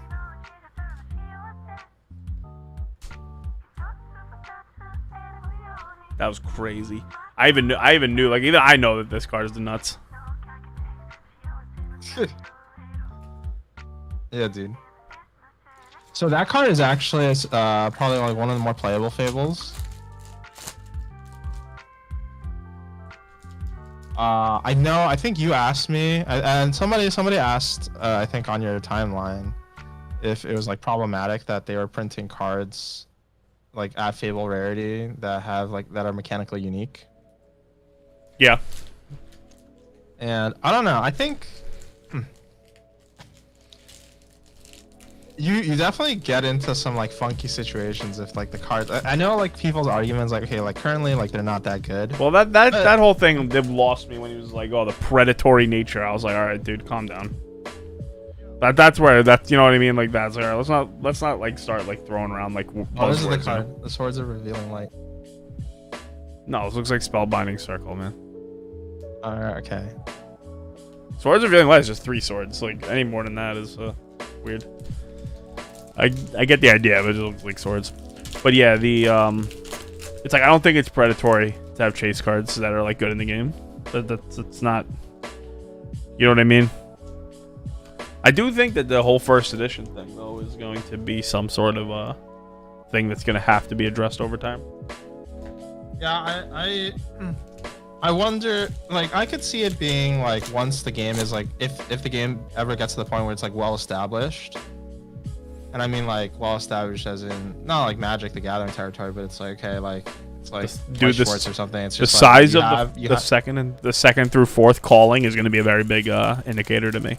Not the first one, because the first one you're just gonna have a lot of people who are just like going for the novelty. Yeah, it's also in Vegas. Yep, that's why I'm literally just going with an empty binder. Oh, high octane, is that anything? I think $8 we said. I'm literally going with just a bunch of cash and an empty binder and some shirts and some underwear. Bring 3XL. Yeah. Oh, what am I doing? Oh no, I am putting Majestics in sleeves. Yeah, we're showing up with bands, and I don't know, but it's like I'm not going to every single calling event, you know. So I think the first one isn't a good indicator. I think that like the ones after though are like really good indicators to like how big is this game. Yeah, so I think if the game ever like really solidifies itself, I could definitely see them being like, okay, like we said, whatever, let's like chill with first edition. But then what do you do with cold foils? Do you just like put them in? I think that you don't need first edition boxes to be like where to only put the cold foils. Yeah, I mean, so like cold foils is kind of like an RL kind of like situation, right? Where I don't think that anybody would like be extremely upset if like for future sets like you can just like always get cold foils. And you just make them insanely hard to pull. Reprint like the old cold foils. Oh yes, that'd be a problem. That would be a very big problem. Yeah. So I honestly don't think that if they ever go down the route of saying like, okay, we're not gonna like splinter first ed and unlimited anymore, I don't think that would be a big deal. Right. My only concern I'm saying is because of the price of the box of unlimited of first ed, you know. Well, the price of people want to play constructed, man. Like, well, yeah. Well, the price of a box of first ed, I mean, it's just like if there are definitely reasons. I mean, like why Pokemon and Magic the Gathering, whatever, like don't do first ed. You know what I mean? Oh well, another reason is like you don't ever, especially for selling a collectible, you never want to have just make an objectively less desirable version. That's the idea behind Pokemon's, right? Is like if you were buying a Charizard card, right? It's like, yeah, you want the unlimited card, but you know what you really want, you know? We all know what we really want. Just it might not be in the cards. Just, pun intended. But like, it's still a less desirable version of the same card, right? Like, yeah. Doesn't mean I don't want it. It just means it's less desirable. But yeah, also I'm saying, dude, you gotta understand something with card games, man. I know you're a big limited guy, right? Yeah. People love constructed. They like making decks and playing them. Oh yeah, 100%. That's more than limited. By far. Dude, that's why I was like, okay. It was like so funny. I said in a lot of the Flesh and Blood discords, I'm like, okay, like, yeah, like, I feel like if you want people to go to your store and like try out this game, I feel like you should encourage people to play Pauper or something like that. Yeah. And then the response that I got was like, oh well, why can't they just like play sealed or like draft? I'm like, well, I'm pretty sure like I like playing draft and I like playing sealed, but look at the size of Magic events that are limited versus constructed. They're night and day. Yeah. And you would think that limited would have more because it costs way less money for you to get involved in a limited tournament. Hell no. Than constructed. People like ownership. Like you like being able to say like this deck is like mine. Like I know how to play this. I chose. Yeah, I practiced with this deck. They don't like think about limited of like that they could own a limited deck too. You know what I mean? Where it's like how to draft this deck better than anyone else. You know how to overvalue. Like M13, I was that way where it's like I was the guy like there was that 0-2 with Exalted and I would like first pick it. Because it's like you don't lose to bombs. Just like I don't have to like that level of luck is not. Like, you big, but I practiced the sealed format.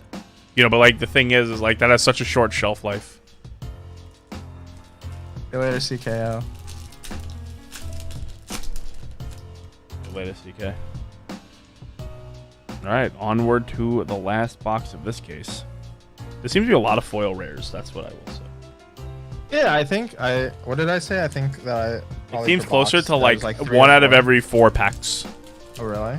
That's what it's been feeling like, yeah.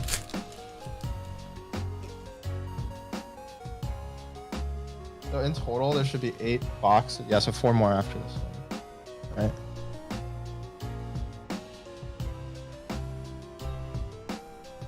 Yeah, we got another case after this I gotta open.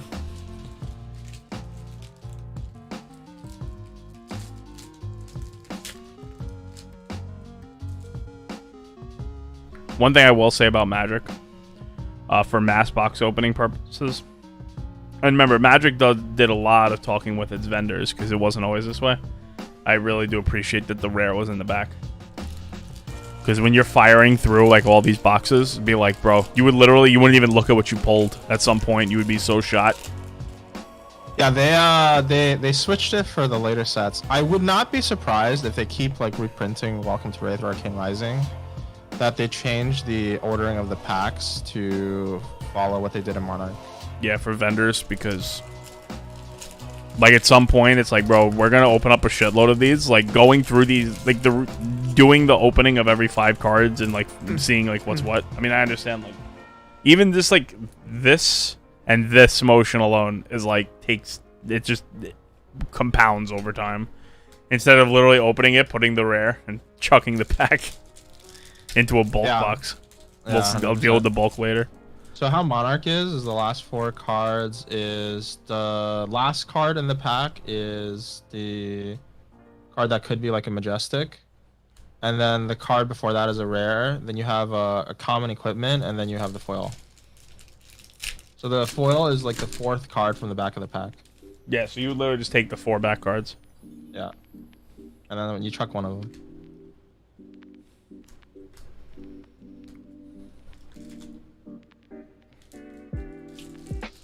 Extra store credit matches. I'd hope and sense release weekend.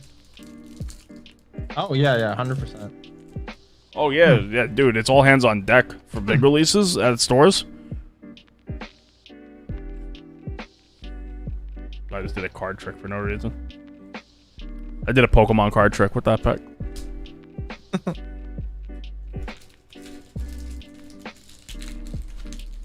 And with Pokemon, I get it. You know what I mean? Like Pokemon is there to be collected and all that. Like, if you're mass box opening Pokemon, I think you're a crackhead. Like, I don't really know what to tell you if you think that's a good idea. You know who mass box opens Pokemon packs? Pokemon players and Pokemon fans. Pokerev. Yeah, Pokemon fans. They mass box open. They do all the work of keeping prices down for you. Yeah, exactly. You need a boss's orders, talk to any YouTuber. They got 20. Ooh, 3 of a kind? I think that's... How about foil? How about a 2 of a kind, 3 of a kind? I think it's like... I want to say like $3. Don't tell me that. I wanted to say I opened up a fucking $100 pack. Well, the foil is like $10. The non-foil is like $3. Yeah, buy and open 4 boxes. Yeah, let me know how that works out for you. Like, you can't do like a mass box opening in Pokemon unless you like are literally offering like 10,000 packs and be like, all right, we're gonna like flip over all of these particular Pikachus. It's like, what? The pull rates are just so bad for that. I think for Pokemon, people have like a I want to say like obsession. Like they need to pull the card themselves. Yeah, for sure. But I'm saying like this right here we're doing right now is mechanical. You know, it's like the mechanics of, you know, so I think like it's cool to stream this. Like this is what stores do, man. Just pop packs, get them out, release weekend. All hands on deck for a set, especially when EV is high. Can you imagine like Modern Horizons collectors, bro? Like in that for when the cards were all fucking crazy inflated and people were losing their minds and overpaying on cards. Oh yeah. I would open every fucking pack in the country.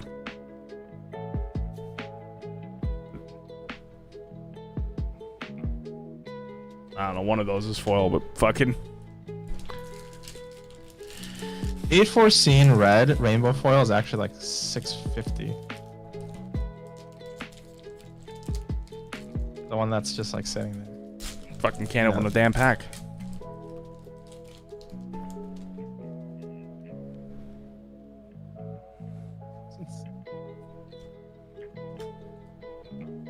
I like the foiling on these cards. Oh yeah. What's the curling situation with these things? They curl. Like magic curl? I mean they're made by Cardamundi. They curl less than magic, but especially if you put them. I know Michael had like a stack of foils like sitting like in like on his table that was like facing the sun. Okay. And they curled. I'm gonna leave this next to the machines behind me. That's not a rare, right? Dude, that guy's leg is gonna bend. He's gonna bend it at the knee. Hope he fucking screams.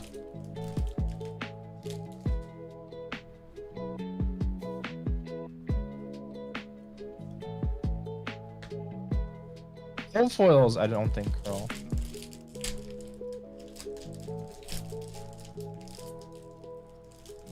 But then I think edge foils and magic also don't really curl. Yeah, edge foils and magic are pretty sturdy. Or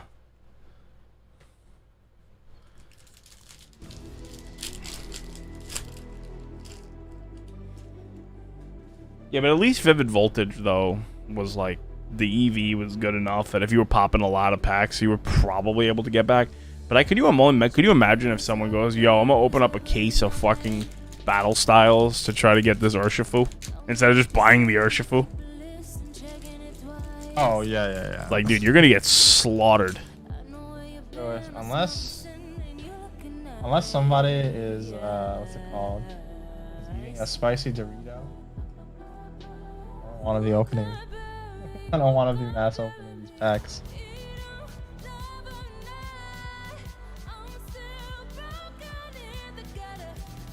You just got raided. Sheesh! Thank you, Mars. Thank you so very much.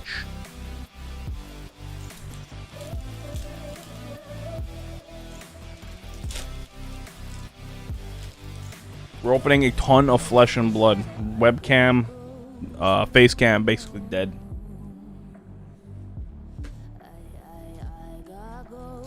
so we're using the oft unseen. But this is my current face cam situation. Frozen in time. Just put a mirror. Just put a mirror. What's it called? Put a mirror on the table.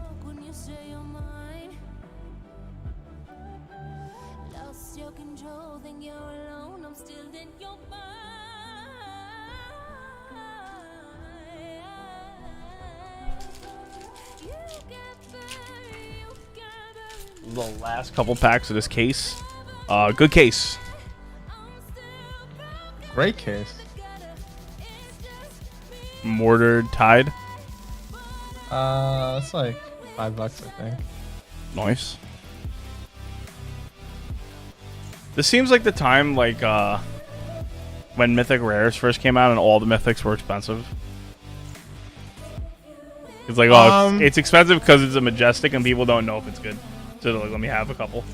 So Mortared Tide is actually, like pretty good. I think there is that aspect of it because for Flesh and Blood, a lot of people are like, oh, well, I don't know if I'm going to be playing this class, but maybe they'll come out with some cards that'll make the class better. So Yep. might as well just like pick up. So alright, it's $5. It's like, or at the time, like $3. I'll buy it. Fuck it. Yeah. I definitely see that.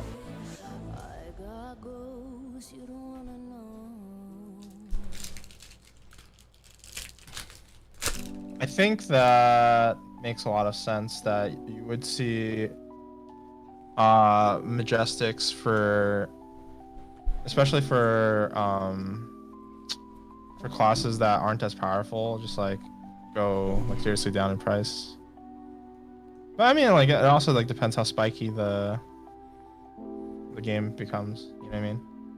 Yeah, but I mean, even then, like, even if it's not spiky, we're talking like a $5 card. I'm not talking about $20 cards, right? Yeah. Where it's like, I'm just saying, it's like, it's a bad Majestic. It's like, all right, well, I don't know if I'm gonna want to play it, but if I do, it's a Majestic, so it's hard to find. So there, Bro, if you, go to the you moon. were in the market like before EDH really popped off, you're in the market like, yo, I just want to get a bunch of these like random ass Raider like, goods players. and fucking. I'm the guy who owns every doubling season in sight. Yeah. Can retire because you really like the artwork.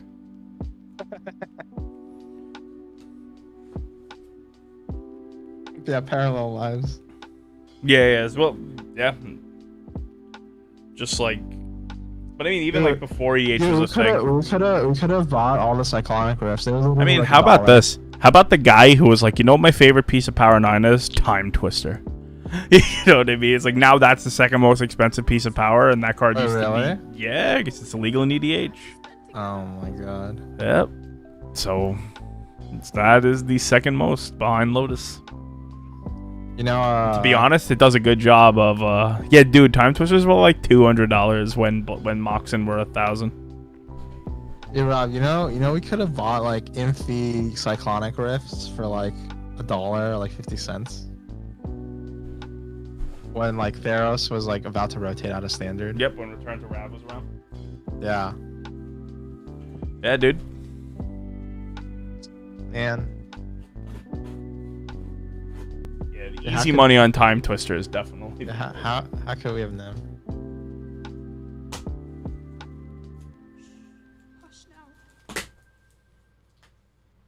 The funny thing is that Cyclonic Rift actually saw a little bit of modern play in Mono Blue Tron. Yeah, but so it was like, it wasn't like a total, like, okay, a complete piece of poop. yeah. Oh man. Yeah, but could you have predicted that Cyclonic Rift was gonna hit like 40? Was going to be a guaranteed floor of $20, no matter how many times they print it. No. Yeah.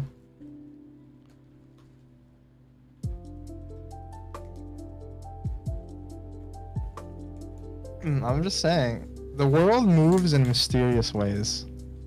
I mean, think about this, right? At the time we're talking about like doing some of these things, if we said, you know what, I really like dogs and I really don't like having $500, and you just bought $500 worth of Dogecoin like 3 years ago, Yeah. and you were just like legitimately a millionaire off of that. Oh my god. You never know what the world is gonna be, man. That's why we as humans, because we have these giant brains, we think that we're under so much of control of things when the end of the truth is that very little is anything we could impact. And just be happy you're alive because you broke you broke most odds by being alive. Yeah. Most people end up in a napkin.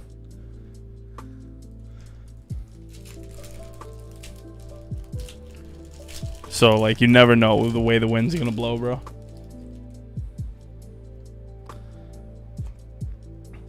You know, but you could have just bought, you know. And the thing is that Doge, usually you could be like to the people like, oh, I should have just bought Amazon stock. You would have been like, all right, dude, you would have sold it.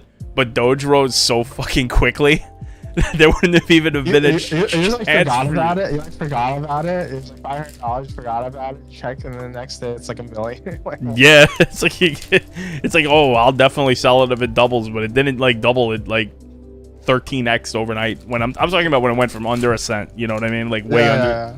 I'm not talking about now. You know, where all the, you know, these people who missed the boat. We're just like, man, now we have three of a kinds. Three $3 bills.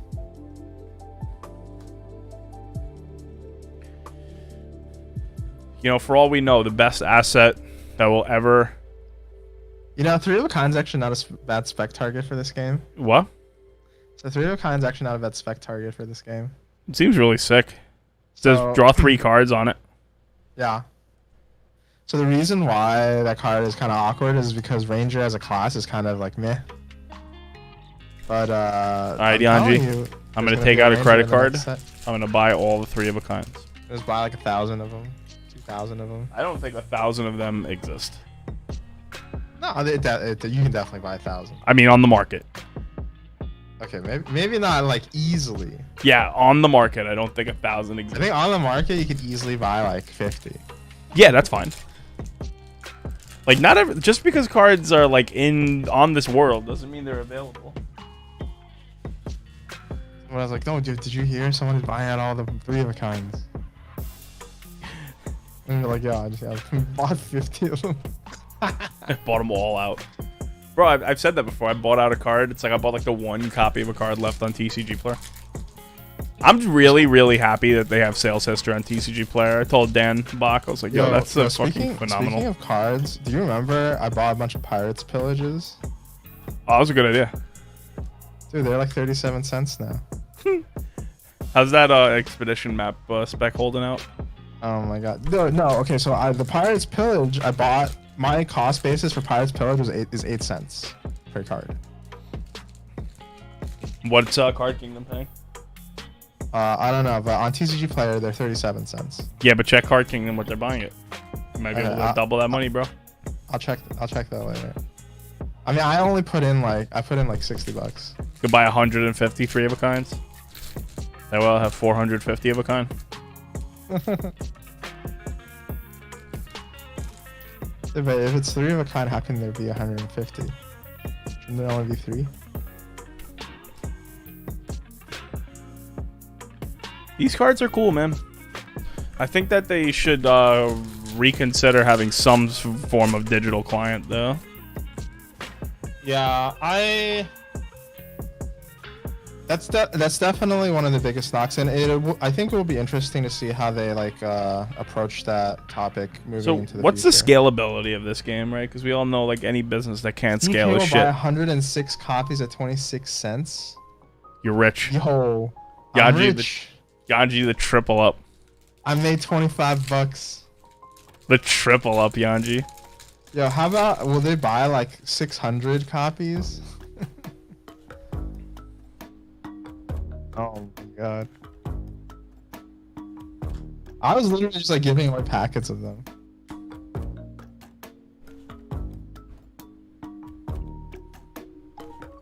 106 is the highest I can. Just like say you're selling like 106 of them and then ship them like 1,000 and see what they do. They will send you them back. Yeah.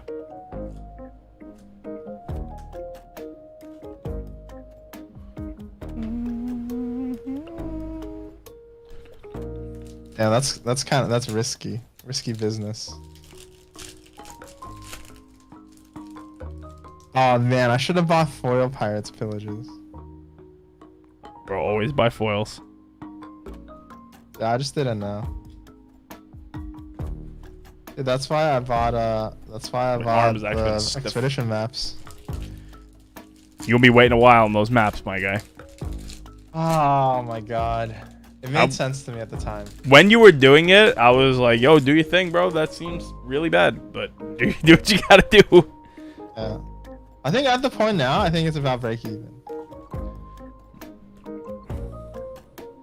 But you know, sometimes you win, sometimes you lose. Borderless non-foils are 17. How much are foils?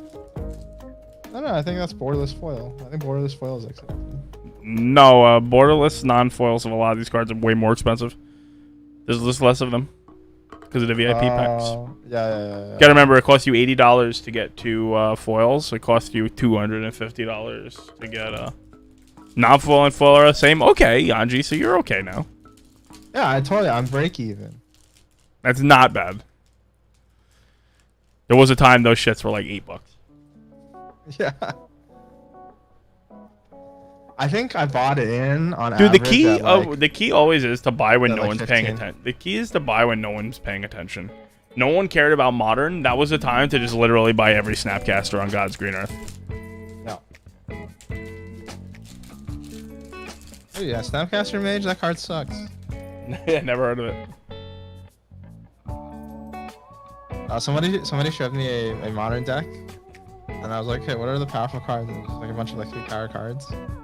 Or 3 toughness creatures that have haste or whatever. And I asked them, I was like, do people still play Lightning Bolt and Snapcaster Mage? Yeah, the thing is, they're all cost like 1. Modern's defined right now by its 1-drops. That's really the entire format. There's like DRC, Monkey, Delver even. I guess not Mem Knight, but like all this shit. And Amulet of Vigor is like, what are you doing on turn 1? If you don't meaningfully impact the board on turn 1, like you're really in trouble. Ooh, a foil Majestic. It's probably like $10. Mordred Tide. I think it's a shitter, right? No, it's a good card. But it's not like the juice. Yeah, it's not. Mordred Tide foil is $11, $12, 13 with shipping.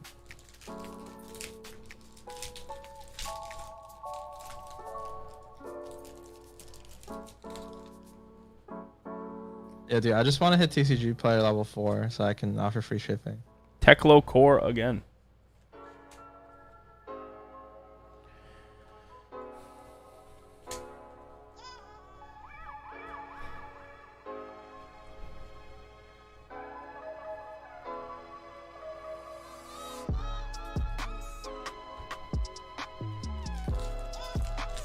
I think being able to offer free shipping is huge.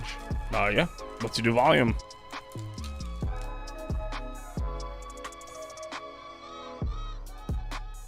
Otherwise, they just take $1 out of like everything. So. You're not at level 4 yet? Just sell some fucking cards you got laying around, man. You don't got magic cards laying around? Not really. From your old days of playing? I sold most of them. I gave Dean most of the last ones that I had.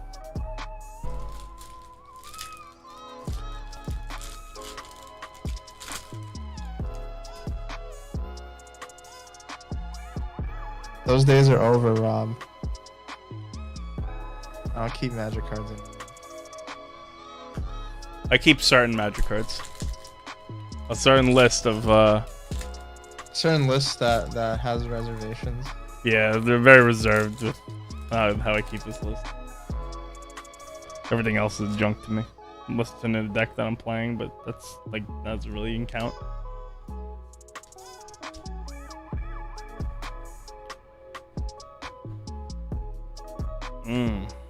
Two more packs in this shitter. This box sucked. Boom. Legendary. Imagine. Nope. Another foil. Rare, though. There's a red plunger run. That's like, I think that's like $3 or something. That's gas. I'll put it. Honestly, if you think about it, that's like how much a pack costs. Yeah, no, that's nuts. Just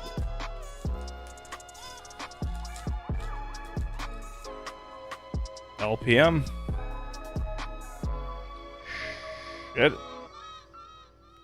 Bigger rush.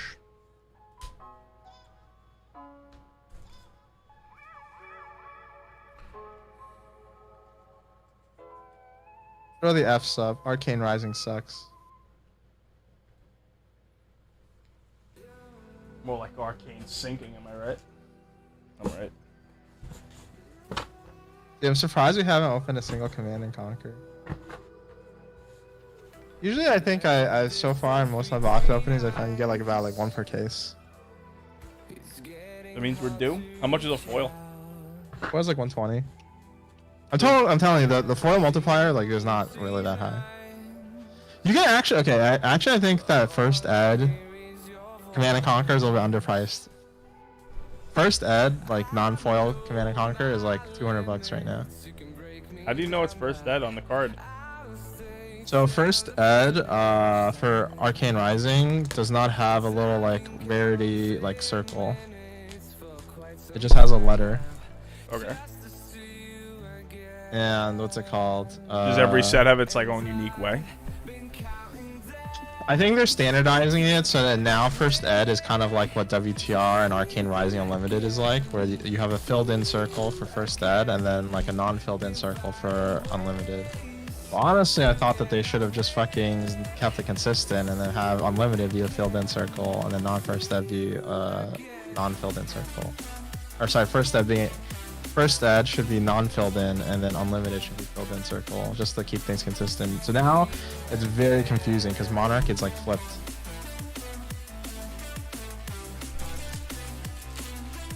Well, it's starting out. Yeah.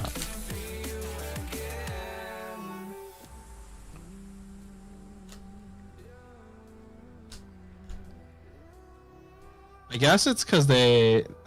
I mean, I don't know if this. Obviously, I don't know if this is like the actual conversation that they had, but I'm thinking that they just like liked how the filled-in circle looked better, so they're like, okay, let's just like moving forward, just like have filled in be first dead. You know what I mean? Pokemon did it the best way. Just have the number 1. Just that nice iconic stamp, bro. Yeah, I thought that that's what they should have done. They should have just like make your own like stamp. Yeah.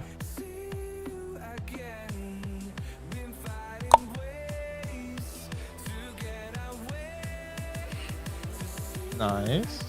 What are we looking at? It's about 80, 90, I think. Tree box. $3 for me. 80, 87, 88.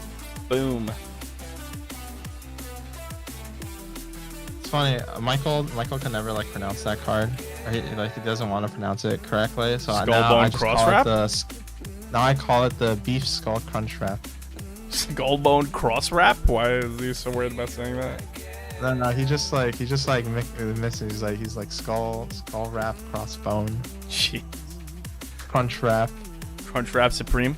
They opened a Taco Bell by my house. Can't eat that.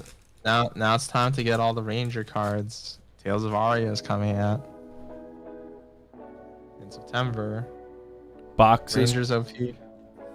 2 legendary boxes got to be the nut, right? Like just the super nut. Yeah, 100%. If you get a 2 legendary box, it's just like as like a person, if you're like if you're a person who just like buys like a box, like if you just like buy 1 box and you open like that's your box or whatever to collect these cards, and you open 2 legendaries in your box, Tails will not be legal for the classic constructed portion, but they are having a Tales of Aria like pre-release the day before. The classic constructed format is just gonna be. Dude, can you imagine if Tales of Aria was legal for like the Vegas tournament and like everybody shows up on Friday, like open up the seal pool and everyone's like a dash. You just like you're trying to like the vendor trying to like buy you cards that you open up in your seal pool and like sell. Oh, I'd be their fucking like I would be everyone's worst enemy, bro. I'd be like a fucking cartoon villain. It's like, well, I may have one, you know. Yeah, no. It's gonna not be legal because technically it's gonna be during its pre-release as well. I thought the card set name was Kingdoms.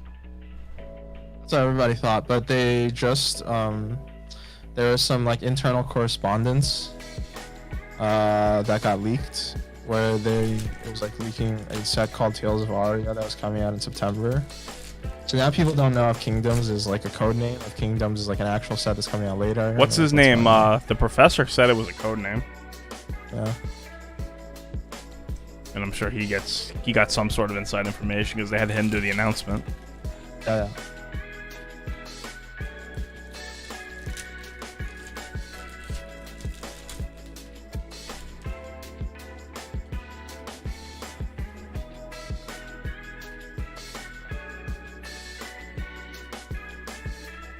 Yeah, it looks like sperm.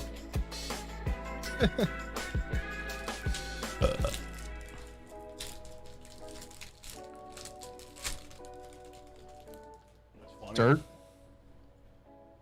There's an actual video game called Dirt, isn't there?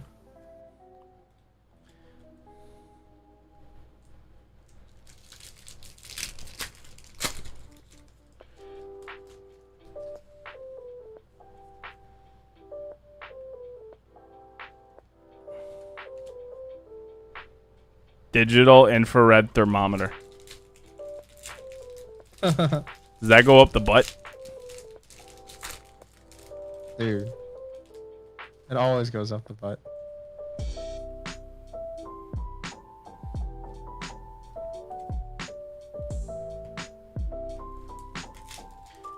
Way up there, Morty. Way.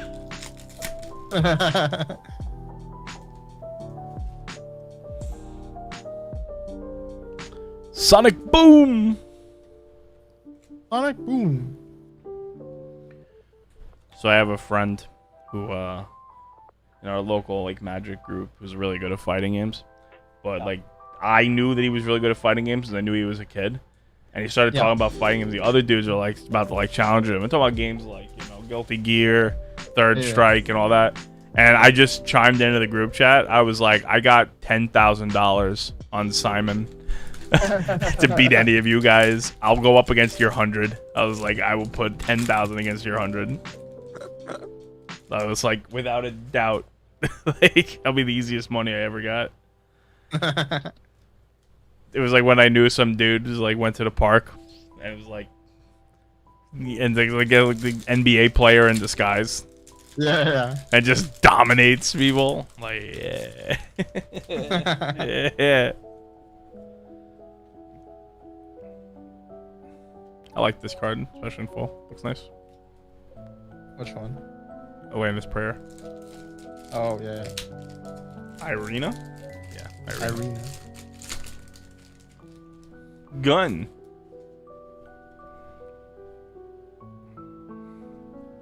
Guns don't kill people. I do.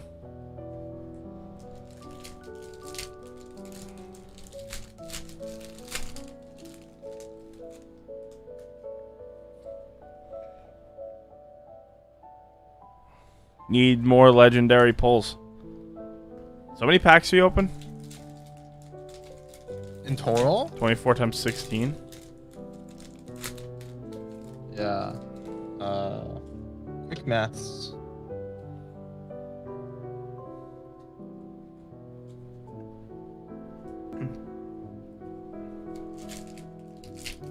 Hmm. 384. 384, and we have 8 legendaries so far. It's pretty good.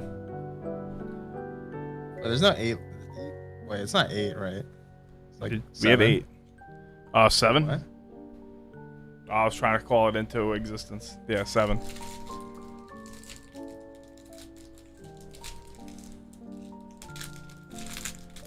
You know, it's funny. People will try to like take this as like pull rates and be like, bro, we have to open up like 20 times the amount of this before I even start thinking about pull rates. I love those stupid ass fucking posts you see in like the Pokemon groups. Oh yeah. That are just like, oh, checked it out. This is a pull rate for the set. We opened up fucking 1,000 packs. Like, bro, you opened up no packs. Like, that tells me nothing. Imagine if sample size was like a phrase that people understood. Bro, still no Command and Conquer. No. Did you ever play the Command and Conquer game? A little. Not your thing. Honestly, man, when I was younger, I was playing Mario. I was a Nintendo guy. They had Command and Conquer for the N64. Yeah, I know, but I played Zelda. Like, you know me, man. Zelda, Final Fantasy, adventure games. Last pack magic of this box. Dude, that foil plunder run is pretty nice. Well, that's probably juice, right? Yeah, I think so.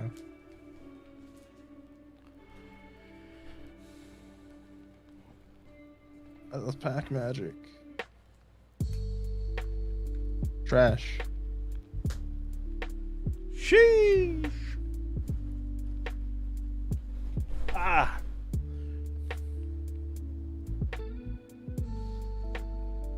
Rob, we gotta pull at least one Command and Conquer.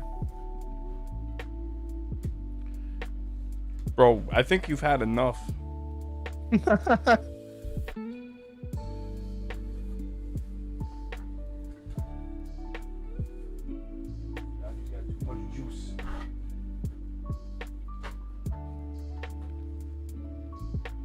I mean, like, Arcane Rising is definitely paid for already.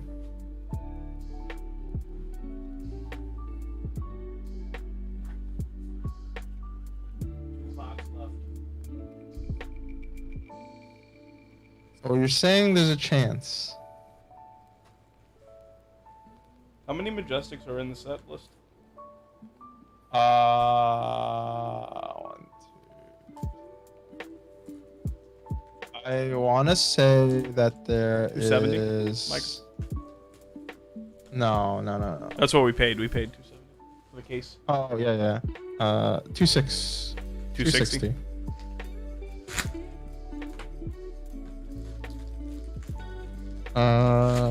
I think something like 15. Oh, sorry, 10 different Majestics, 15 super rares. So you get about 2 Majestics per box. If you open up 5 boxes, you should see all of them tech. Theoretically, if everything was evenly distributed. So we had insane luck with those playset of that other shit. Easter, yeah. Dude, yeah, give or take 1,000, and we're looking at $1,000 on easily here.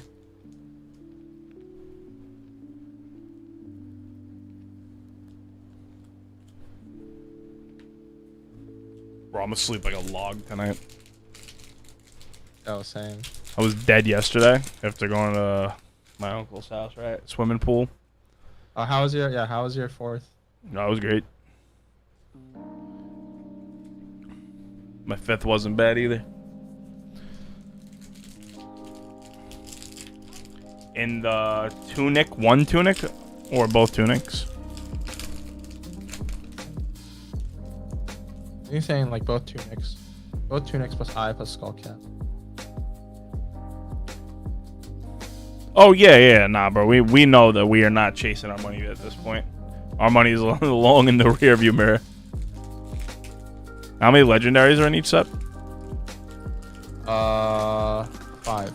Alright, makes sense. You go 4, 5, 10, 15. Yeah. Bro, we didn't just high roll. We fucking threw like back-to-back 12s. And he still has packs. Yeah, there's still packs. There's still time for more.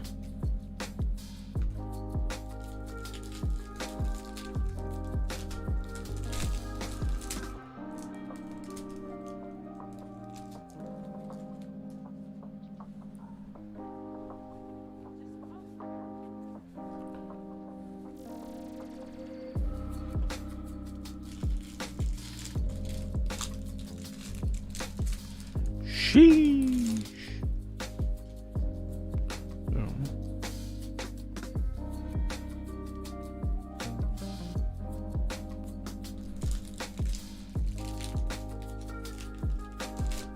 Dude, that Fate Force scene is actually a pretty nice hit. It's like $6.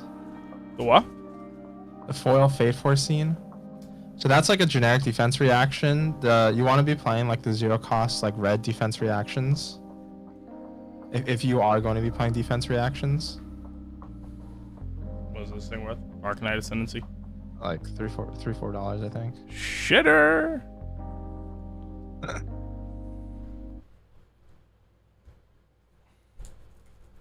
It's funny, we were opening boxes in Michael's store trying to like find like one of that card. And Michael's like, okay, we're gonna keep opening boxes until we either lose money or we find that card. And we just never found that card, and we just like kept popping the juice. And I think we opened like 4 cases, and then finally got one. A lot of red in the ledger. Yeah, Red on the Ledger is actually a pretty good card. Not very valuable. Well, if it ever gets really good, we got plenty. That's like our 4th one. Now, if only that was Command and Conquer, then we'd be really living large. Yeah.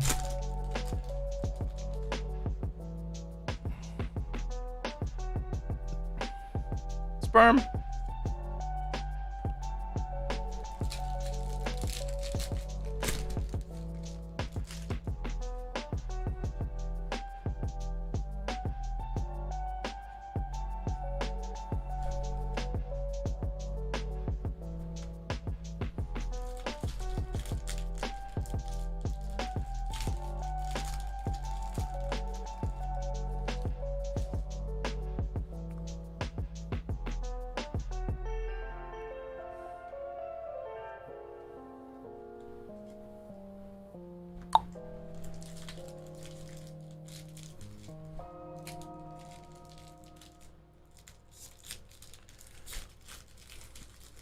Give me the loot, man.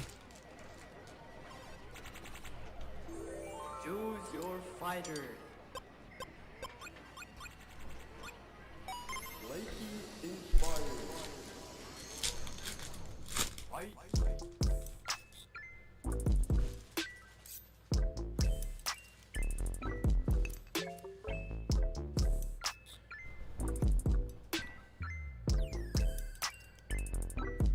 Someone sell the a garbage can that could shred packs silently, and all the rep and shippers in the world will rejoice.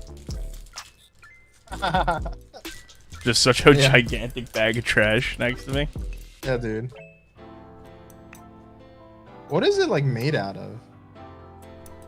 What, the trash? Yeah, like the pack wrapper. Plastic, dude. Does it have any kind of like? Is it just like straight up plastic? Or does it have aluminum, like like foil? Yeah, I don't know. Foil. I don't know. Whatever it is, very loud. Oh yeah. It's very Probably- loud and it doesn't like condense well. Nope.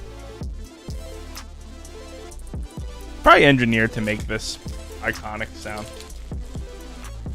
You think so? I remember you telling me that Michael, like he wanted to have that sound come through on his stream. Oh yeah. And I was like, bro, I'm using this SM7B. Want my fucking voice to sound clear. Michael's like, nah, I need that sound of the crinkly crackly. I'm like, yeah, bro. Dude, that's what the people want. They want to hear that.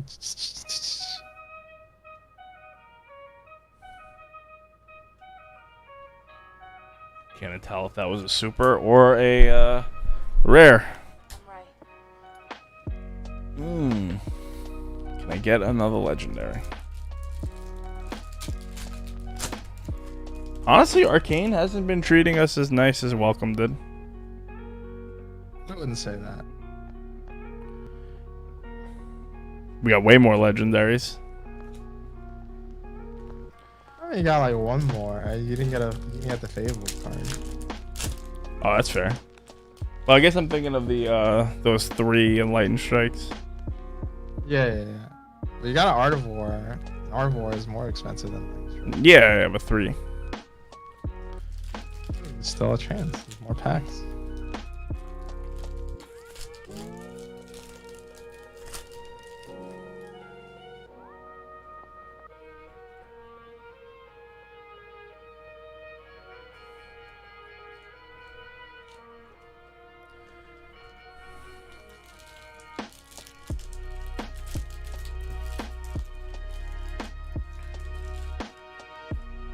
What do you use to like inventory? Like, what do you do to like inventory all your cards when you were selling on TCG Player?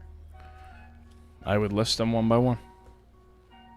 I didn't have a Crystal Commerce or anything like that. It would just sort them and list them. Now, if you have a scanner and TCG Player Pro, they've made it easier over the years.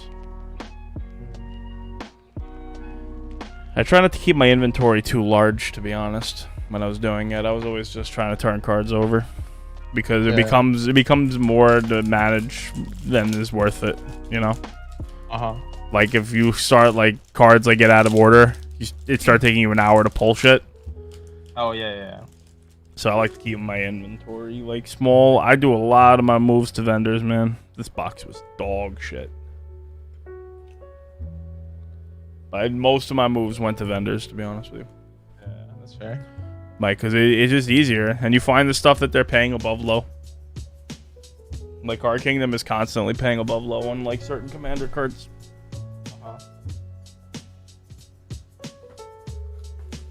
And I needed to stay as liquid as possible. A lot of times waiting that 2 weeks for the payout was not worth it. I just need there to be, like, a Flesh and Blood Card Kingdom. That should be CFB, but I guess they're not.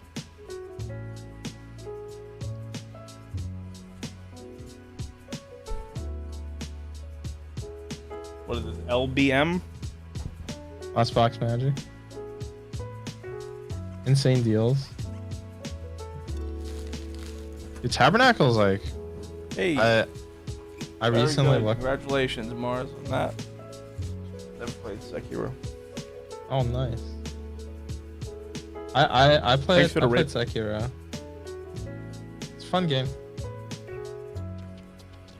Was that like that super hard game that came out? It was like similar to Star Dread.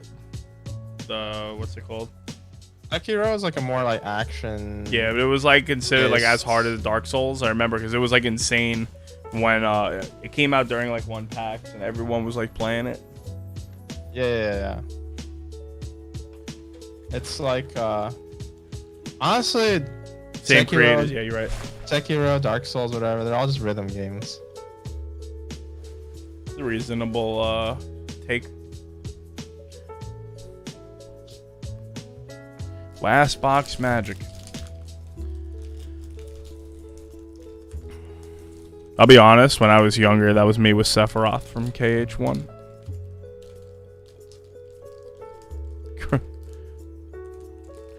Oh, come on, pack. Alright, let's try the other side, huh? Mars in Wonderland is beating like super hard bosses and I can't beat a booster pack.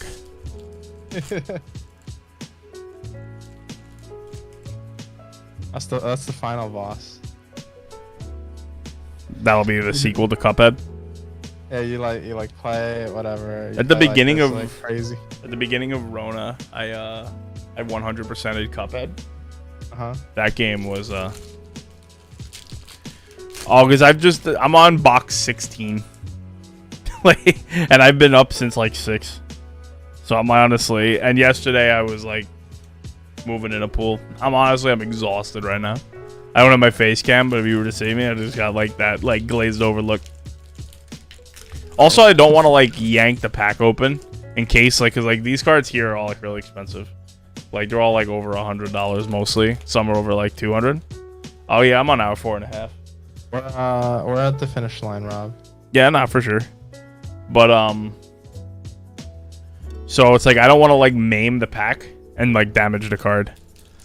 Because if I knew the pack is garbage, it's like, you know, like that. I'm betting on this pack being bad. The frick? Yes, I went right past the rares.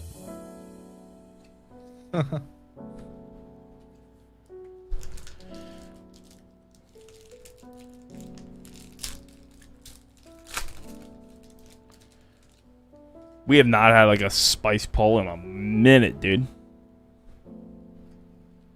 Yeah, dude. That I mean, just how it goes.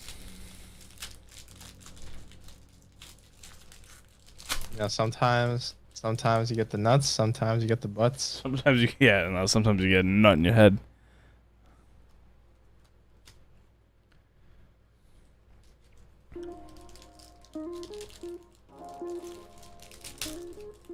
Also, 2 cases and no Command and Conquer. Yeah, that's kind of sad. Hopefully, I'll be trading somebody for some Command and Conquer soon. My man said trading. Yeah, dude. Bro, you gotta sell these and buy more boxes. Let's play the Flesh and Blood booster box game. 19-hour video.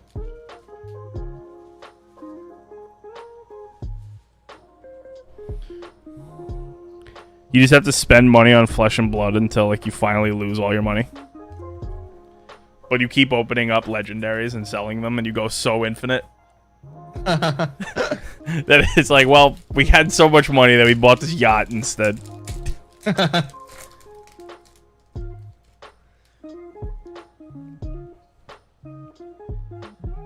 Jesus, man, not even a fucking super. How do you pack war this game? Easy. You open packs. You get a legend. You go, yo, ship. The problem is like it's so like big time hit or miss. You know, like Modern Horizons is like goated for pack wars. Because there's so many like, dude, you know how many pack wars I've done with Modern Horizons where like I've won and lost like $80 cards with $100 cards? Like, I had a pack war where I had a Scalding Tarn and the other dude had a Misty and someone else had a Yavimaya retro foil. Like, what the fuck? Like a whole box worth. Come on. Alright, Sonic Boom again, because we have no Majestic luck here. Oh, not the boom. Sonic Boo. Boo, Wendy Testaburger, boo. Yeah. Dude won on Scion of Draco. Get fucked. That card is terrible now. Yeah, the opening jump, the opening salvo for that set, dude, was just nothing made sense. Now I'm picking up like retro foil Force of Negation for like $70. Like, people paid like $400 that thing recently. I'm like, bro, what were you guys doing?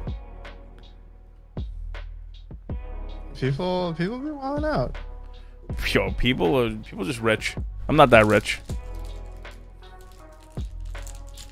Nah, yeah, you gotta keep opening these Arcane Rising packs. Oh yeah. If I keep opening packs like this, I'll be homeless.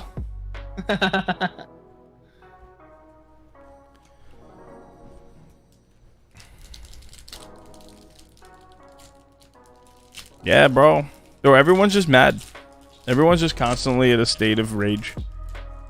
You know why? Because being relaxed doesn't like get you likes. You have to be like, wah, wah, wah. You want anyone to fucking listen to you.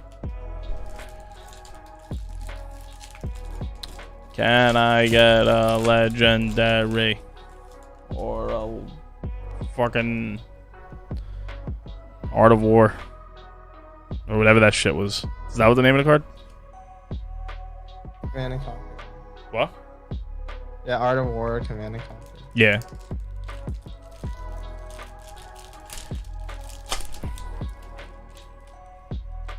Yep, time to tweet how scared my dog is. Bro, I don't care. I'm just saying. I'm sorry to hear it, but not enough for me to have to want to look at your post. Also, I don't think your Facebook post is stopping anyone from shooting fireworks. Art of War! Woohoo! Let's go. All right. Not a bad card to get in the close. Banner 0 for Command and Conquers.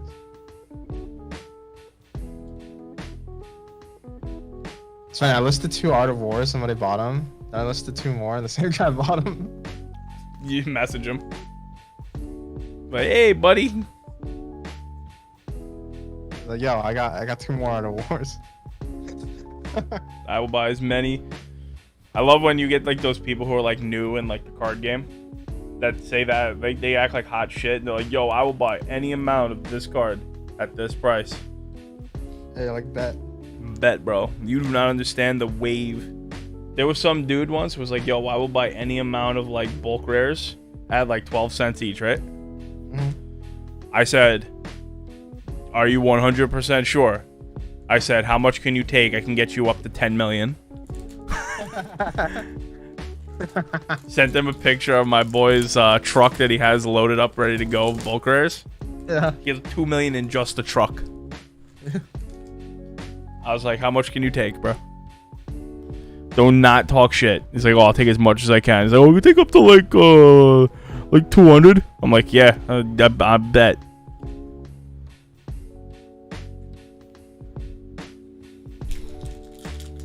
$200. Oh my. Yeah, he's like, I take up the 212. I was like, all right, I will give you that 200, bro. You paying shipping? No. Oh my god.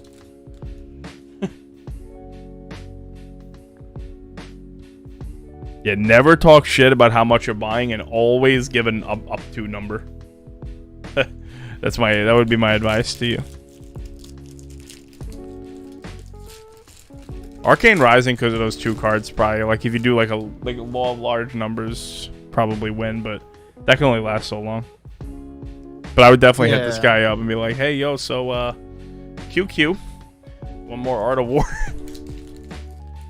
What was he paying? 70? I mean, what do you mean? How much was he buying the Art of War for? I think I had them listed on TCG Player for like 65 at the time. Now they're TCG low 60, I think. Oh, boo. Foil Teklo Core. Nice.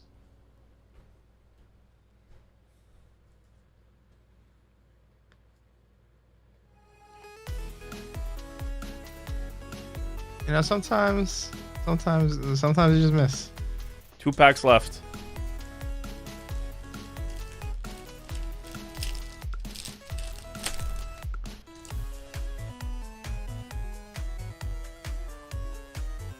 One pack left. Where you could barely tell this thing is foil. Yeah. It's literally like that under the card. OPM.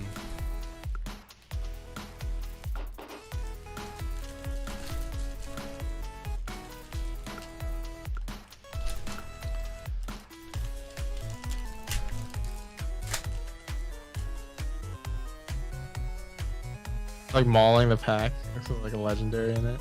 Oh my god.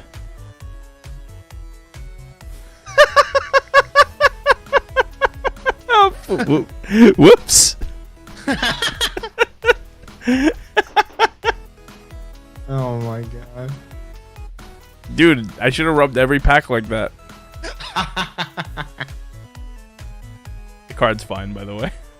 Nah, obviously. Oh my god. I think that's like also like around 80.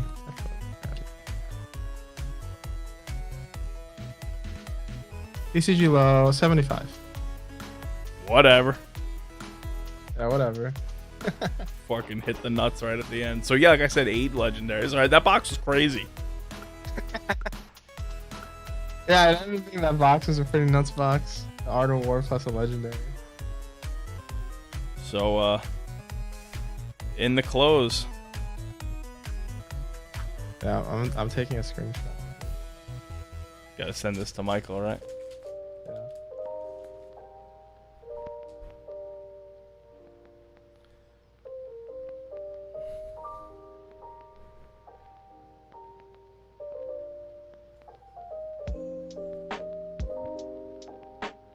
Not a bad day of polls.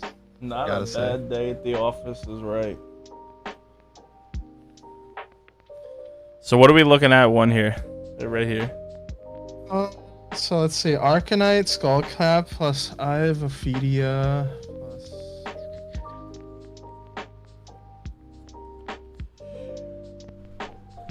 My Ophidia is like 350, 650 plus another like 150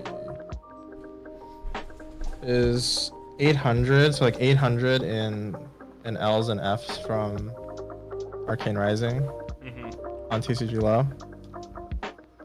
And then you pull 2 Art of Wars, so that's another like 120. Yeah, this all together, yeah.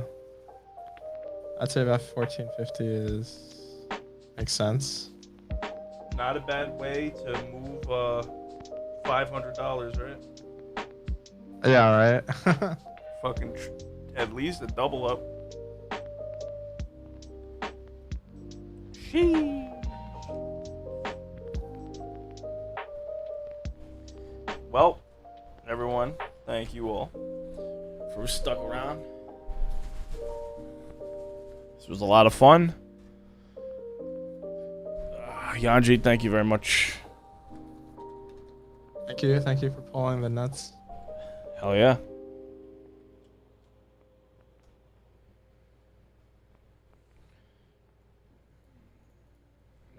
Let's